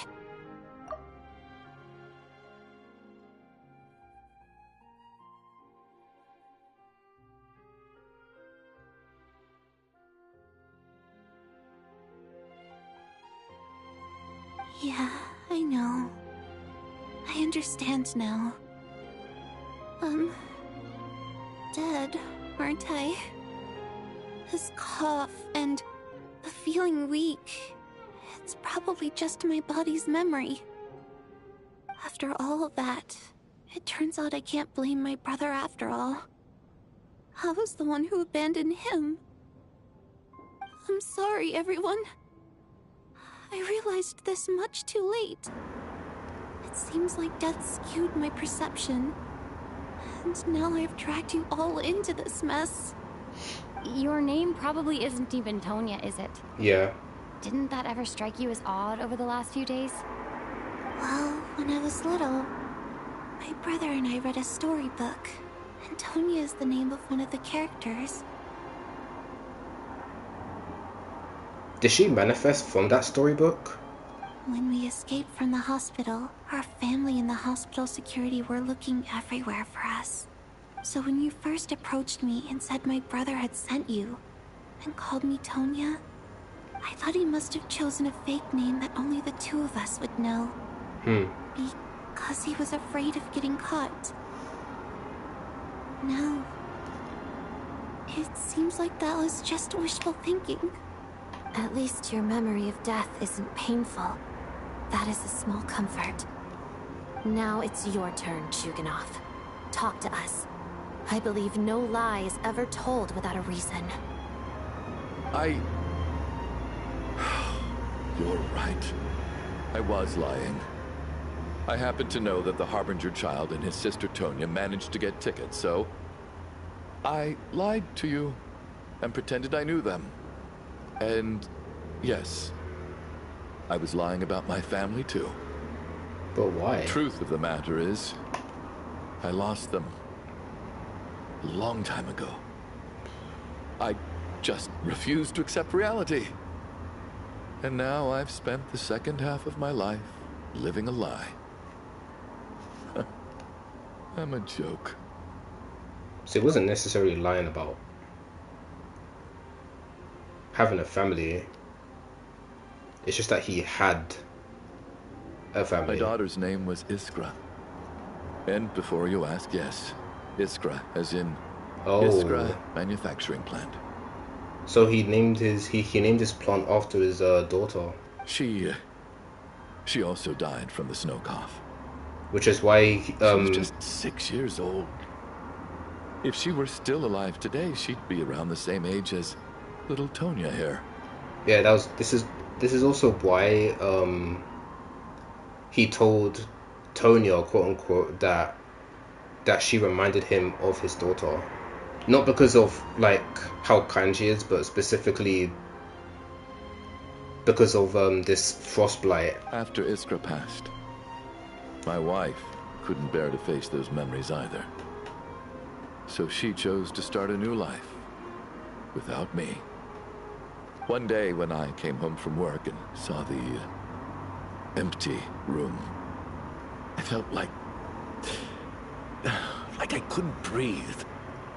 Subconsciously, I started to imagine that they were still there. I soon discovered that this was the only thing that made me feel any better, so I just embraced the delusion. Nothing more than a pathetic means of escapism, I know. But at least it's not a crime. So explain your false testimony, then. The night before last, when I was chatting with Tonya, she mentioned that her brother would brew medicine for her from frost fairy flower leaves. Combined with her various symptoms, I suddenly understood everything, including the fact that she was deceased. The snow cough used to be an incurable illness. Used to be. I would pick frost fairy flower leaves to brew medicine for Iskra too. It took hours and hours on the stove. But the year after my daughter passed away, the jester of the Fatui announced that a cure for frostblight, also known as the snow cough, had finally been developed. It turned out that all previous treatments were completely ineffective. No better than random concoctions. That was the final straw for me. I just couldn't take it anymore. Just one more year. One more year, and everything would have been okay. So, more than anyone, I know full well that in this day and age, no one in their right mind would still be using frost flower leaves to brew medicine for the snow cough. Poor Miss Tonya, therefore, had to have been from an era when snow cough was still a terminal illness. Damn. So, you projected your daughter onto her? Even though you knew she was one of the dead? Even though you knew that protecting her could get you killed. That doesn't make any sense. You knew she was already dead. What did you hope to achieve by protecting her? I just don't believe in your crackpot theories, nor do I approve of your actions. How can you just declare a living person dead and throw them out into that snowstorm? Nitia's gone. My good buddy Shram's gone. And now it's Tonya's turn, isn't it? The others I can make my peace with, but little Miss Tonya, here she is, standing right in front of us, alive and breathing, and fighting her own battles. And you're quite happy to say she's dead? I just want her to live. Once this snowstorm is over, the very moment it stops, I'm going to march out that door and find someone who can fetch the very best medicine for her snow cough. I'll be damned if I'm gonna let you cast her out into the snowstorm before I have the chance to cure her. Not again. Not this time. Not when the cure is right within our grasp. I'd never be able to forgive myself. You can kind of empathize with him a bit. Mr. Chuganov, stop. I can't let you do this. Tonya. By the sounds of it, you've known I was dead since the night before last, right?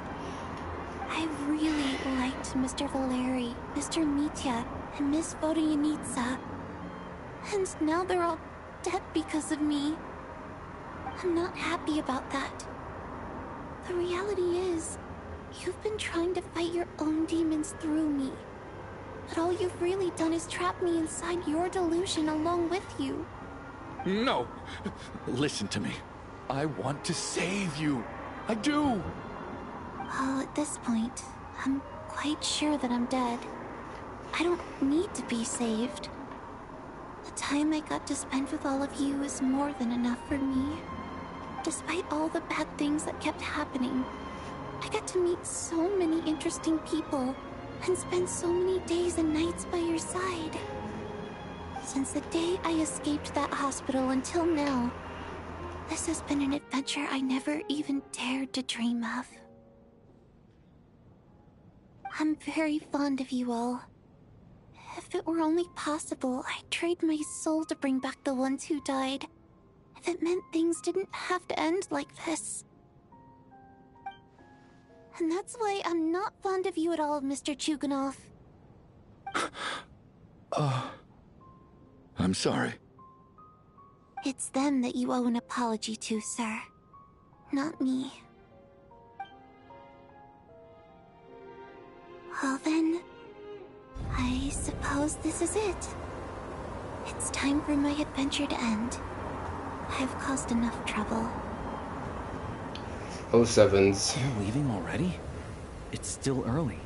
Don't you want to stay a little longer? No thank you. Oh, and by the way... Am I going to be the only one left in this theater? My name is Patashka. Patashka? It was nice meeting you all.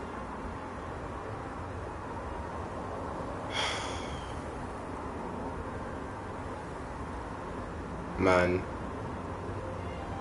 Feels strange that we're only being properly introduced now that it's time to say goodbye.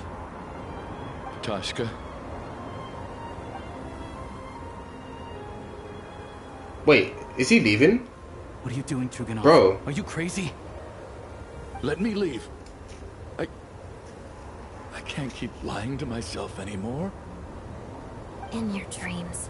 Don't think you're getting off that easy when you had a hand in the deaths of so many people. The Fatui have honed quite an array of enhanced interrogation techniques since they were founded. Once we're out of here, Lelik will personally give you a taste of every last one. The snowstorm continues as if it will never stop. Nighttime, ugh.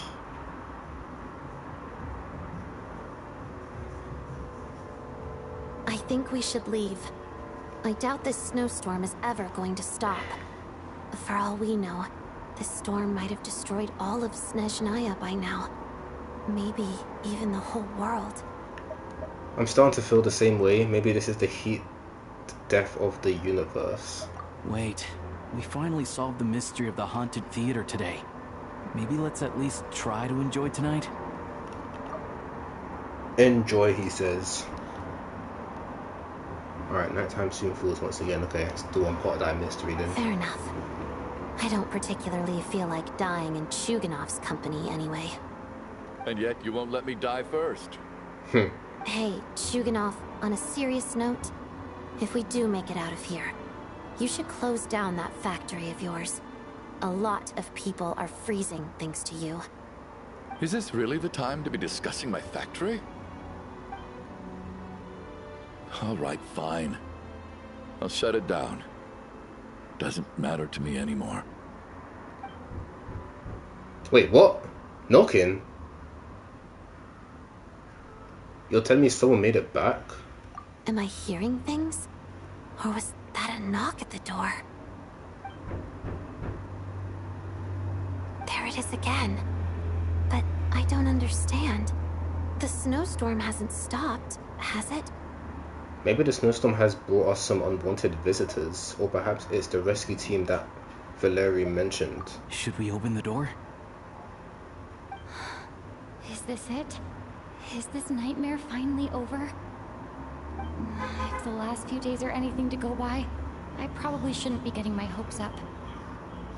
Whatever lies beyond that door at this moment, it could be something even more terrifying than everything we've been through so far.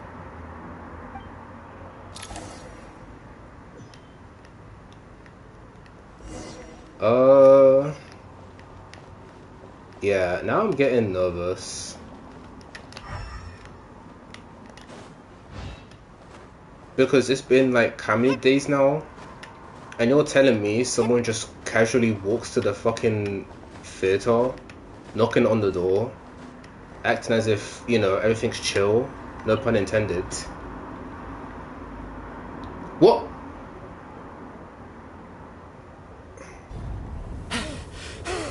He actually made it back. Hey everyone, I'm back. Are you Meteor though? How are you doing? Feeling any better? Much better, thanks. Whew, it is so good to have you guys here. I was a little worried that the theater would be empty by the time I got back. Did you see Patashka on your way back? Actually, he wouldn't know her real name. Let me see. Tonya and Vodyanitsa are missing, which means...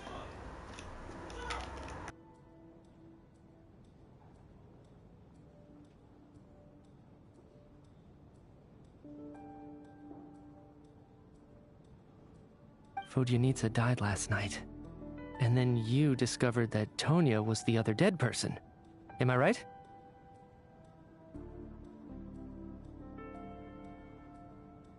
Not Tonya. Patashka. First, tell us how you made it back here. Given the conditions outside, no one should be able to return alive.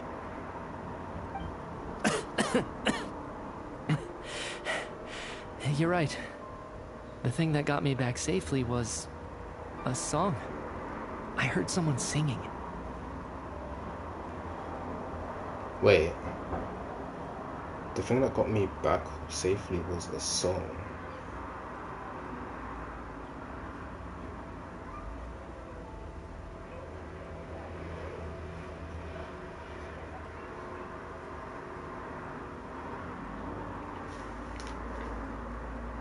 Well, the only person we know here who can sing is Vodyanitsa, but she's already dead.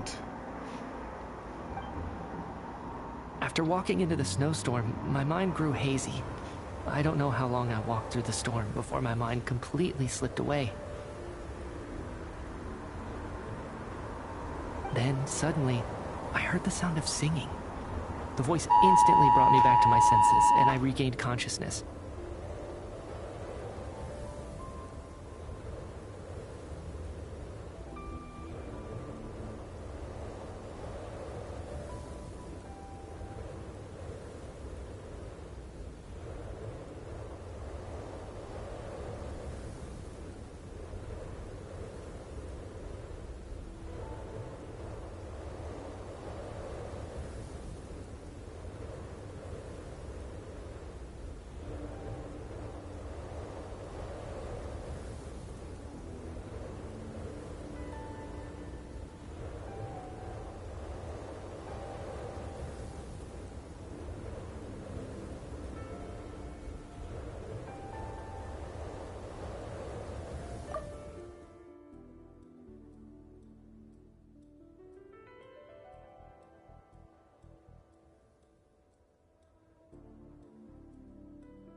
Alright. Then, suddenly, I heard the sound of singing. The voice instantly brought me back to my senses, and I regained consciousness. So I followed the voice, searching for the source of the singing. I searched and searched, until finally, just a few moments ago... Look at the space around it, it's all white. Right in front of me. And no, I don't think it's because of the blizzard, but it just feels weird. The singing. I've actually never performed this song in the theater before, because it has more of a ceremonial purpose for our people. It's not meant for the stage. It means something like, may those we have lost watch over us, and follow this song back home in the night, so that we might be reunited once more. That must have been Vodyanitsa's requiem. Who knew it actually worked? That song is meant to guide the souls of the dead. Mitya, That must mean that you... Huh. No kidding. Huh, seemed like I guessed right then. This is what I've been so desperate to tell you about. When I first stepped out of the theater, I was still quite lucid. My memory of it is still pretty intact.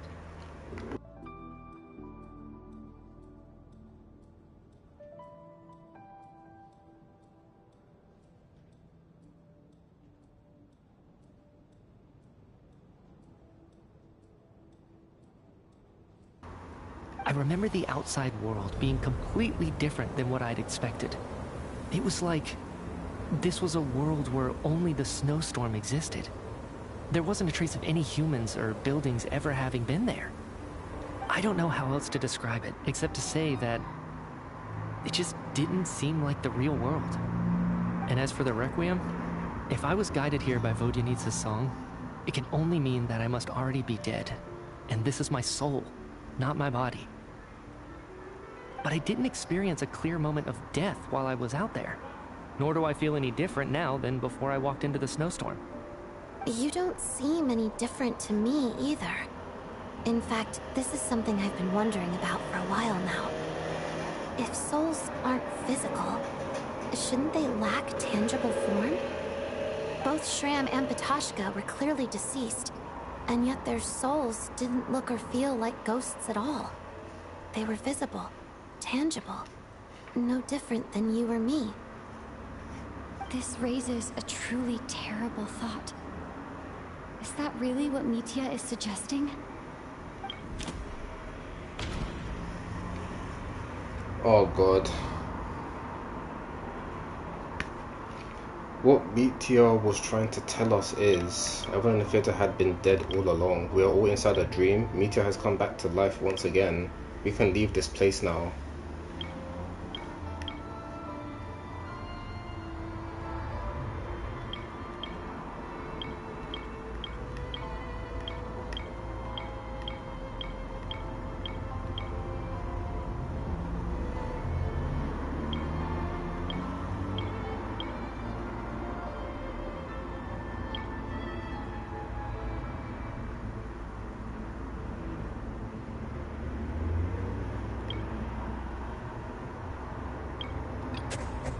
Yeah, I had a feeling. Dreams can't explain everything, and this isn't the Sub-Zero's festival. Mitya's soul was summoned back by the Requiem, confirming that he is indeed already dead. And yet, he looks no different from us. Of course, if even the long deceased like Mr. Shram can blend in with us undetected, then maybe we've all been dead from the very start. And all of us are now souls wandering the theater. Oh my god, that's actually fuck me up, dude. Yes. I think that this is probably the afterlife. So what, the moment we walked into the theater, we just died? What did you say?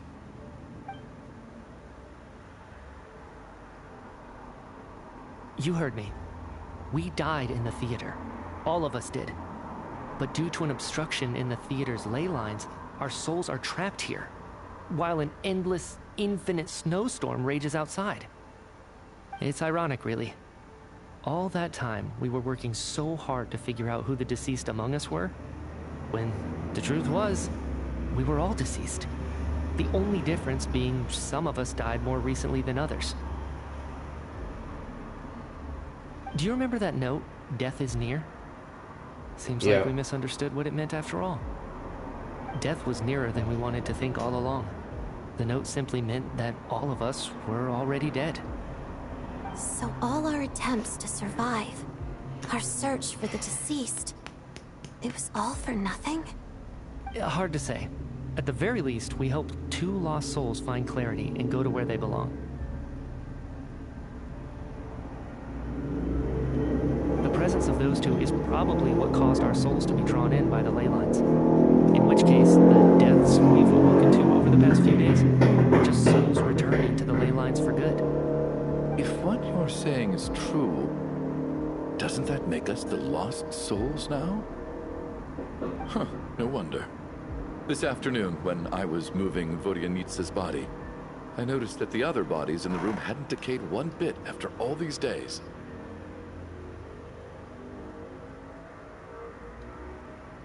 See, I would have clued into that if they let me see the piled bodies or whatever. Because I would have been like, oh, it's been a few days now. Why aren't the bodies being decayed? Or does Hovis not have the budget to actually like visually show that or something? That's further proof that those aren't physical bodies at all, but merely our shells here in the afterlife. Am I really dead? This doesn't feel real to me at all. No, that's impossible. This cannot be how it all ends. I still find it hard to believe that all of us are dead.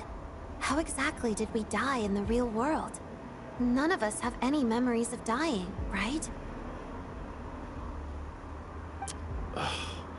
Not even knowing how we died is preposterous. Good grief. Surely there has to be some reason. Exactly. It's hard to rest in peace when you don't even know how you died. It gave me lots to think about as I strode out into the snowstorm. I racked my brains trying to remember the cause of my death, the exact moment I died, the root of all of this, right up until my consciousness faded. Wait. Hold on. Right before I lost consciousness, I think I saw something. What was it? I can't remember. And I think I lost my notebook and pen. Oh, yeah, we did see him with the notebook and pen. Mitya, your hand. What? Is that blood on your fingers? Huh? You're right. There's blood on the fingertips of my right hand. Looks like it's already dried. When did that happen?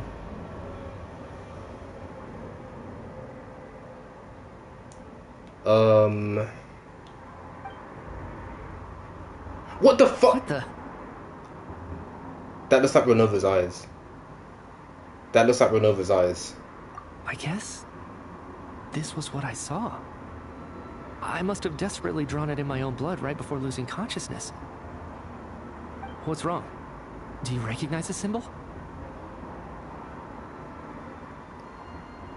Yeah, because she's seen Renova's eyes during in Natlan, right? When we went to Ochika Natlan, she saw Renova in like this weird form where we see like 7 fucking eyeballs in the sky. It's yeah. Renova. Oh the my ruler god. of death. Alosha, do you still remember that Snezhnayan folktale you told me about? It was about the Grim Reaper.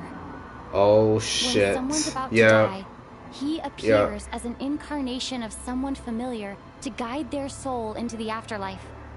And as soon as you recognize his face, your life is over. I heard a similar tale when I was little.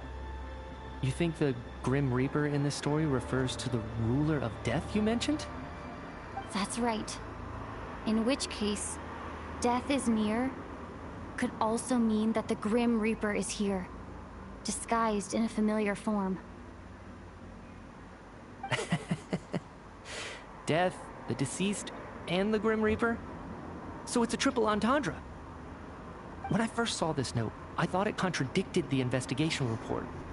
But now it seems like that was the whole intention. So the Grim Reaper deliberately misled us. Then, but what are these shots? It's like someone's watching over us. While they hid in plain sight. By that logic, the one person most likely to be the Grim Reaper incarnate is...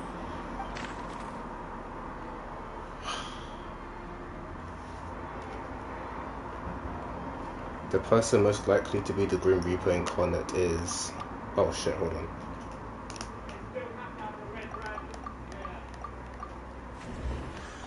Identifying the Grim Reaper is a major decision to make. I should think it over carefully. Oh, really?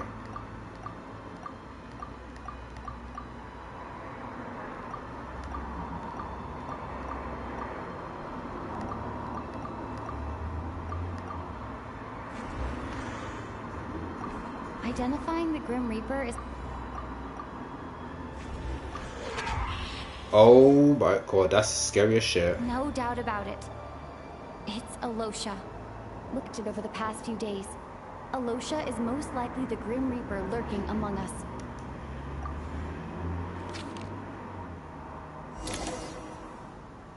Is it you, Alosha? You were the first to discover the investigation report, and you had plenty of time to slip the note inside to mislead us. So? Surely you can't suspect me based on that alone. What if someone else found the investigation report first, slipped the note inside, and then put it back without telling anyone? There's no denying it. The note could easily have been slipped in much earlier than it was discovered. That's not all. I've also noticed that, although on the surface, Valeri, Mitya, and sometimes I were the ones taking charge of the situation, looking back now, even though you didn't say much, you were always subtly guiding everyone from the sidelines. What do you mean? You were the one who emphasized how dangerous it was outside and insisted we all stay here. It was also you who suggested that we all sleep in the same place. And earlier today, you tried to convince Patashka to stay. I don't understand why, but it was out of character. So, you didn't understand my intentions, and now you're assuming the worst. Seems pretty unreasonable if you ask me. He still won't admit it? Fine. Let's see how he responds to the most damning evidence of all. Does he have, The biggest question I have right now is, if the Grim Reaper is impersonating Alosha, then where's the real Alosha? When did they switch?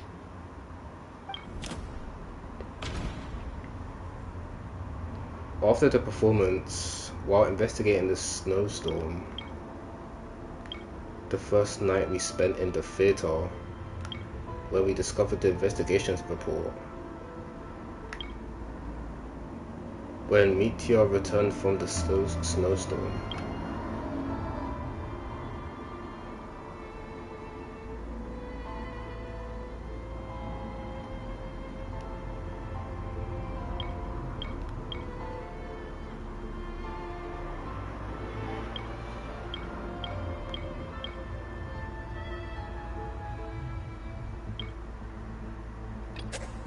No. Nothing related to Alosha happened that night. I should think about this again. No? Okay. The ruler of death would have needed to control how everything unfolded from the start. I'm just going with anything at this point. Ranks this late. Let me think about this again.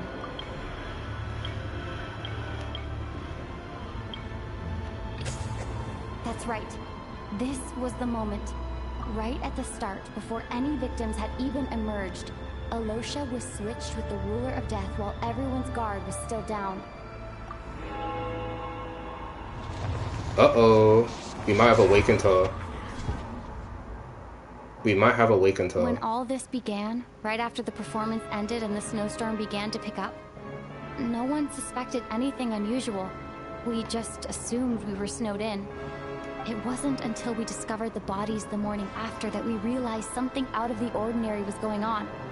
But it's clear now that the oddities actually started earlier than that, when Dimov walked into the snowstorm and never came back. Right.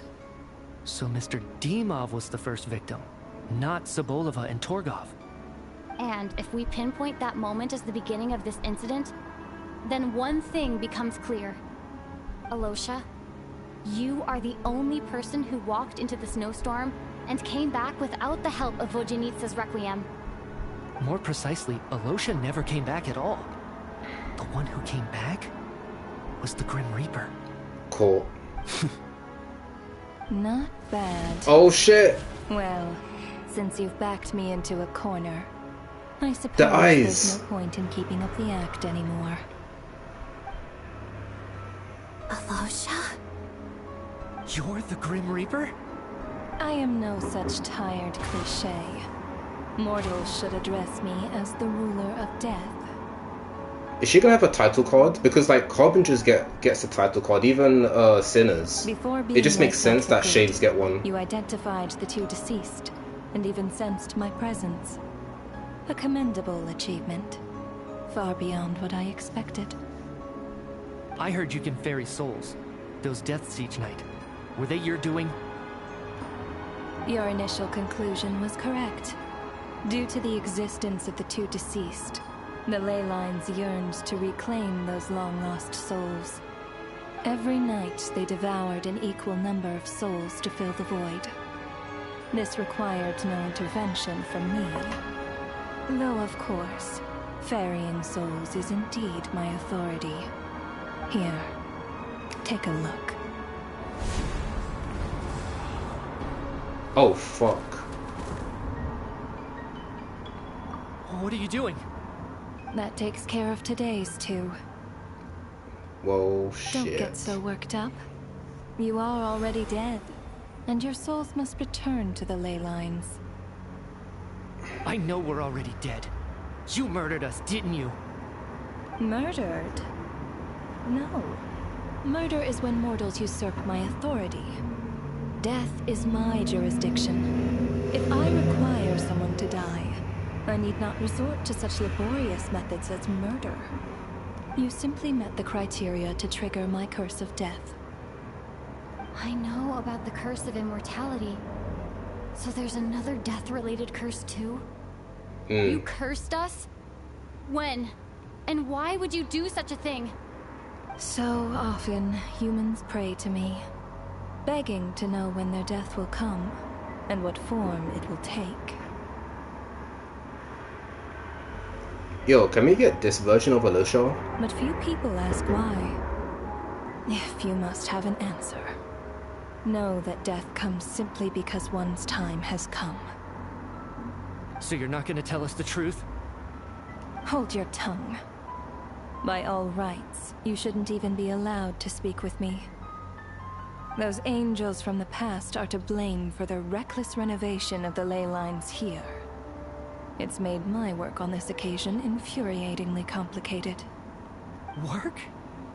So trapping us here, making us watch our friends die, that's just another day at work for you? You clearly have a lot of questions. Fine.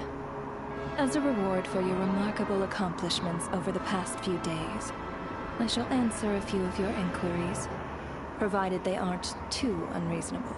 Oh shit, it's one of those. Is it one of those questions and answers? After the physical okay. body dies, the soul must return to the ley lines for that person's death to be considered complete.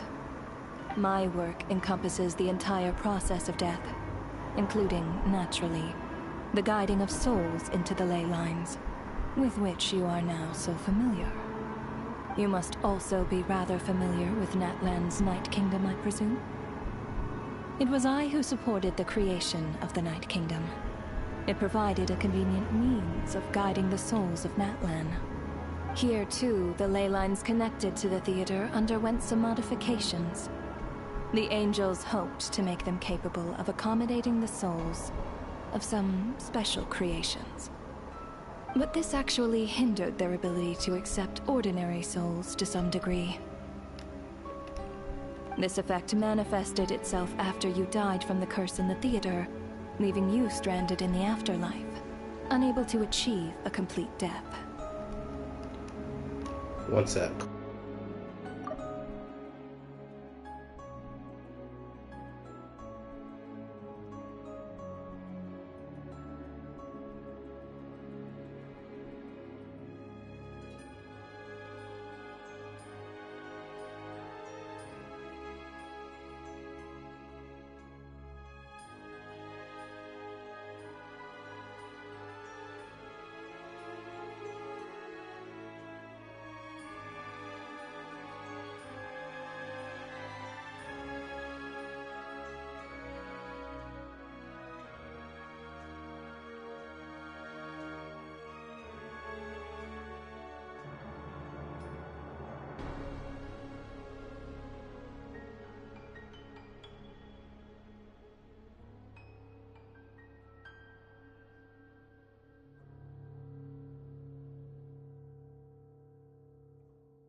Here, too, the ley lines connected to the theater underwent some modifications. The angels hoped to make them capable of accommodating the souls of some special creations. But this actually hindered their ability to accept ordinary souls to some degree. This effect manifested itself after you died from the curse in the theater, leaving you stranded in the afterlife, unable to achieve a complete death. But if souls who die from the curse of death fail to return to the ley lines within a short window of time, they will miss their chance for good. Then, they will remain forever suspended between life and death, no longer subject to the authorities of either. So if you don't resolve this matter soon, and see all our souls return to the ley lines before long, we'll escape your control. Mitya is sharp. This must be what Renova was worried might happen, and the reason she got involved to begin with.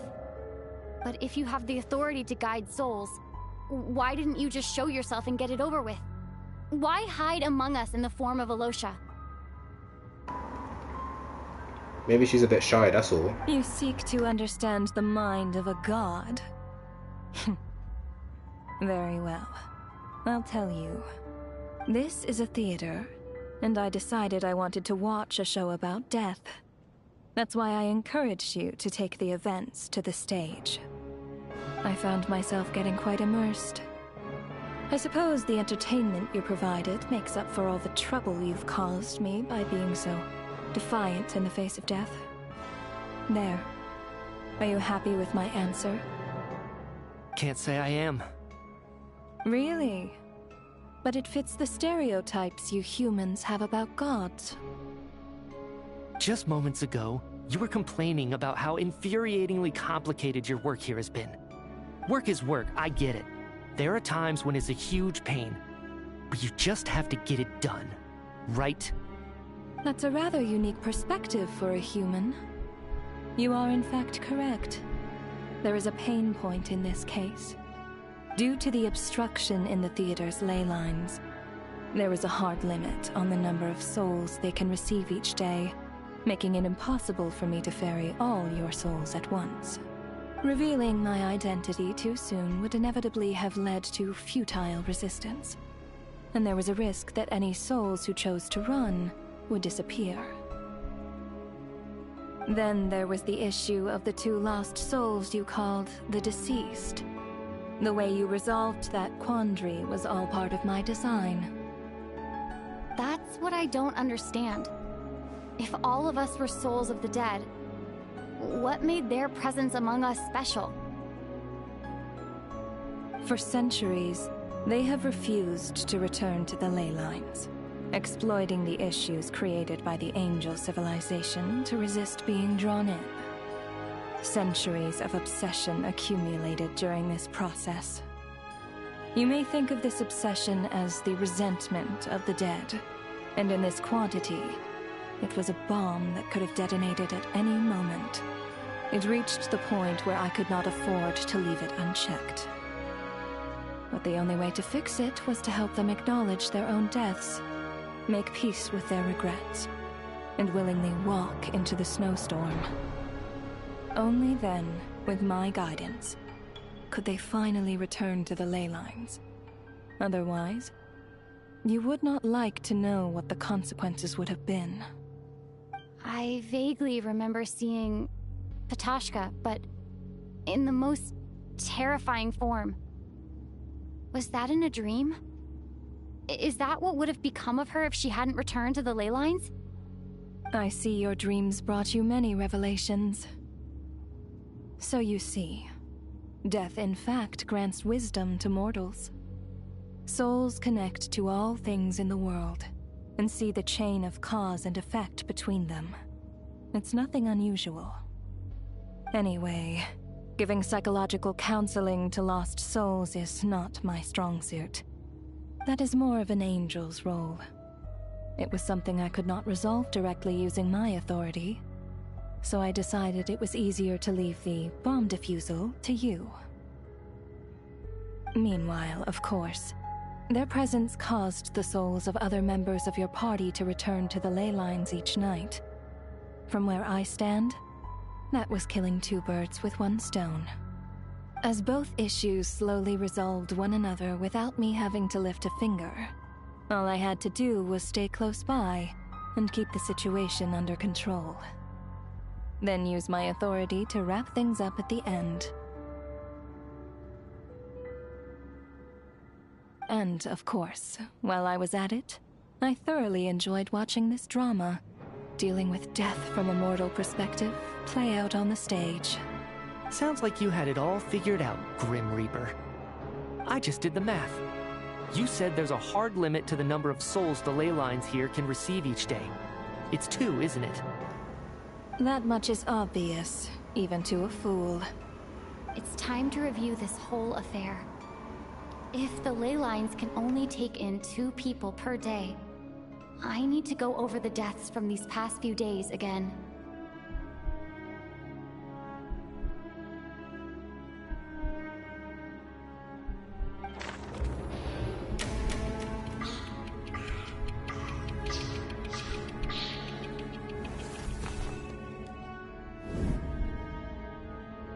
Looking back now, none of us had the faintest idea at the time.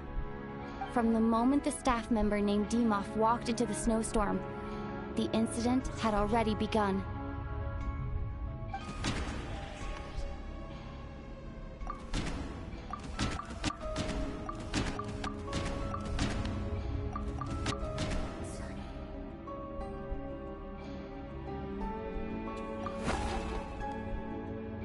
No. Let me go over this again.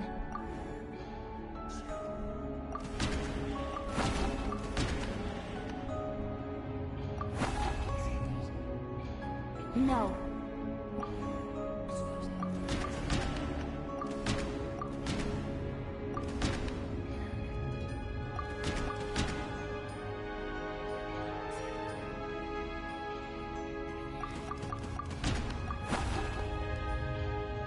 No.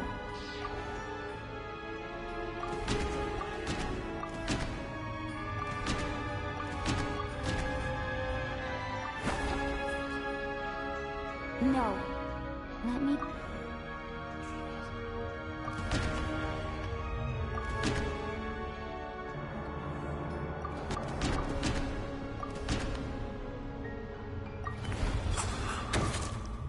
Alosha was the second to walk into the snowstorm after Demoff to investigate. During this process, the ruler of death assumed his identity, making him one of the victims.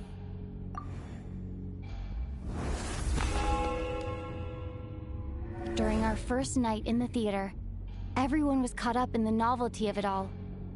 No one could have expected there would be victims the very next morning. Despite all the confusion, and with the help of hindsight, we finally began to realize that something was amiss with the snowstorm.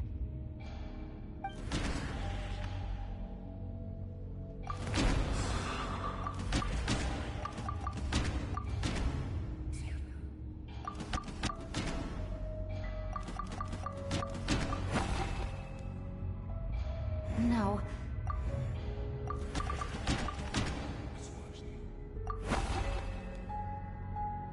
No.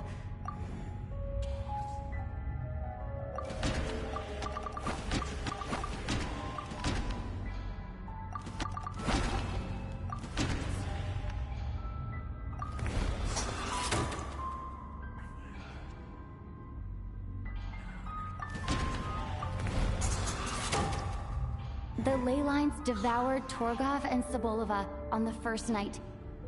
At the time, we thought this might be a murder case connected to Lelek.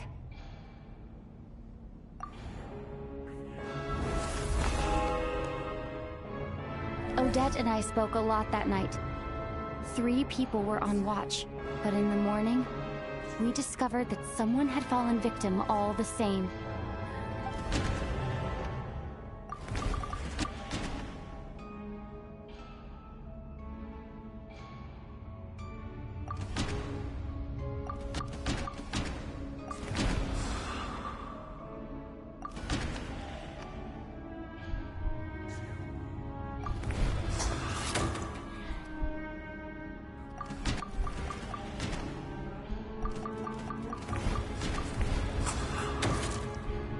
deaths of Kulish and Ranpana caused everyone to stop suspecting Lelek. Unexplainable phenomena occurred one after another, leading Mitya to suspect that we were caught up in a supernatural event.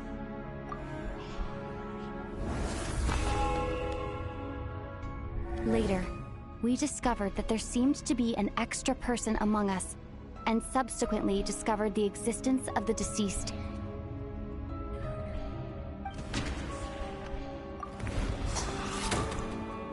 Mr. Schramm realized he was the deceased and walked into the snowstorm to return to the ley lines of his own accord. It turns out there really was a dead person among us.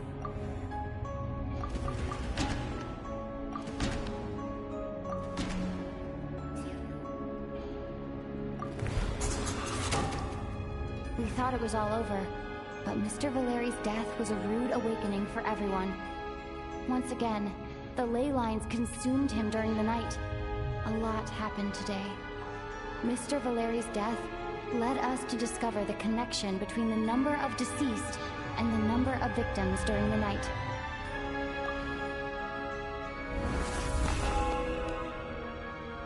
The fact that there was more than one deceased seemed to bring us back to square one.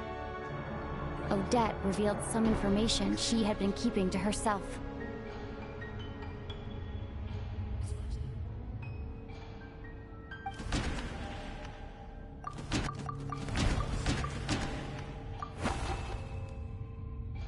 Although Mitya did indeed walk into the snowstorm that day, he returned from the ley lines with the help of Vodyanitsa's requiem. The void in the ley lines hasn't been filled. So, let's rule out Mitya for now.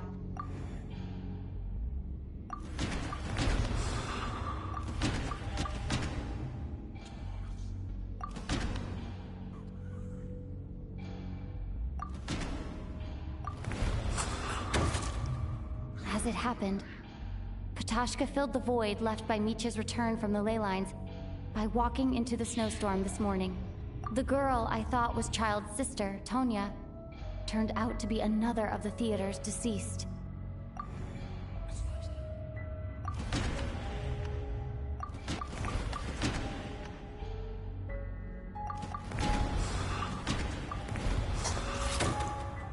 Vodyanitsa was swallowed by the ley lines in her sleep, but the requiem she sang before falling asleep was quite a game changer.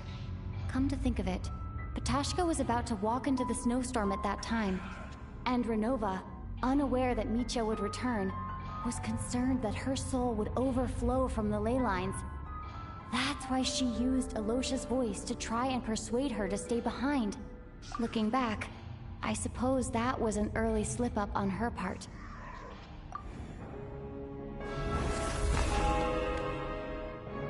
No one could have expected anyone who walked into the snowstorm to return. But just after nightfall, Mitya returned, bringing crucial information with him. Various truths began to surface, including that all of us were already dead, and that the ruler of death was here among us. Then, after revealing her true form, Renova callously claimed 2 souls.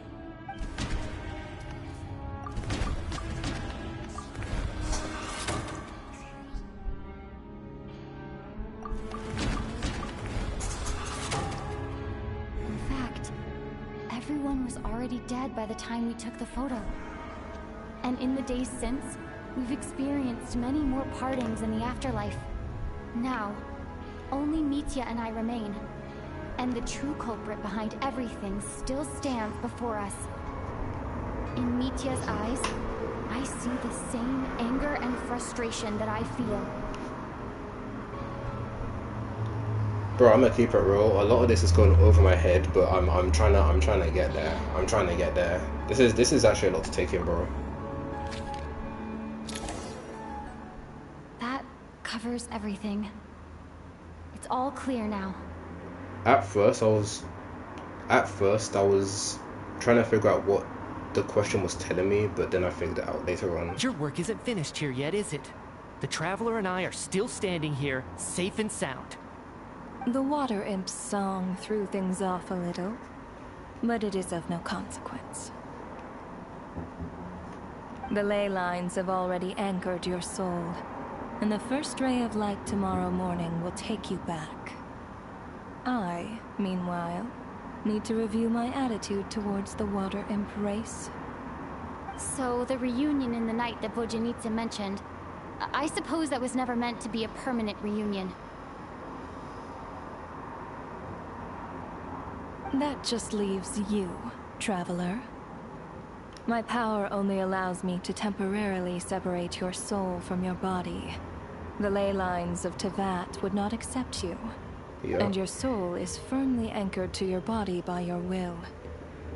For a descender like you, who is not bound by Tevat's rules, your death can only be brought through the most violent of means, such as directly destroying either your body or soul. But you haven't done that yet, have you? Thanks for letting me know that at least I can... Wait, thanks for letting me know that at least I can still be saved. I have no interest in involving myself with Descenders. For now. Although, this may change if Asmodee remains missing, or you insist on interfering with our affairs. Holy shit, and Asmodee mentioned. In the game. One last question then. All our struggles and sacrifices here, they were meaningless from the very beginning, weren't they? Death abides no reason. Besides, what you call sacrifice is merely a concept created by humanity. To me, it is nothing more than a self-indulgent charade in the face of death. Mere mortals fantasizing that their actions could reclaim something from my grasp. A truly laughable idea.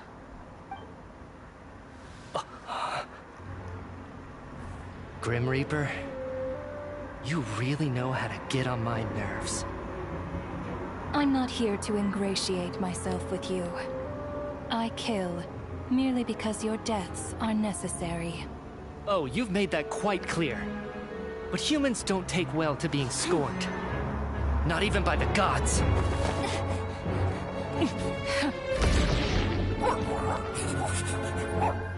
What the hell?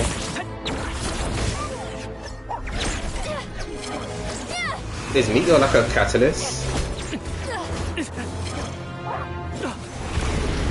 What the fuck? Whoa.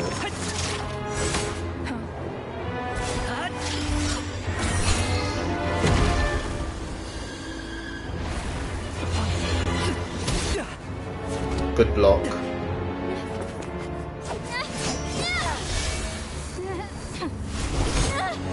Also, thank God we're actually using the new swords. You must know that you are powerless against me in my own domain. I suggest that you save your strength. For what? Maybe we can't change it. But if nothing else, we can at least teach you to have some respect for the dead. Audacious.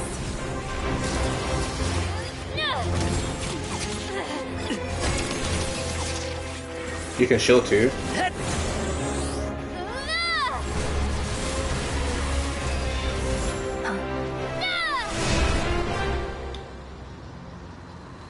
Oh shit! We actually got a hit.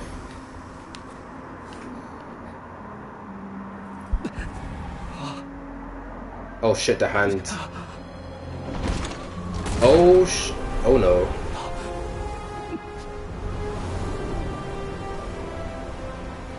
The blizzard.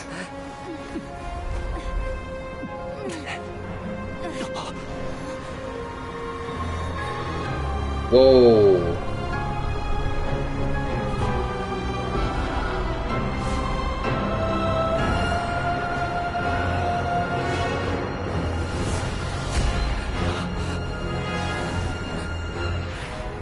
Yeah, I'm gonna go back to bed.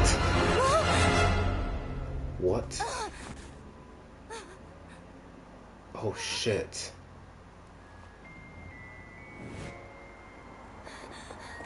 Holy fuck. We're back.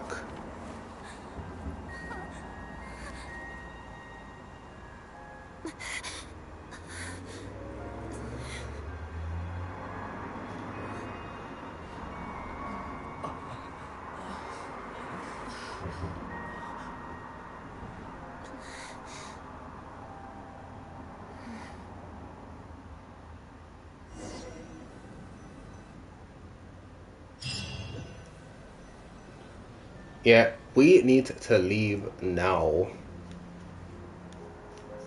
What the How are you fuck? holding up, Odette? What happened to me? How much do you remember? What do you mean? Is the performance over? They don't remember I can't anything. seem to recall what happened. Has Odette already forgotten? Oh my god. Mitya? Oh, I'm sorry. I guess I spaced out there for a second. Remind me who you are? Don't you remember anything?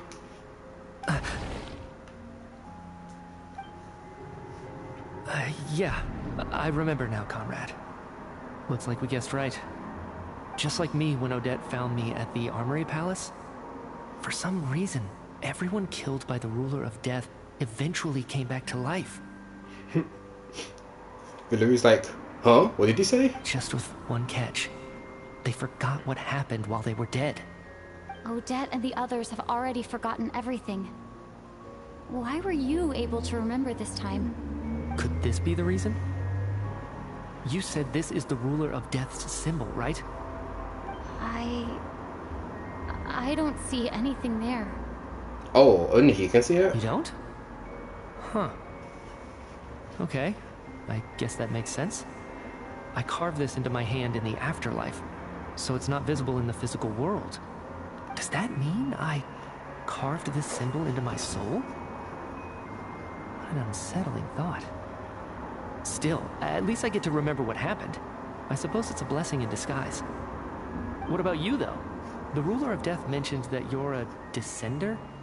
Is that why you can remember? A full explanation would get complicated very quickly, but that's essentially it. Well then, now that it's all over, let's figure out what we've learned. The first thing I notice is that everything here is precisely as we left it, right before our deaths. This confirms that time passes differently in the afterlife than in the real world. They say that right before death, time slows down and your whole life flashes before your eyes. That must be how you know you have one foot in the afterlife by that point. Anyway, clearly the few days we spend in the afterlife probably only amounted to a few short minutes in the real world. This also aligns with previous reports of widespread temporary memory loss among the Armory Palace personnel. Now it seems likely that those were all brief deaths caused by the Grim Reaper's so-called curse of death. To those unaware of the truth, dying and coming back to life must feel similar to a short bout of catatonia. This leaves me with a couple big questions. What are the conditions that trigger this so-called curse of death? And why are we resurrected after we die? If nothing else, I think it shows that killing us wasn't her ultimate goal. We still don't know her true reasons for subjecting us to death. Right. This time only got complicated because of the situation with the theater's ley lines. That's why she had to approach it differently. If the previous incidents of amnesia among the researchers are anything to go by, killing us is usually a pretty routine matter.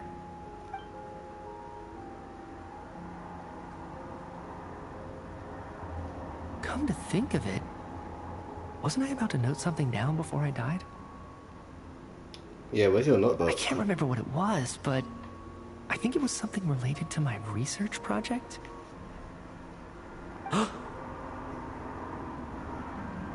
Sorry, Traveler. I'll catch up with you again later. Right now, I have to make a trip back to the Armory Palace.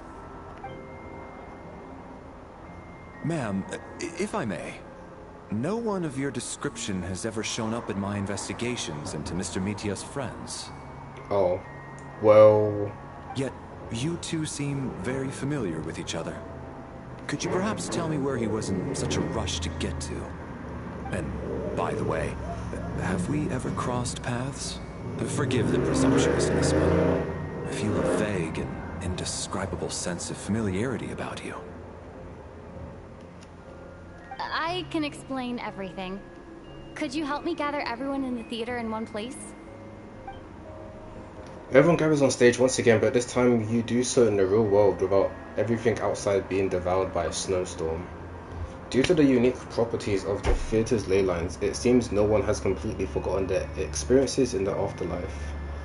As you recount the tale of what happened, people slowly begin to remember as if accessing memories of a distant dream. Everyone is lost in thought. Everyone confirms their own fate with each other until finally today's show draws to a close.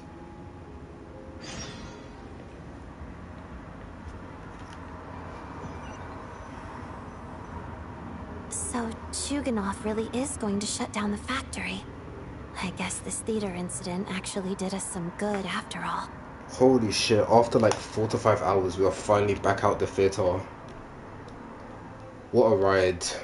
This really did feel like the Sub-Zero's Festival 2.0. So, you said I promised to take you to the Armory Palace while we were in the afterlife, yes? I believe you. I think I even have a vague memory of it.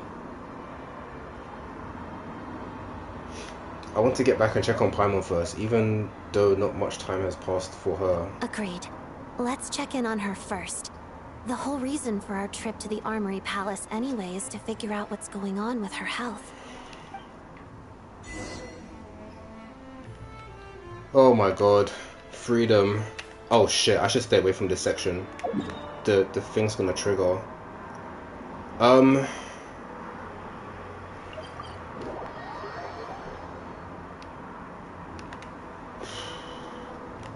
Alright. I'm gonna have to take a second break here. Because that was a lot. I don't know how much long we have left.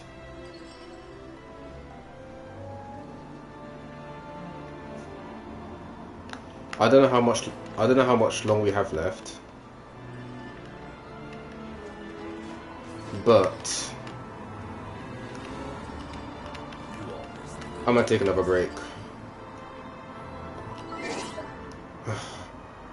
I will be back.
You all missed the good times.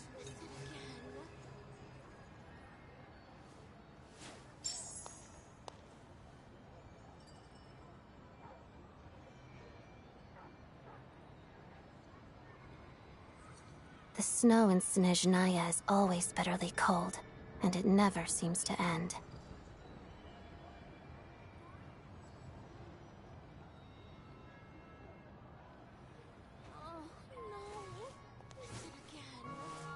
You all missed the good times.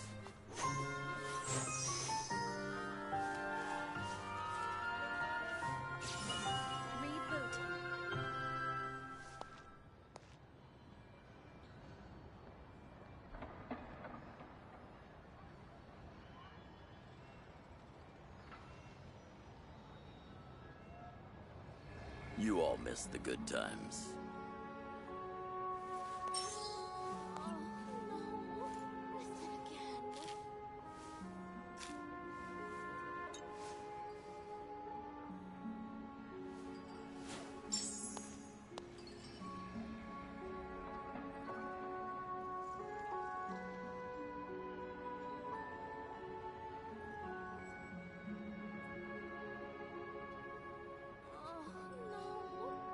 You all missed the good times. If a simple response will do, why waste your breath on anything longer?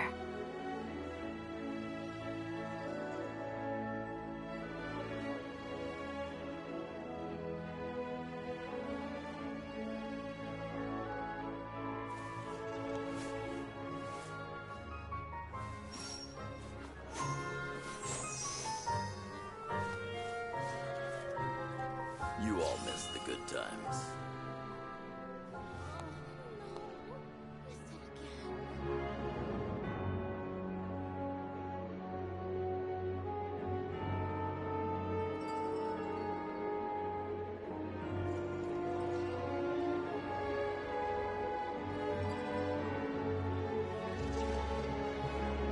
You all missed the good times.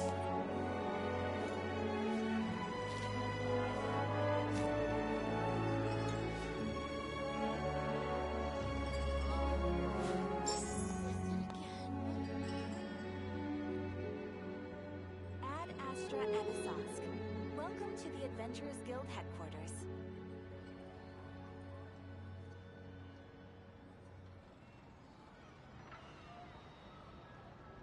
You all missed the good If times. only there were double the hours in a day. Actually, make that triple.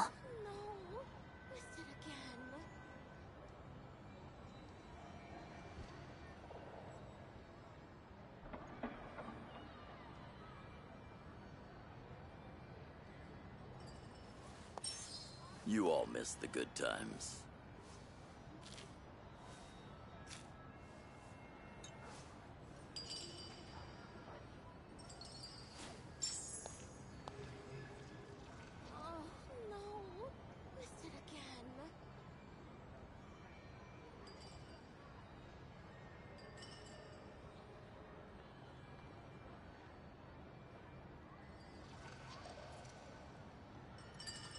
Well, if that's all, You all I'm going missed to the go good rehearse. times.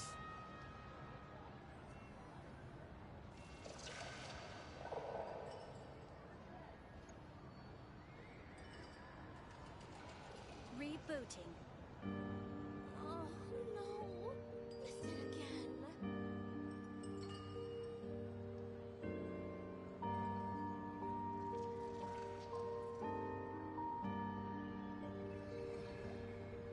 If a simple response will do, why waste your breath on You all anything missed the longer? good times.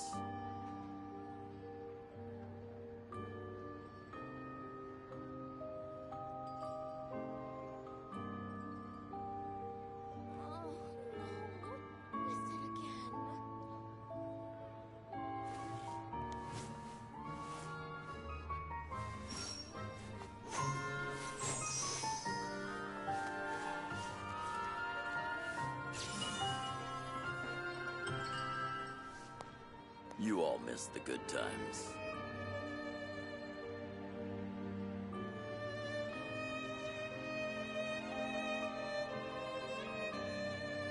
Well, if that's all, I'm going to go rehearse.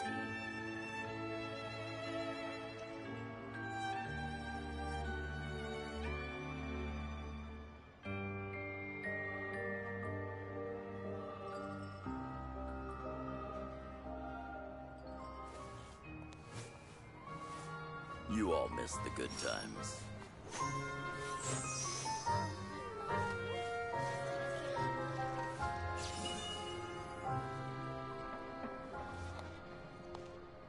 Rebooting.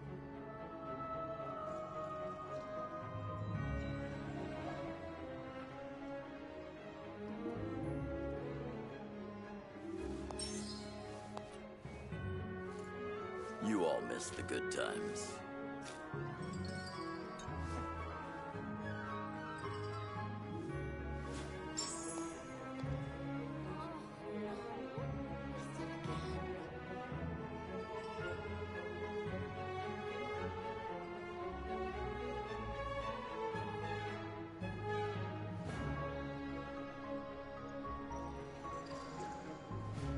If a simple response will do, why waste your breath on anything longer? You all missed the good times.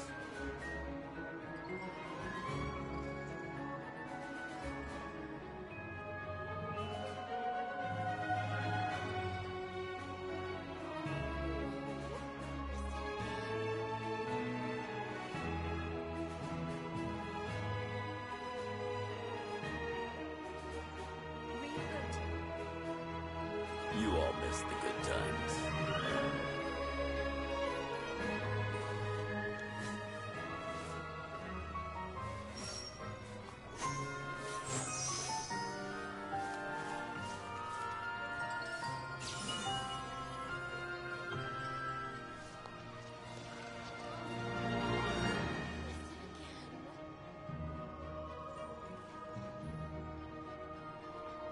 You all missed the good times.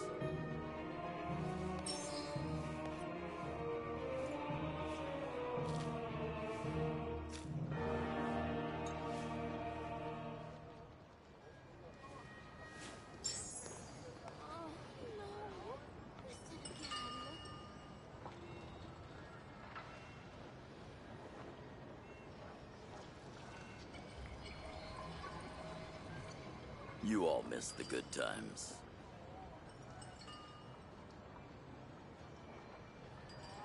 If only there were double the hours in a day.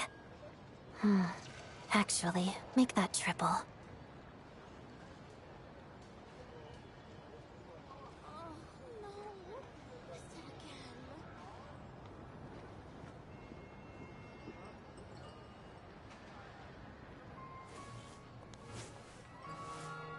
You all missed the good times.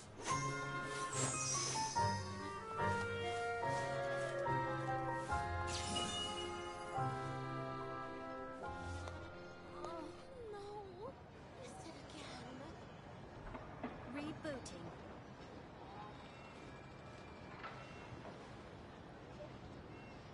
You all missed the good times.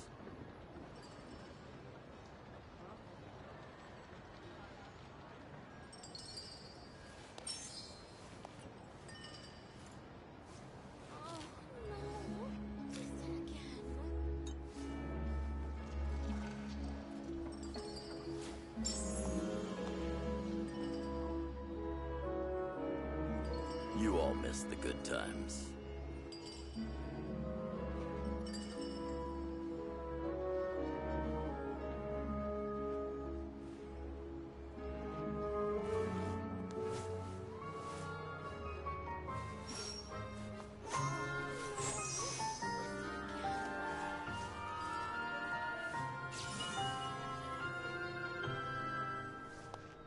You all missed the good times.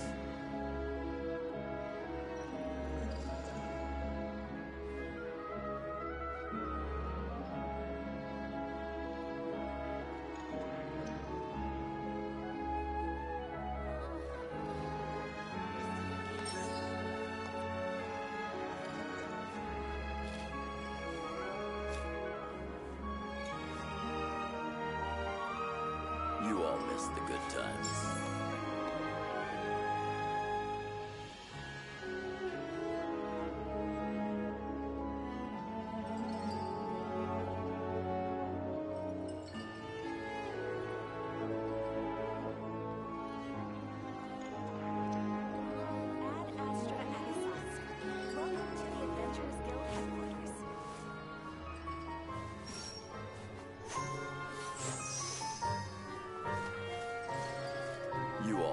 good times.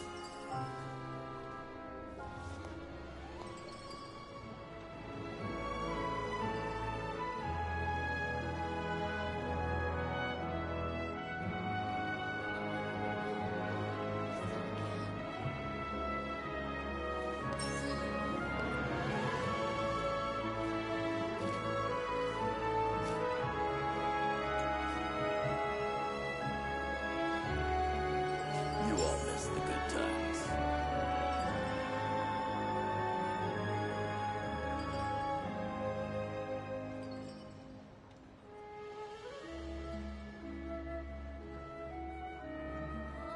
Well, if that's all, I'm going to go rehearse.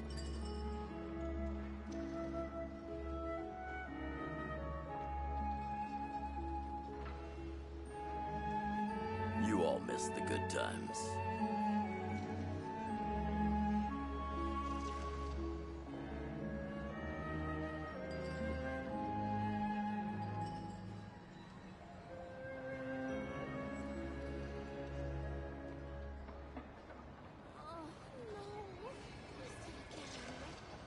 If a simple response will do, why waste your breath on anything longer?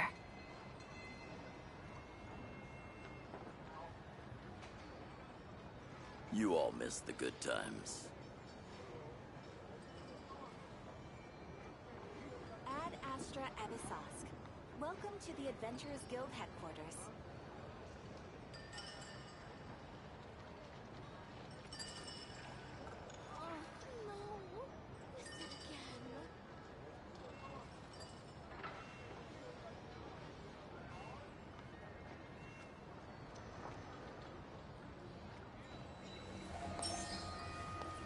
You all miss the good times.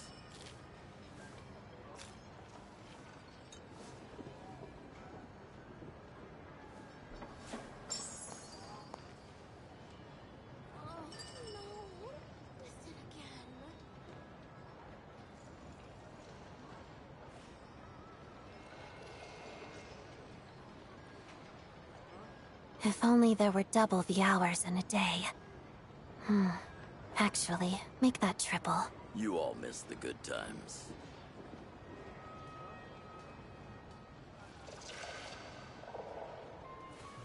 Rebooting.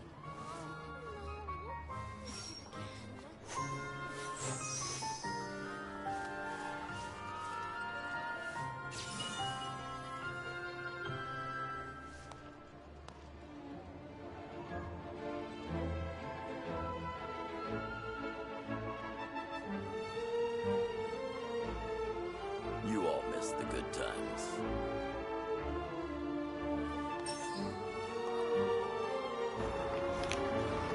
Alright, we are back.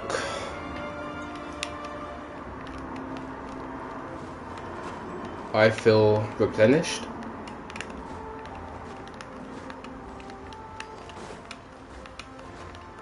Got a bit more energy in me. I'm ready to continue.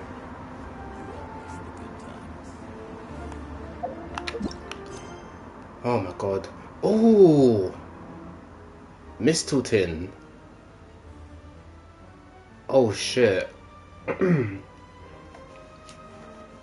Yeah, whatever this word is, it has some connection to Project Studio. I think that's the name of the weapon, actually.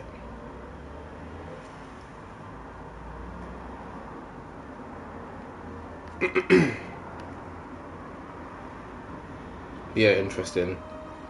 Alright, as the days and nights in the theatre passed, you missed and worried for Paimon in equal measure. Yet as you return to your dwelling, it appears an incident has happened nonetheless. Uh-oh. Hold up.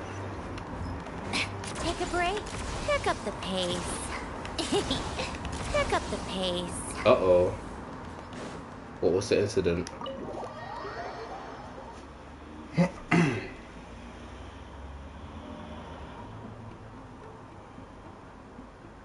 I'm finally back.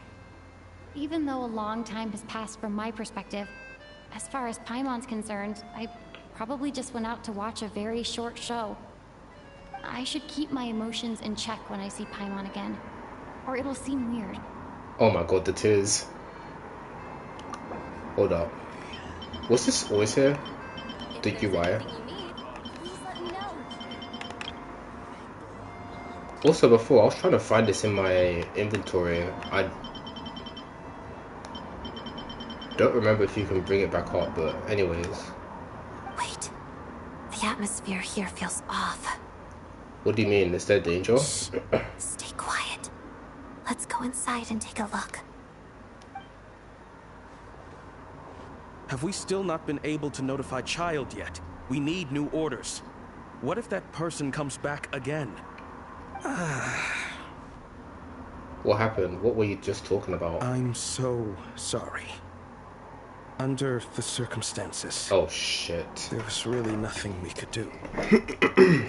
Tell me, what happened to Paimon? It was the Jester. Piero. He came here in person and escorted Miss Paimon away. He's the director of the Fatui. His authority supersedes all others and cannot be questioned. There was nothing we could do. How long ago did he leave? And what was Paimon's status? It was about an hour ago. Miss Paimon was fast asleep at the time. The Jester simply walked off with her as if it was only natural. I assure you, he absolutely did not use any force. Yeah, I can imagine. Like, he did kind of save Paimon when we first encountered him. Do you know where they went? The Armory Palace, most likely. Lord Piero, the Jester, has been overseeing the experiments there lately, keeping a close eye on their progress. Everyone in the Fatui has heard about it by now. I'm surprised he came in person. Whatever his reason for taking Paimon, he'll most likely return to the Armory Palace first, which is exactly where we were headed anyway. Then lead the way, Odette. Okay, let's go.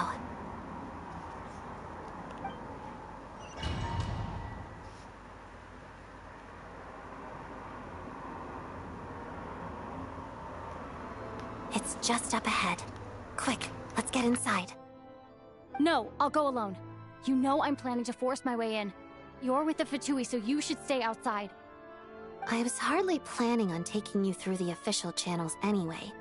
I'm here to force my way in, just like you. I may be a Fatus, but I'm also Lelek, enemy of Project Stuja. Paimon's safety is paramount right now. With me around, you'll have an extra pair of hands. There might be devices inside that are easier for an insider to deal with. If you say so. Let's go. There's no time to hesitate.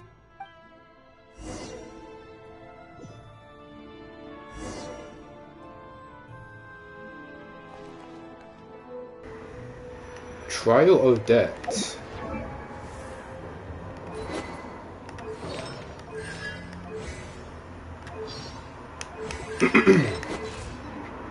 Well, my San Journey is gonna pop off now. Oh shit, I have to fight them. Hey, who are you? This part of the Armory Palace is under restricted access. What do you think you're doing? No questions, please. We're short on time.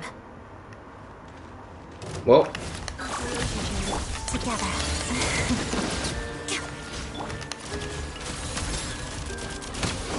Mission over.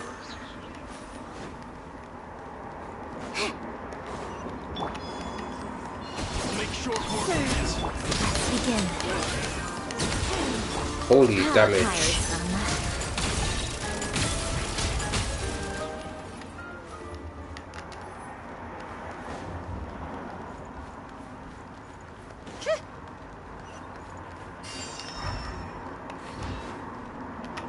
I spell your defensive mode. Hot of death. Take a break.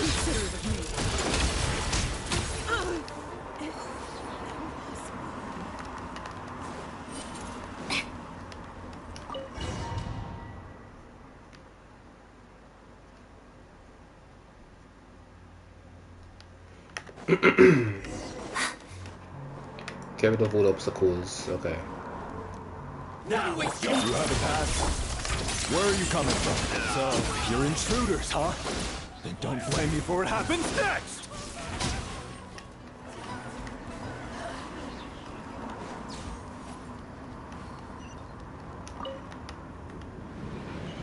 The Armory Palace is hidden this deep in? This place is much bigger than I imagined. They're conducting top-secret research, after all. The deeper it's hidden, the better, is standard Fatui logic.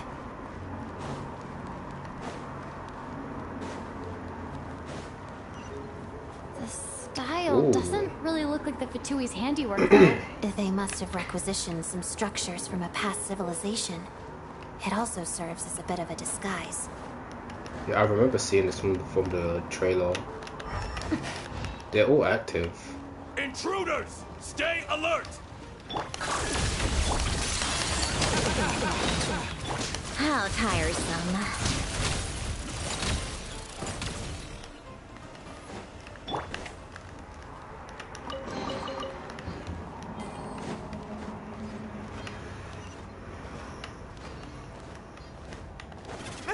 Intruders?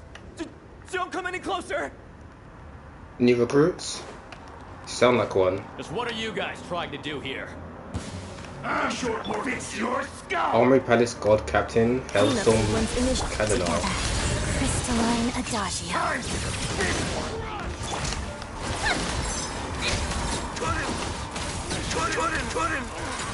No one interferes with the Jester's work!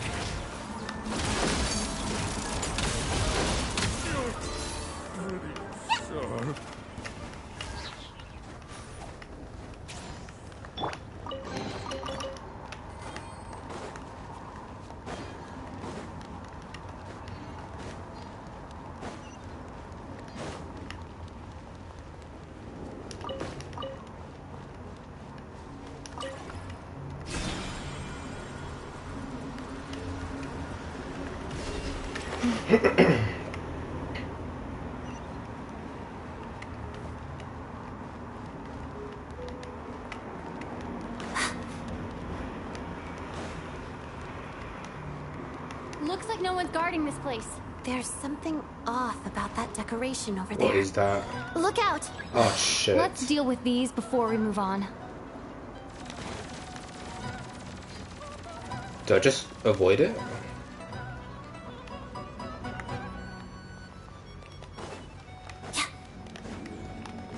Nope, I have to do something about it. Oh shit.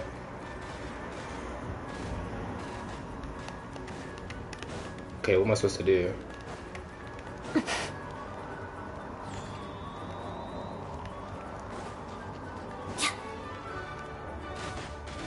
How are you shooting through the wall? Alright. I guess I just Let's begin. Harada. do that. Defensive mode engaged.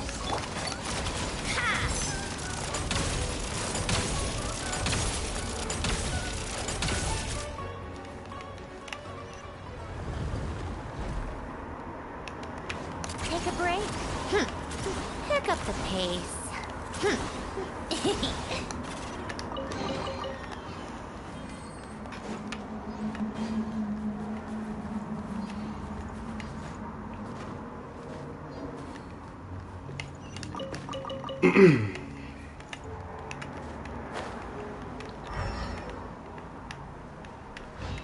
The researchers here probably don't know that we're uninvited guests. Let's try not to hurt them. What's the big star from the theater doing here? That's Miss Odette. She's a member of the Fatui. Don't tell me you didn't know that.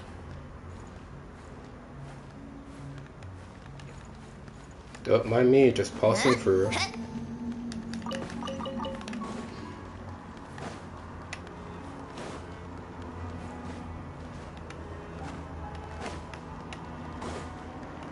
Oh shit, this area. For Project Stuja to support the research here at the Armory Palace? Just what are the Fatui and the Tsaritsa planning?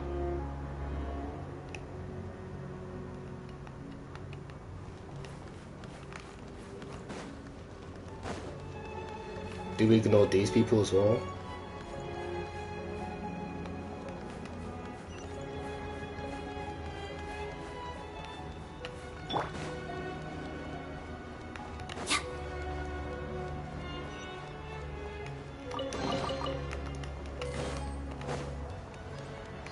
Whoa, what the fuck? Whoa, who are you? Never seen you around here before. Where are you running? You're gonna sound the alarm? Looks like there's no way through here. Maybe using the power of this prism could help?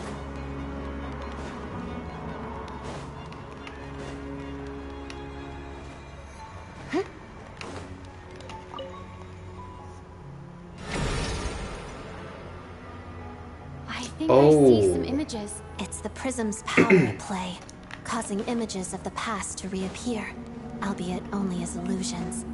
Let's make our way. It's like Amphorius. And the Jester? Is this another scene from the past? Yes. It looks quite old, though. I don't think it happened in the recent past. Wait, what?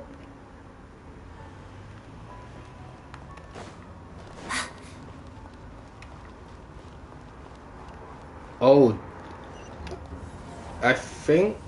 What's going on here? What happened? The source that seems light to energy? be the Armory Palace. They must have started some large-scale experiment. Wait, what if this has something to do with Paimon?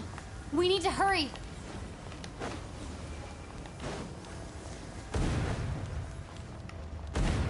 Oh shit.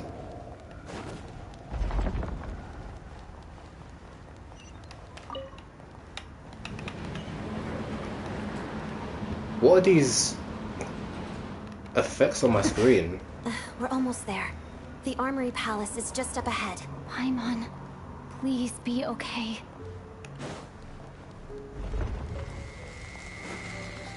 Shadow me. Yeah, there's a lot of you here today. How tiresome.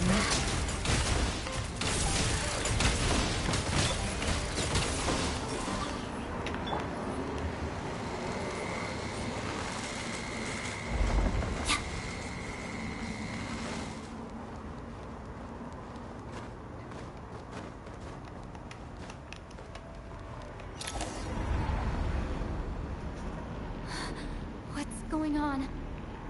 Wait, I remember this feeling. Oh, is it run over again? It's the curse of Fuck. death. No, no, not now. Why is the curse of death striking again already? Odette? Oh, fuck.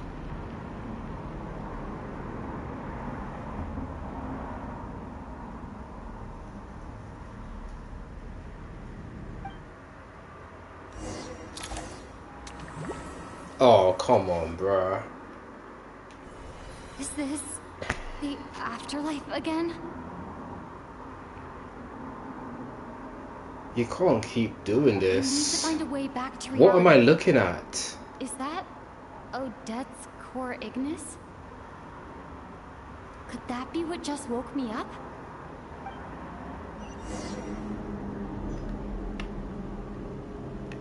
What the fuck? Oh, no, no, no, I'm good, bro.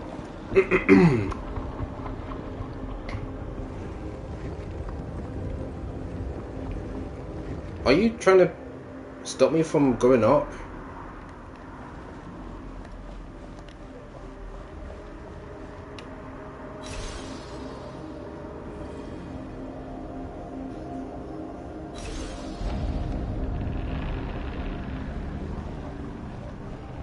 Bro, I do not like the eyeballs in the background. Oh shit, the mist.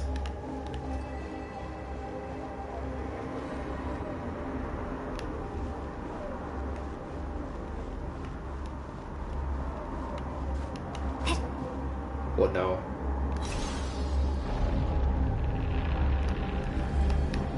Wait, where am I going?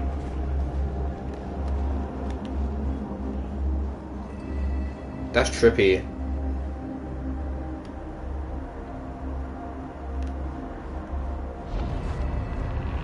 That is very trippy.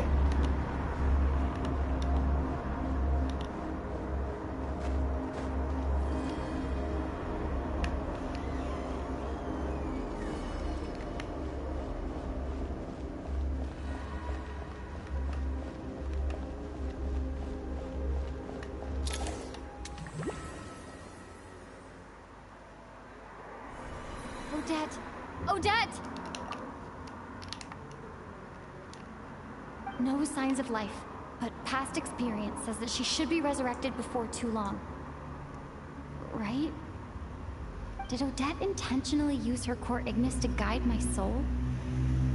I feel like something similar happened in a dream I had before. Thank you, Odette. If not for you, my soul wouldn't have found its way back to my body so quickly, and I might not have woken up so soon. But I'm sorry. I don't have time to protect you. I have to use the time you bought me to get Paimon back. Damn. So what if things just goes to shit and we have to like escape this fucking domain? You can't even interact with her.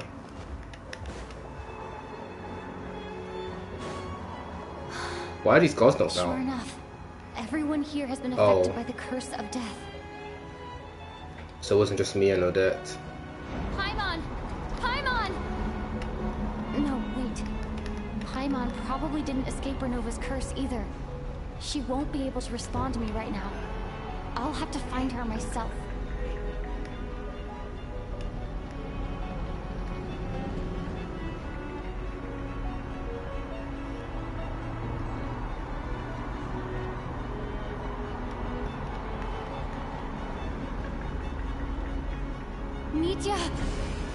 Oh shit. Is this the laboratory he works in?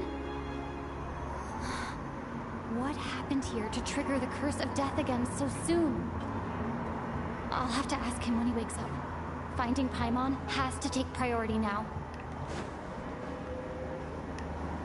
Is there anyone else on the ground that we know? Wait, look for the objective.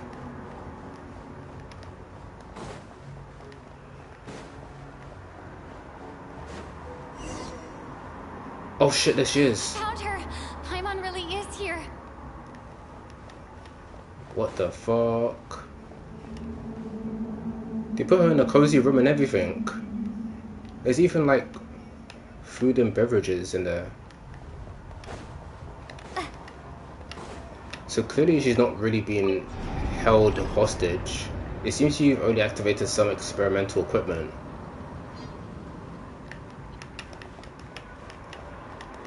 Try this.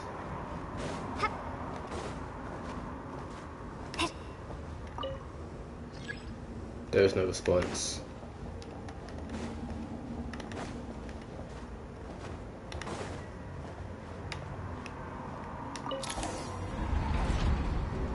It can't be that easy.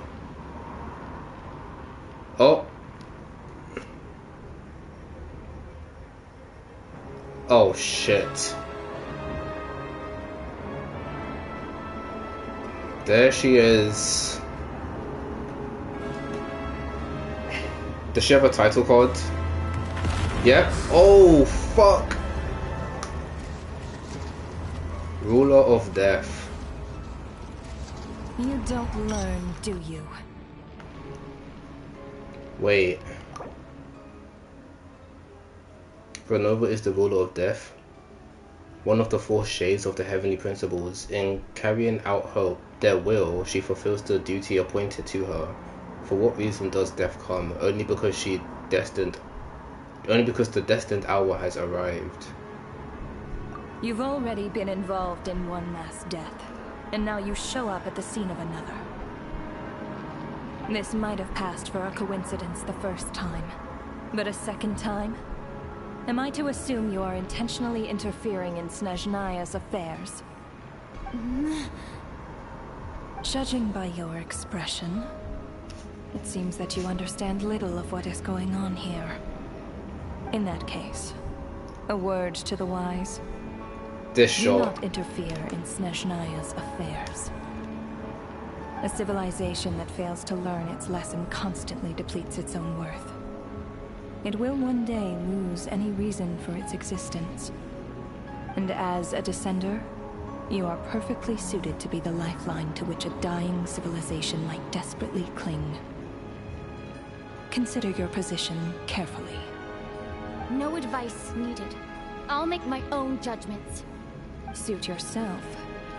When the day of reckoning arrives, not even a descender can hope to escape unscathed. The time for resurrection fast approaches. The mortals here are not yet worthy to behold my form. So that will be all for today. Well. Yeah, this is the scene that we saw in the trailer. That thing is coming with me. Oh shit.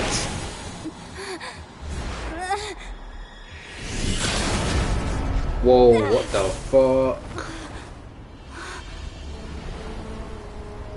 Oh fuck, yo! You awoke sooner than I thought. The curse Bro saved his title card for now. Unable to enter the ley lines, yet not content to remain a spirit. Ruler of death. What do you want? You perplex me. Both you and you. That thing Is this about to be a 2-on-1 fight? But it possesses none of Celestia's power. Oh let shit. alone authority. Yeah. Your obsession with it baffles me. No matter. The resurrection will soon begin. It's worthless anyway. I'll reclaim it next time. Oh fuck. She's crashing out. Hey, who says there'll be a next time?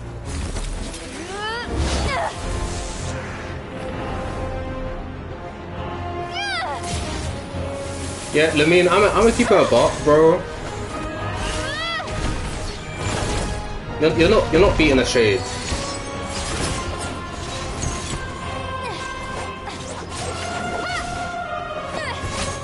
Holy shit.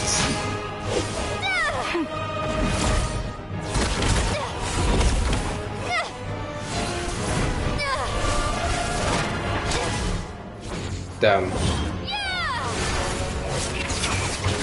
She is spamming those projectiles, dude. Yo, Meteor, get the fuck up.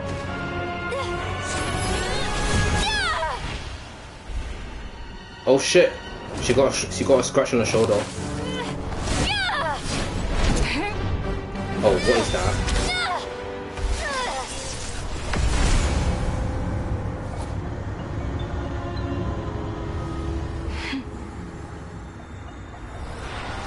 Yeah, you gotta pussy out? Oh my god.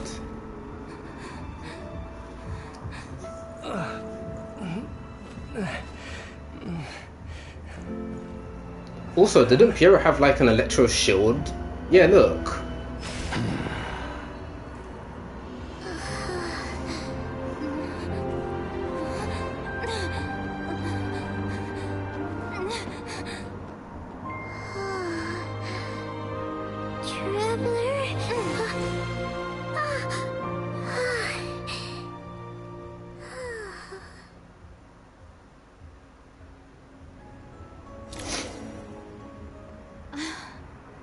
Jesus. I missed you, Paimon. What are you talking about?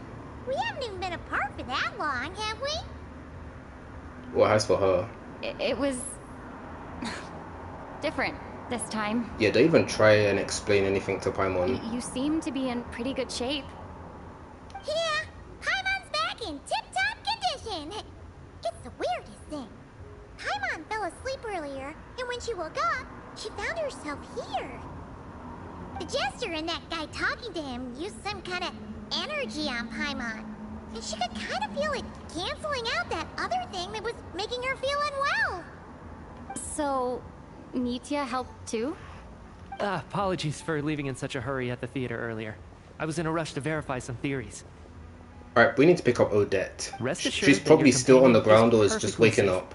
We reversed the effects that the experimental energy had on her. The Jester specifically instructed me to do so.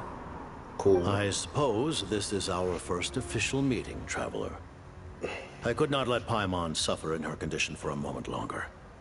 and so I simply took her without explanation. I hope you do not mind. Well, you definitely gave me a scare. For my part, I hope you don't mind that I beat a few people up on the way. But why would a big shot like you care about what happens to Paimon? Oh, you sweet summer child. As I said when you first arrived in Snezhnaya, we once spent some time together in the distant past.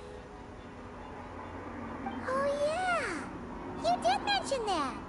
And Paimon did think you seemed strangely familiar the first time we met. Yeah, so when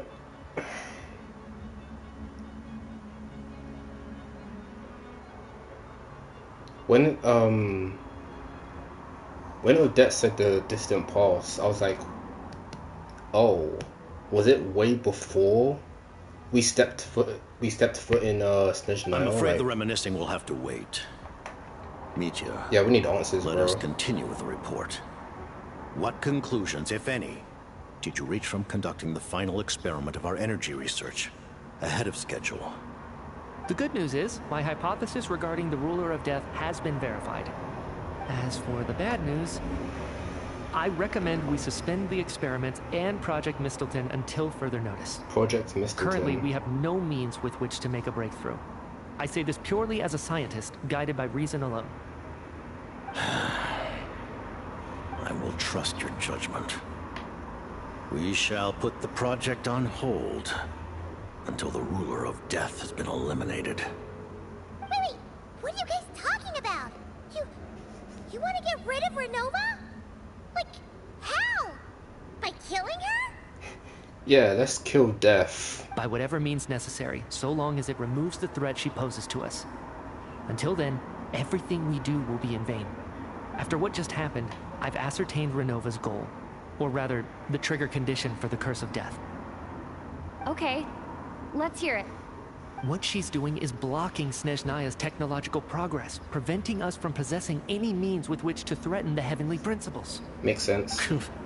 Just like the little lapdog she is.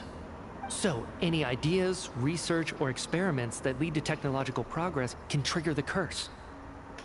Just now, for instance, I was set to launch a final phase energy experiment ahead of schedule. If the experiment was successful, we could have achieved a crucial breakthrough.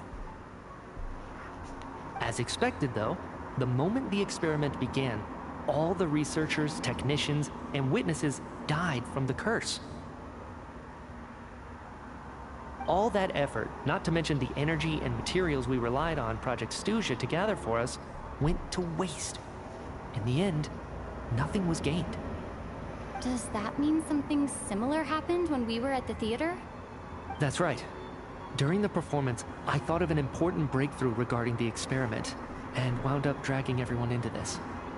So the nature of the curse seems to be something like... when moments of technological progress occur, all life in the vicinity is taken away. What a violent method.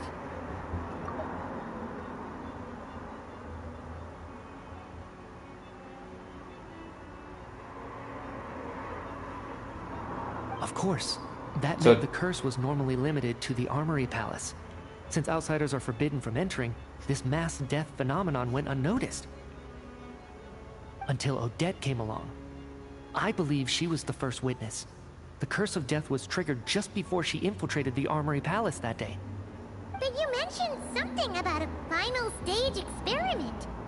Doesn't that mean you actually made some progress? That's right. Even with the gods locking certain key components out of reach, humanity can still advance technology in incremental steps accumulated over time.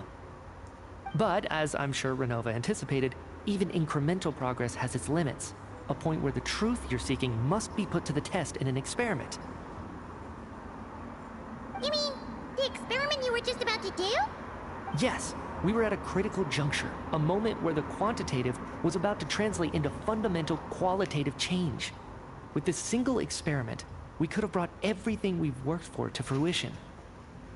But now, after already being forced to fumble around in the dark all this time, it feels like we've truly hit an impenetrable wall. As long as Renova's Curse of Death persists, we won't be able to advance the experiment, or obtain any results. And with Project Stuja having been in effect all this time, at our nation's current strength, repeated trial and error is simply unsustainable. Only by eliminating Renova first will it be possible to continue advancing our plans. She's the ruler of death! She can just kill whoever she wants, right? That's gotta be the scariest power ever! Is it even possible to beat her? Maybe counter a shade with another shade? We'll see. But one thing's for sure. She definitely can't just do whatever she wants. The best proof of that is me, standing here, very much alive. Ryan, daughter, I'm side-eyeing you. When are you gonna pull up? You're saying... Wouldn't it be easier to just kill all of us researchers for good? Why resurrect us over and over again? Why let us advance our technology to this point?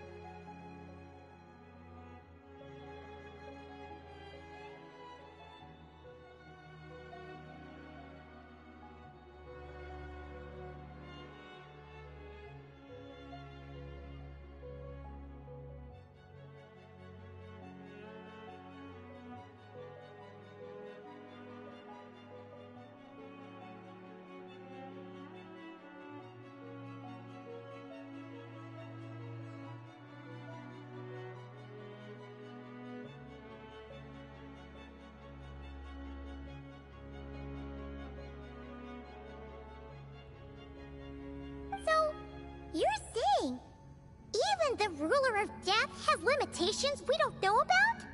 Exactly. And I think that's where the key to our breakthrough lies. Regardless, the ruler of death has always been an obstacle we must overcome. Indeed, we must face life, death, time, and space.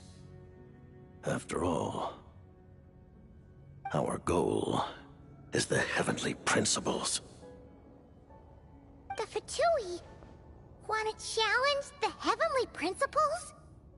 For a long time, I've had a vague suspicion the Fatui and the Tsaritsa were targeting the heavenly principles. But hearing the Jester admit it is still a shock. No wonder that Tsaritsa's goal has always been kept a secret from the people. What kind of road will that lead Snezhnaya down? In that case... Lord Jester, I would like to request some leave. I'd like some time to organize my thoughts and go over the data. Granted. Get some rest, put the experiment out of your mind, and take care that the curse of death doesn't affect any civilians.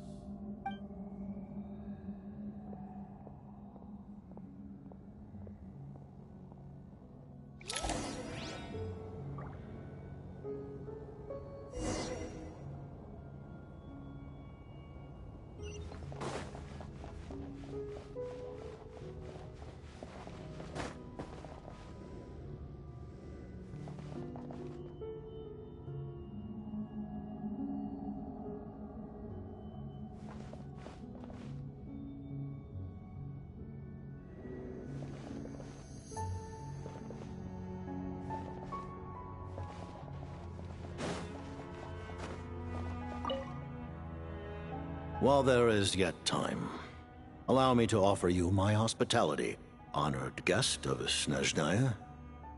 Is there anything you wish to know?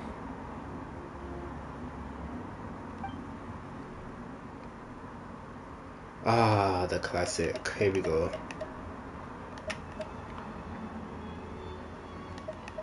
But yeah, I was saying, I had my mic muted for a second, but the room Paimon was in, she been eating good.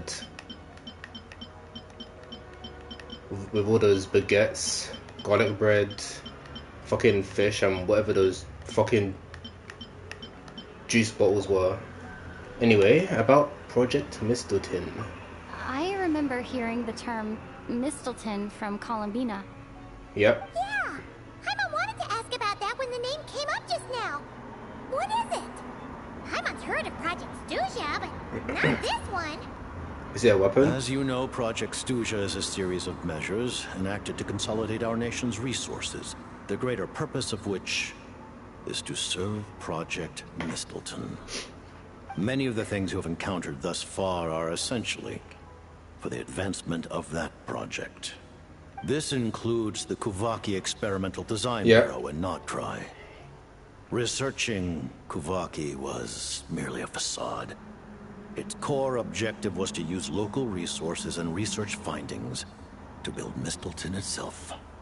And that's a weapon built for the final battle against the Heavenly Principles, isn't it? There it is. Huh? How did you know that? I was given some intel, and I made some deductions. Wait. You must mean that thing over there. Oh, Paimon's gotta take a closer look at this thing. Especially after you guys sent so many people to Nocturne to work on it. Kuvaki alone will not break through Celestia's defenses, let alone challenge the Heavenly Principles.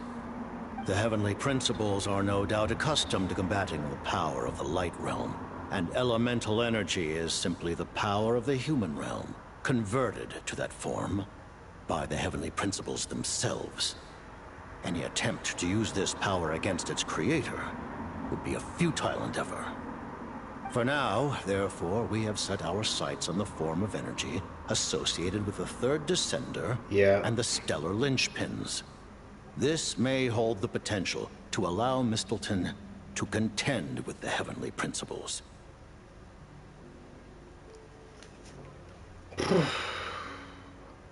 You could say that by reverse engineering the stellar linchpins to extract the energy within, we have obtained a source of anti-Celestia energy.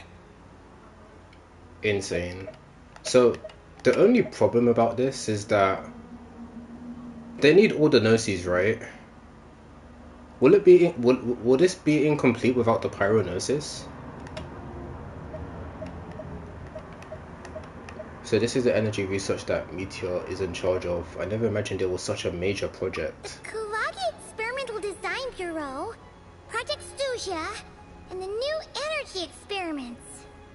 Huh. So, Project Mistleton is what ties it all together. And it looks like your plan is almost complete. No wonder the Ruler of Death came after you. About the Tsaritsa of Snezhnaya. Her Majesty the Tsaritsa has embarked upon an expedition to vanquish a monster. Were it not for this, I imagine she would have been delighted to grant you an audience. Seems like the powers that be in Snezhnaya don't intend to hold my past conflicts with the Fatui against me. The Harbingers have been granted significant autonomy in retrieving the Gnosis. But by the same token, they do not completely represent Snezhnaya's official stance. You read my mind. Speaking of the Gnosis, Paimon's been dying to ask this question since forever. What exactly does the Tsaritsa want to collect them? Is it something to do with the fight against the Heavenly Principles? The Gnosis will undoubtedly serve as a key bargaining chip when she confronts the Heavenly Principles. Beyond that, you had best ask the Tsaritsa herself. I am not sure if this information is mine to disclose. When is that going to be? What do you mean? Not sure. Don't you make the rules? You're the highest ranking Harbinger. Ugh. Never mind. Taking on the Heavenly Principles is something most people wouldn't even entertain in their wildest fantasies. Why is the Tsaritsa so fixated on this? In Tevat today, civilization is nothing but an illusion. Something whose very existence can be negated at any moment. Our civilization may very well be destroyed in the struggle, but as things stand, the Heavenly Principles could choose to negate our existence on a passing whim. And we must not sit back and accept that fate. Only by changing the state of affairs. Only by overthrowing the heavenly principles can our civilization truly be said to have taken root. Otherwise, the fate of the people of Conria and Hyperborea is a cycle doomed to repeat itself. Accepting potential destruction in return for getting to control your own fate. Furthermore, perhaps this is still somewhat difficult for you to understand. Are you aware that all the rules of this world are made up of curses? Huh? All of them? Paimon knows about the curse of death you mentioned, and the curse of immortality that you and Dainflip have. Then, the birth of the Hilly Churls, the rules of Natlan's Ode of Resurrection, those are curses too? Farina's long life seems to stem from a curse placed on her by Focalor as well. Yes. Even a god's love for humanity is a curse the heavenly principles inflicted upon the gods. What? The Tsaritsa has always had ample reason to hate the heavenly principles. If she can seize their authority, she will reconstruct the entire world, and when that time comes, humanity will be completely liberated from curses and lies.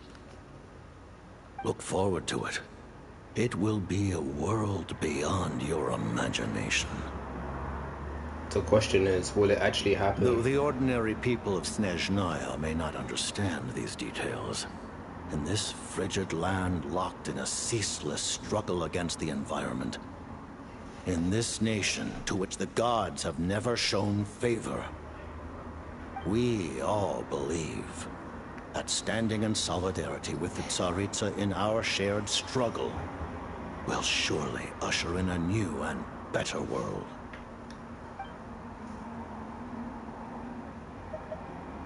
About your relationship with Paimon. Paimon really doesn't remember. He's basically a stranger. You gotta believe Paimon. Relax, you're freaking out over nothing. Allow me to explain. The reason Paimon reacted to the anti-Celestia energy developed by the Armory Palace is because she comes from Celestia herself. Who would have thought? More specifically, she is one of its creations. Paimon? A creation of Celestia? Oh, right. I was blinded by anger earlier, but thinking back on it, Renova also said that Paimon is a creation of Celestia, but she lacks Celestia's power or authority. As you know, the lunar fragments in Nodcry were pulled down from the sky using Fatui technology. But the first application of this technology was in Conria over 500 years ago. I used this technology upon the heavens, and the response I received was none other than Paimon descending from Celestia. Oh shit.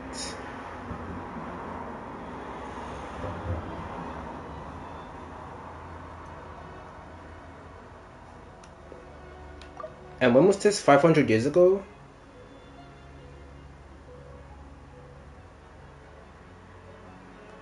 I presented her to the Vinster King, but he took no interest in this gift, nor did it satisfy him. Paimon then took up temporary residence in my palace until, of course, the arrival of the Cataclysm. I see.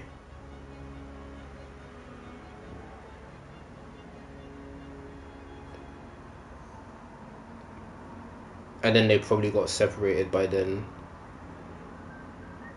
But my sibling also had an encounter with Piero, so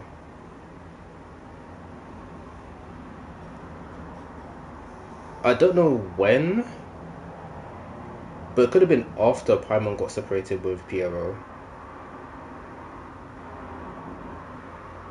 Wait, Paimon's a little confused.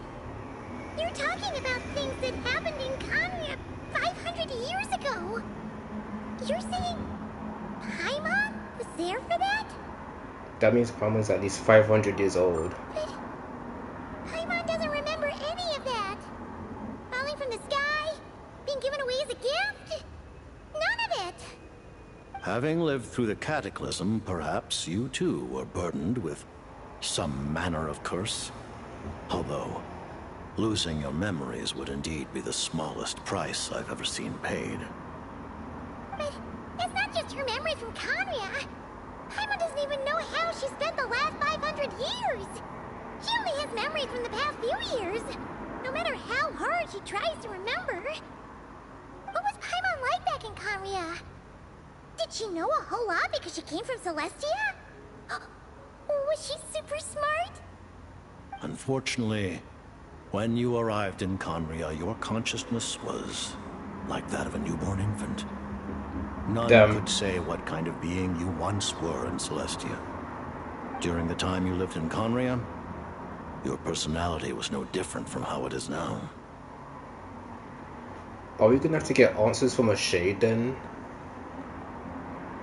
No surprise the Vinster King wasn't exactly taken by your charm. At least it sounds like you were able to fly under the radar. Aw, man! Paimon's plan to get her memories back and become super smart is ruined before it could even start. You know, even though Paimon lost her memories, she still feels weirdly close to you for some reason. That must mean you took pretty good care of Paimon back then, huh? On the contrary, I completely ignored your existence. I was entirely focused on my struggle against Troptatir the Wise. But now, as I see it, it is as if you are the only sane thing that survived that era of insanity. And thus, are worthy of protection. There was a name drop in Nordcry Act 4 when all the sinners were like having this gathering to break Vedaford out of prison, and there was this name that was dropped. It begins with E, but I think that's Piero's true name. So that actually might be confirmed. That might actually be confirmed. Noted. Man, Paimon's gotta stop projecting friendship on everyone she meets. But, Traveler? Even though you know Paimon's some creation of Celestia now, you still want her, right? You're not going to abandon her? You know what, I just might. No, I'm joking. You're still Paimon to me, Paimon. As long as you are not the Heavenly Principles, we are good. Oh, phew! That's a relief. Paimon's just learning about this, too. She's barely even processed it. Wow. That was a lot. Let's talk about what's next. Thank you for telling me so much. I'm a bit surprised, honestly. I didn't expect you to be quite so transparent with me. Given the circumstances, the Fatui need not hide anything from our allies.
To advance Project Mistleton, we must first resolve our issue with the ruler of death.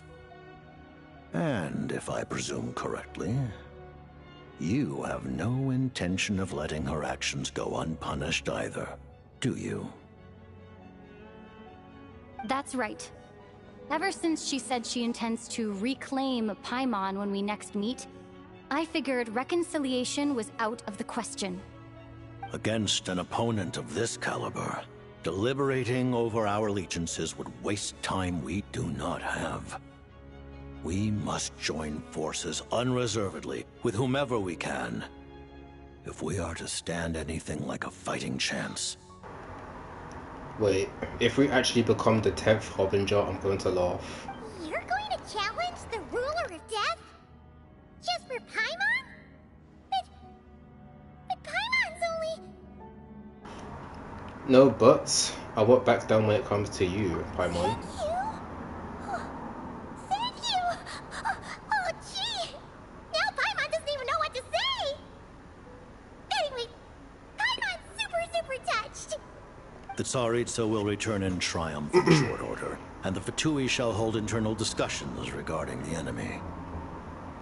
The time for us to meet again will come very soon. Got it. Thanks for your help with Paimon. I'll be sure to look after her for you. There was just one other thing. Well, it's just a request, really. Paimon really wants to see what this Mistleton thingy you're gonna use against the Heavenly Principles looks like. Of course, Paimon knows it's top secret and stuff, but she just had to ask. It's okay if the answer's no. Certainly you may. Oh, for real? Actually, maybe it's best not to. What if her Nova suddenly pops up again? She might take this chance to... While the technology is not yet fully developed, it has nevertheless reached the stage where Celestia's creations are unable to damage it. In that regard, you may rest assured.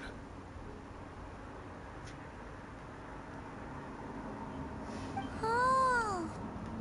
Wow. No wonder Paimon felt so out of sorts recently, even though it was super far away. Alright then. Paimon's ready to take a sneaky peek at this top secret super weapon.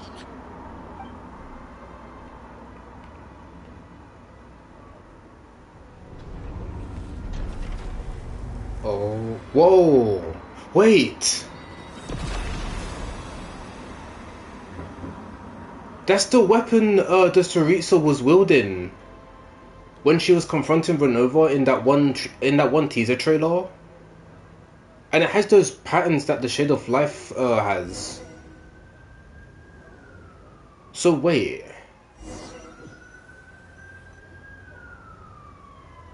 Did Rhine-Daughter have some sort of involvement in this? Bro. Did we just forget about Odette that whole time it was in the domain? That's crazy. Paimon? You're okay. Thank goodness. You look well. Have you recovered? Long story short, yep, Paimon's all better. What are you doing here? Were you waiting for us? That's right. When I woke up, I wanted to go in after you, but the guards had woken up as well. It would have been tough to take them on alone, and there was no easy way to sneak past them. So, I returned the way I came and waited for you here. It was thanks to you that my soul found its way back to my body so quickly. Thank you. Huh. That actually worked? Nice. I just figured I'd try my luck when that ominous feeling struck me. Really, you should be thanking this thing instead. Yeah. Anyway, and now Poor that things here Ignis. are all taken care of, I have other things I should get back to.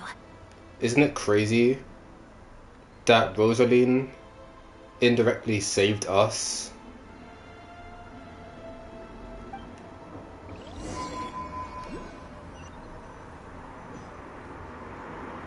Ah, Director Chuganov, you're back. We just received notice that Project Stuja has been suspended, so we've convened an emergency meeting. This is the preliminary plan. In addition to expanding production capacity, we've also discussed feasible layoff plans to optimize revenue and expenditure structure. Our calculations indicate that the factory's profits will increase by at least 30%. Just give the word, Director. That won't be necessary. Leave the energy for those who need it. Whether they use it just to get by or to run a business, that's up to them. Start preparing to halt production and lay off the staff. Make sure the workers are able to land on their feet and that they are duly compensated. Thank you all for your hard work during this time. Am I hearing you right? Why? Evil. After all the tough times we made it through, now is exactly when we should start to turn a profit. I just suddenly don't want to do this anymore. Huh. Does there have to be a reason? Iskra, it's time to rest. Man.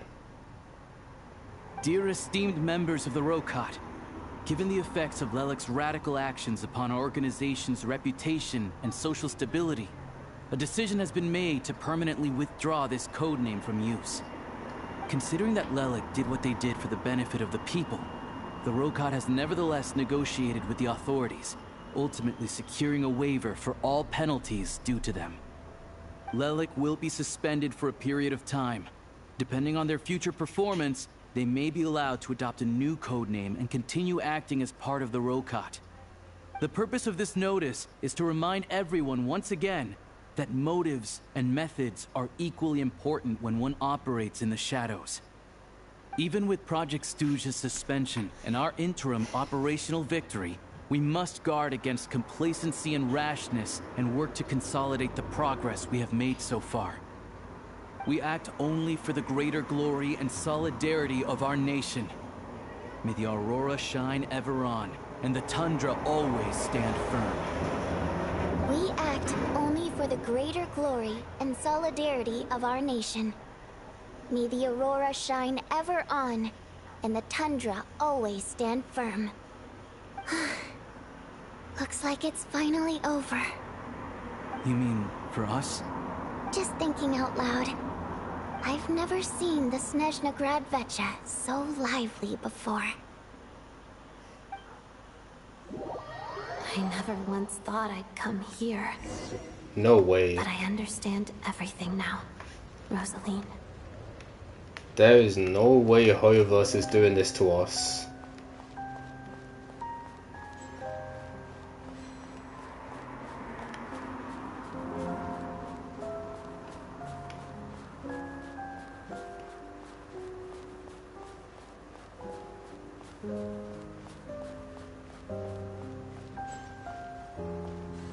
I've seen Spirit Oh Seeker my God. performed many times, including by your mother.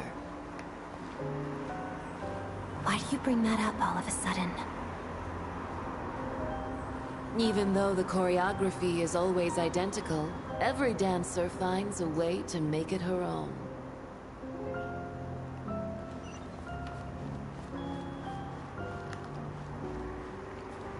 So you actually want to talk to me about ballet? I just think it would be a pity if the dance was lost to history. She didn't teach it to you, did she? That was an unusually subtle taunt for you.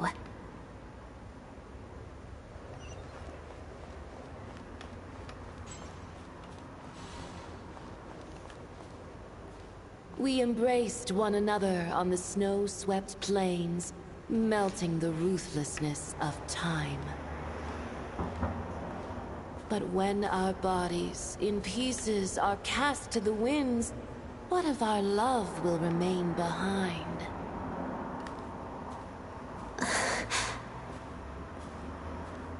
Don't tell me you can't sing. Shush.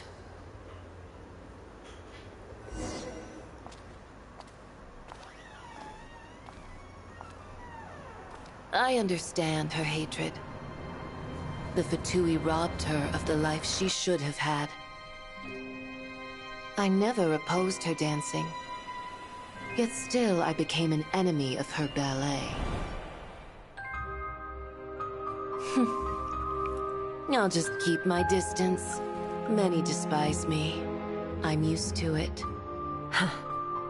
You're certainly not one to shy away from confrontation. But children, they need a different approach. I'm hardly the most maternal figure. Yet, she is a child. In my experience, while a father commands authority, he must still yield to love. You should tell her what you think about her dancing.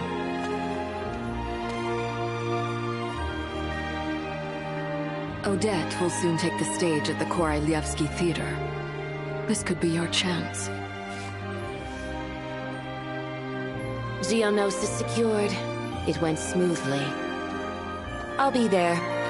Have them send me an invitation.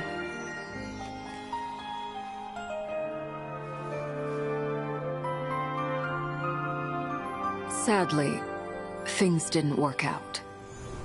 Her final words are inside that block of ice. This? Aren't these for monitoring her subordinates? Not yours. This one isn't her witch's flame, but my two worlds' flames. The two worlds' flames can burn away memories. It was my parting gift to Rosaline.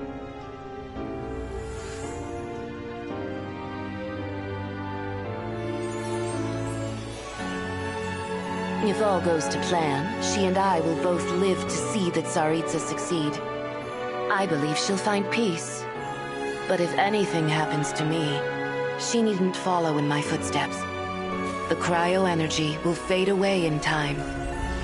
Then the two worlds' flames will burn away all memories of the Fatui. She'll be free to dance. She deserves this. I will handle the aftermath. The choice is yours, child.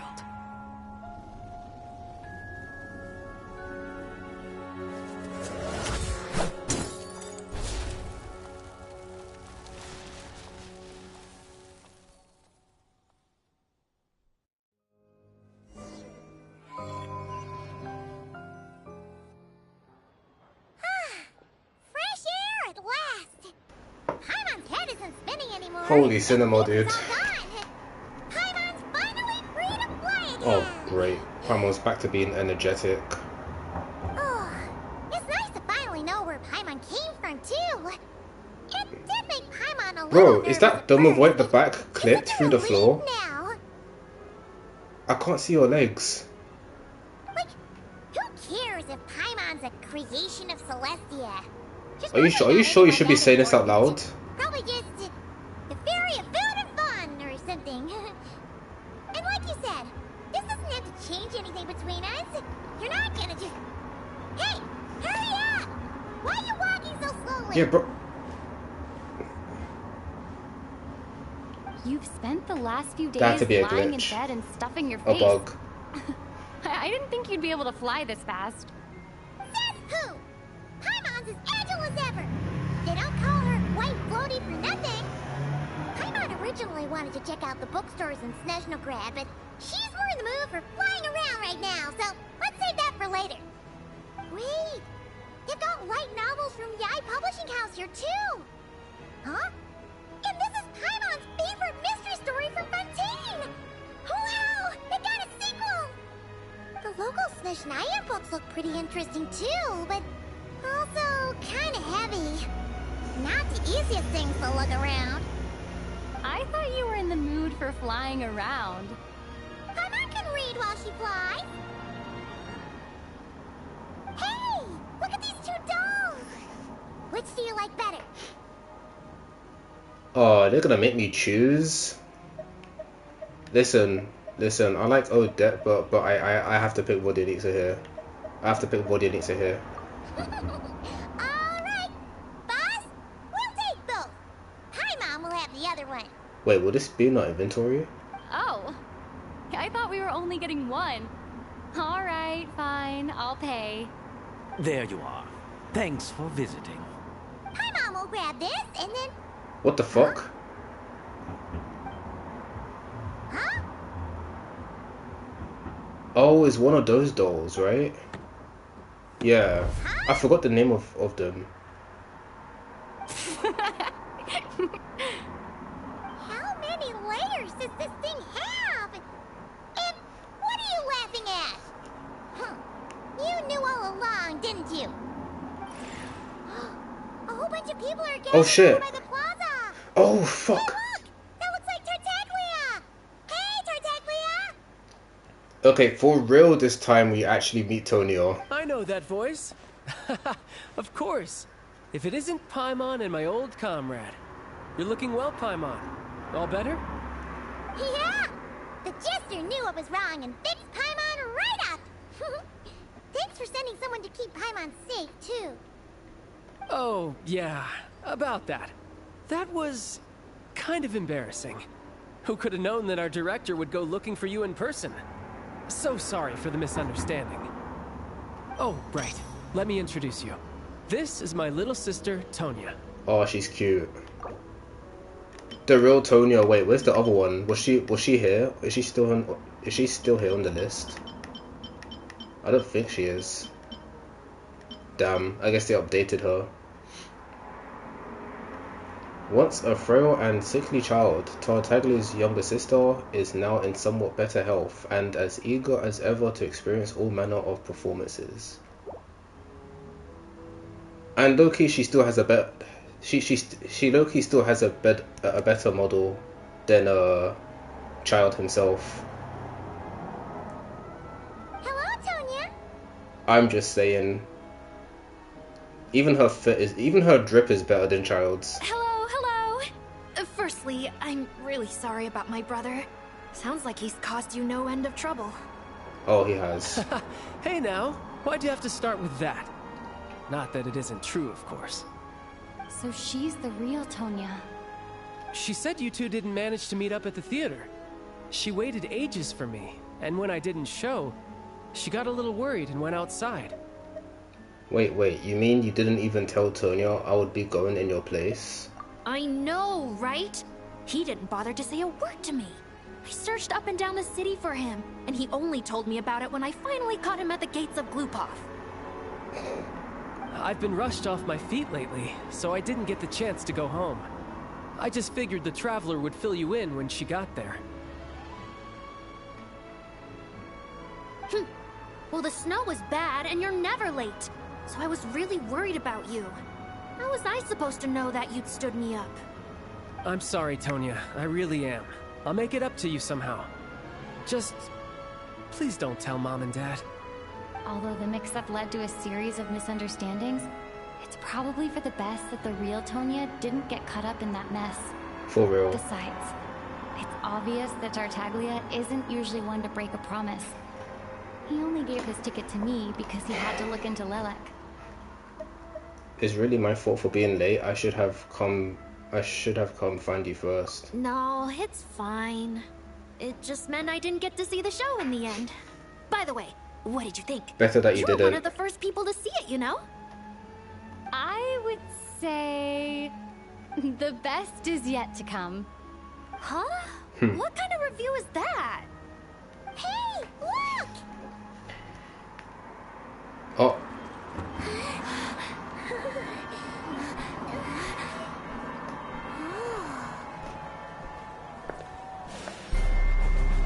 Oh shit. There they are. They're back from their little expedition.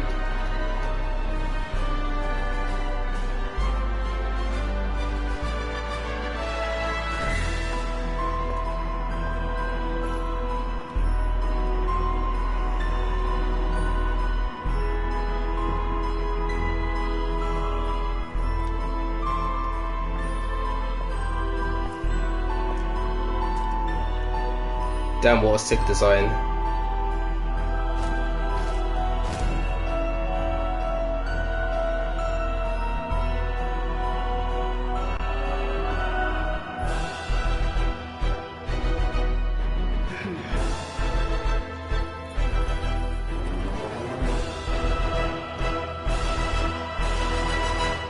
Oh my god.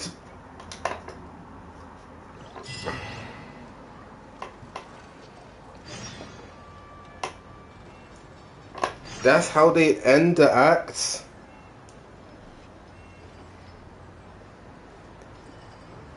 Fuck.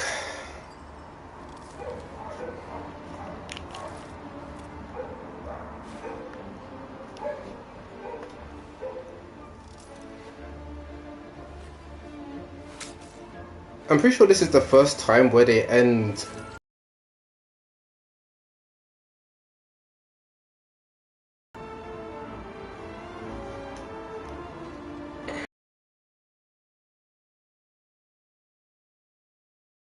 I'm exhausted, bro.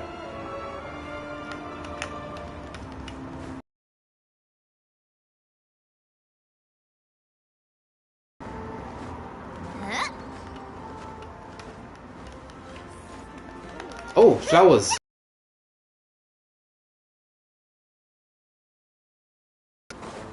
Actually, how much resin do I have? Okay, we're still good. Okay. That was crazy.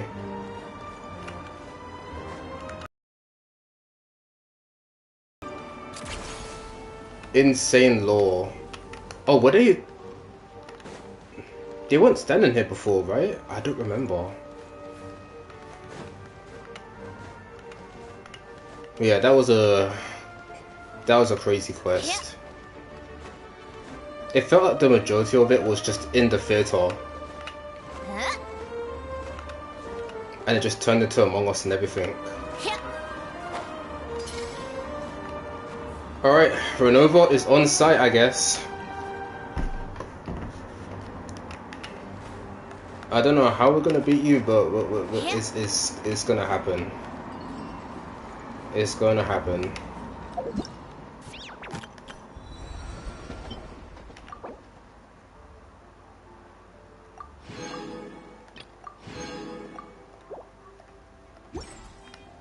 God. Alright. I've been streaming for 7 hours. I think I'm going to call the stream here. I'm gonna stick around and farm a bit of materials, burn my resin offline.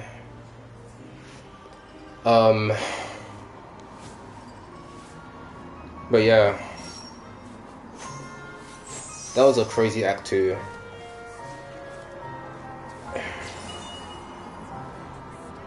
Now we have to wait 6 weeks for the next 2 parts to come. So this is going to be something that I will do regularly, just streaming Archon Quest stuff. I don't know if I'm gonna stream myself doing exploration or world quest. That might just be stuff that I'll do offline.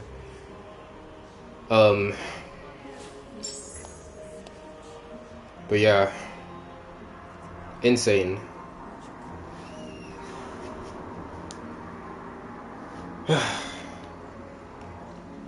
But I'm gonna go and rest because this quest took a lot out of me. So for all the viewers that came, thanks for watching the stream. Hope to enjoy this craziness of a quest, and I guess I'll be back in 6 weeks. So yeah, peace.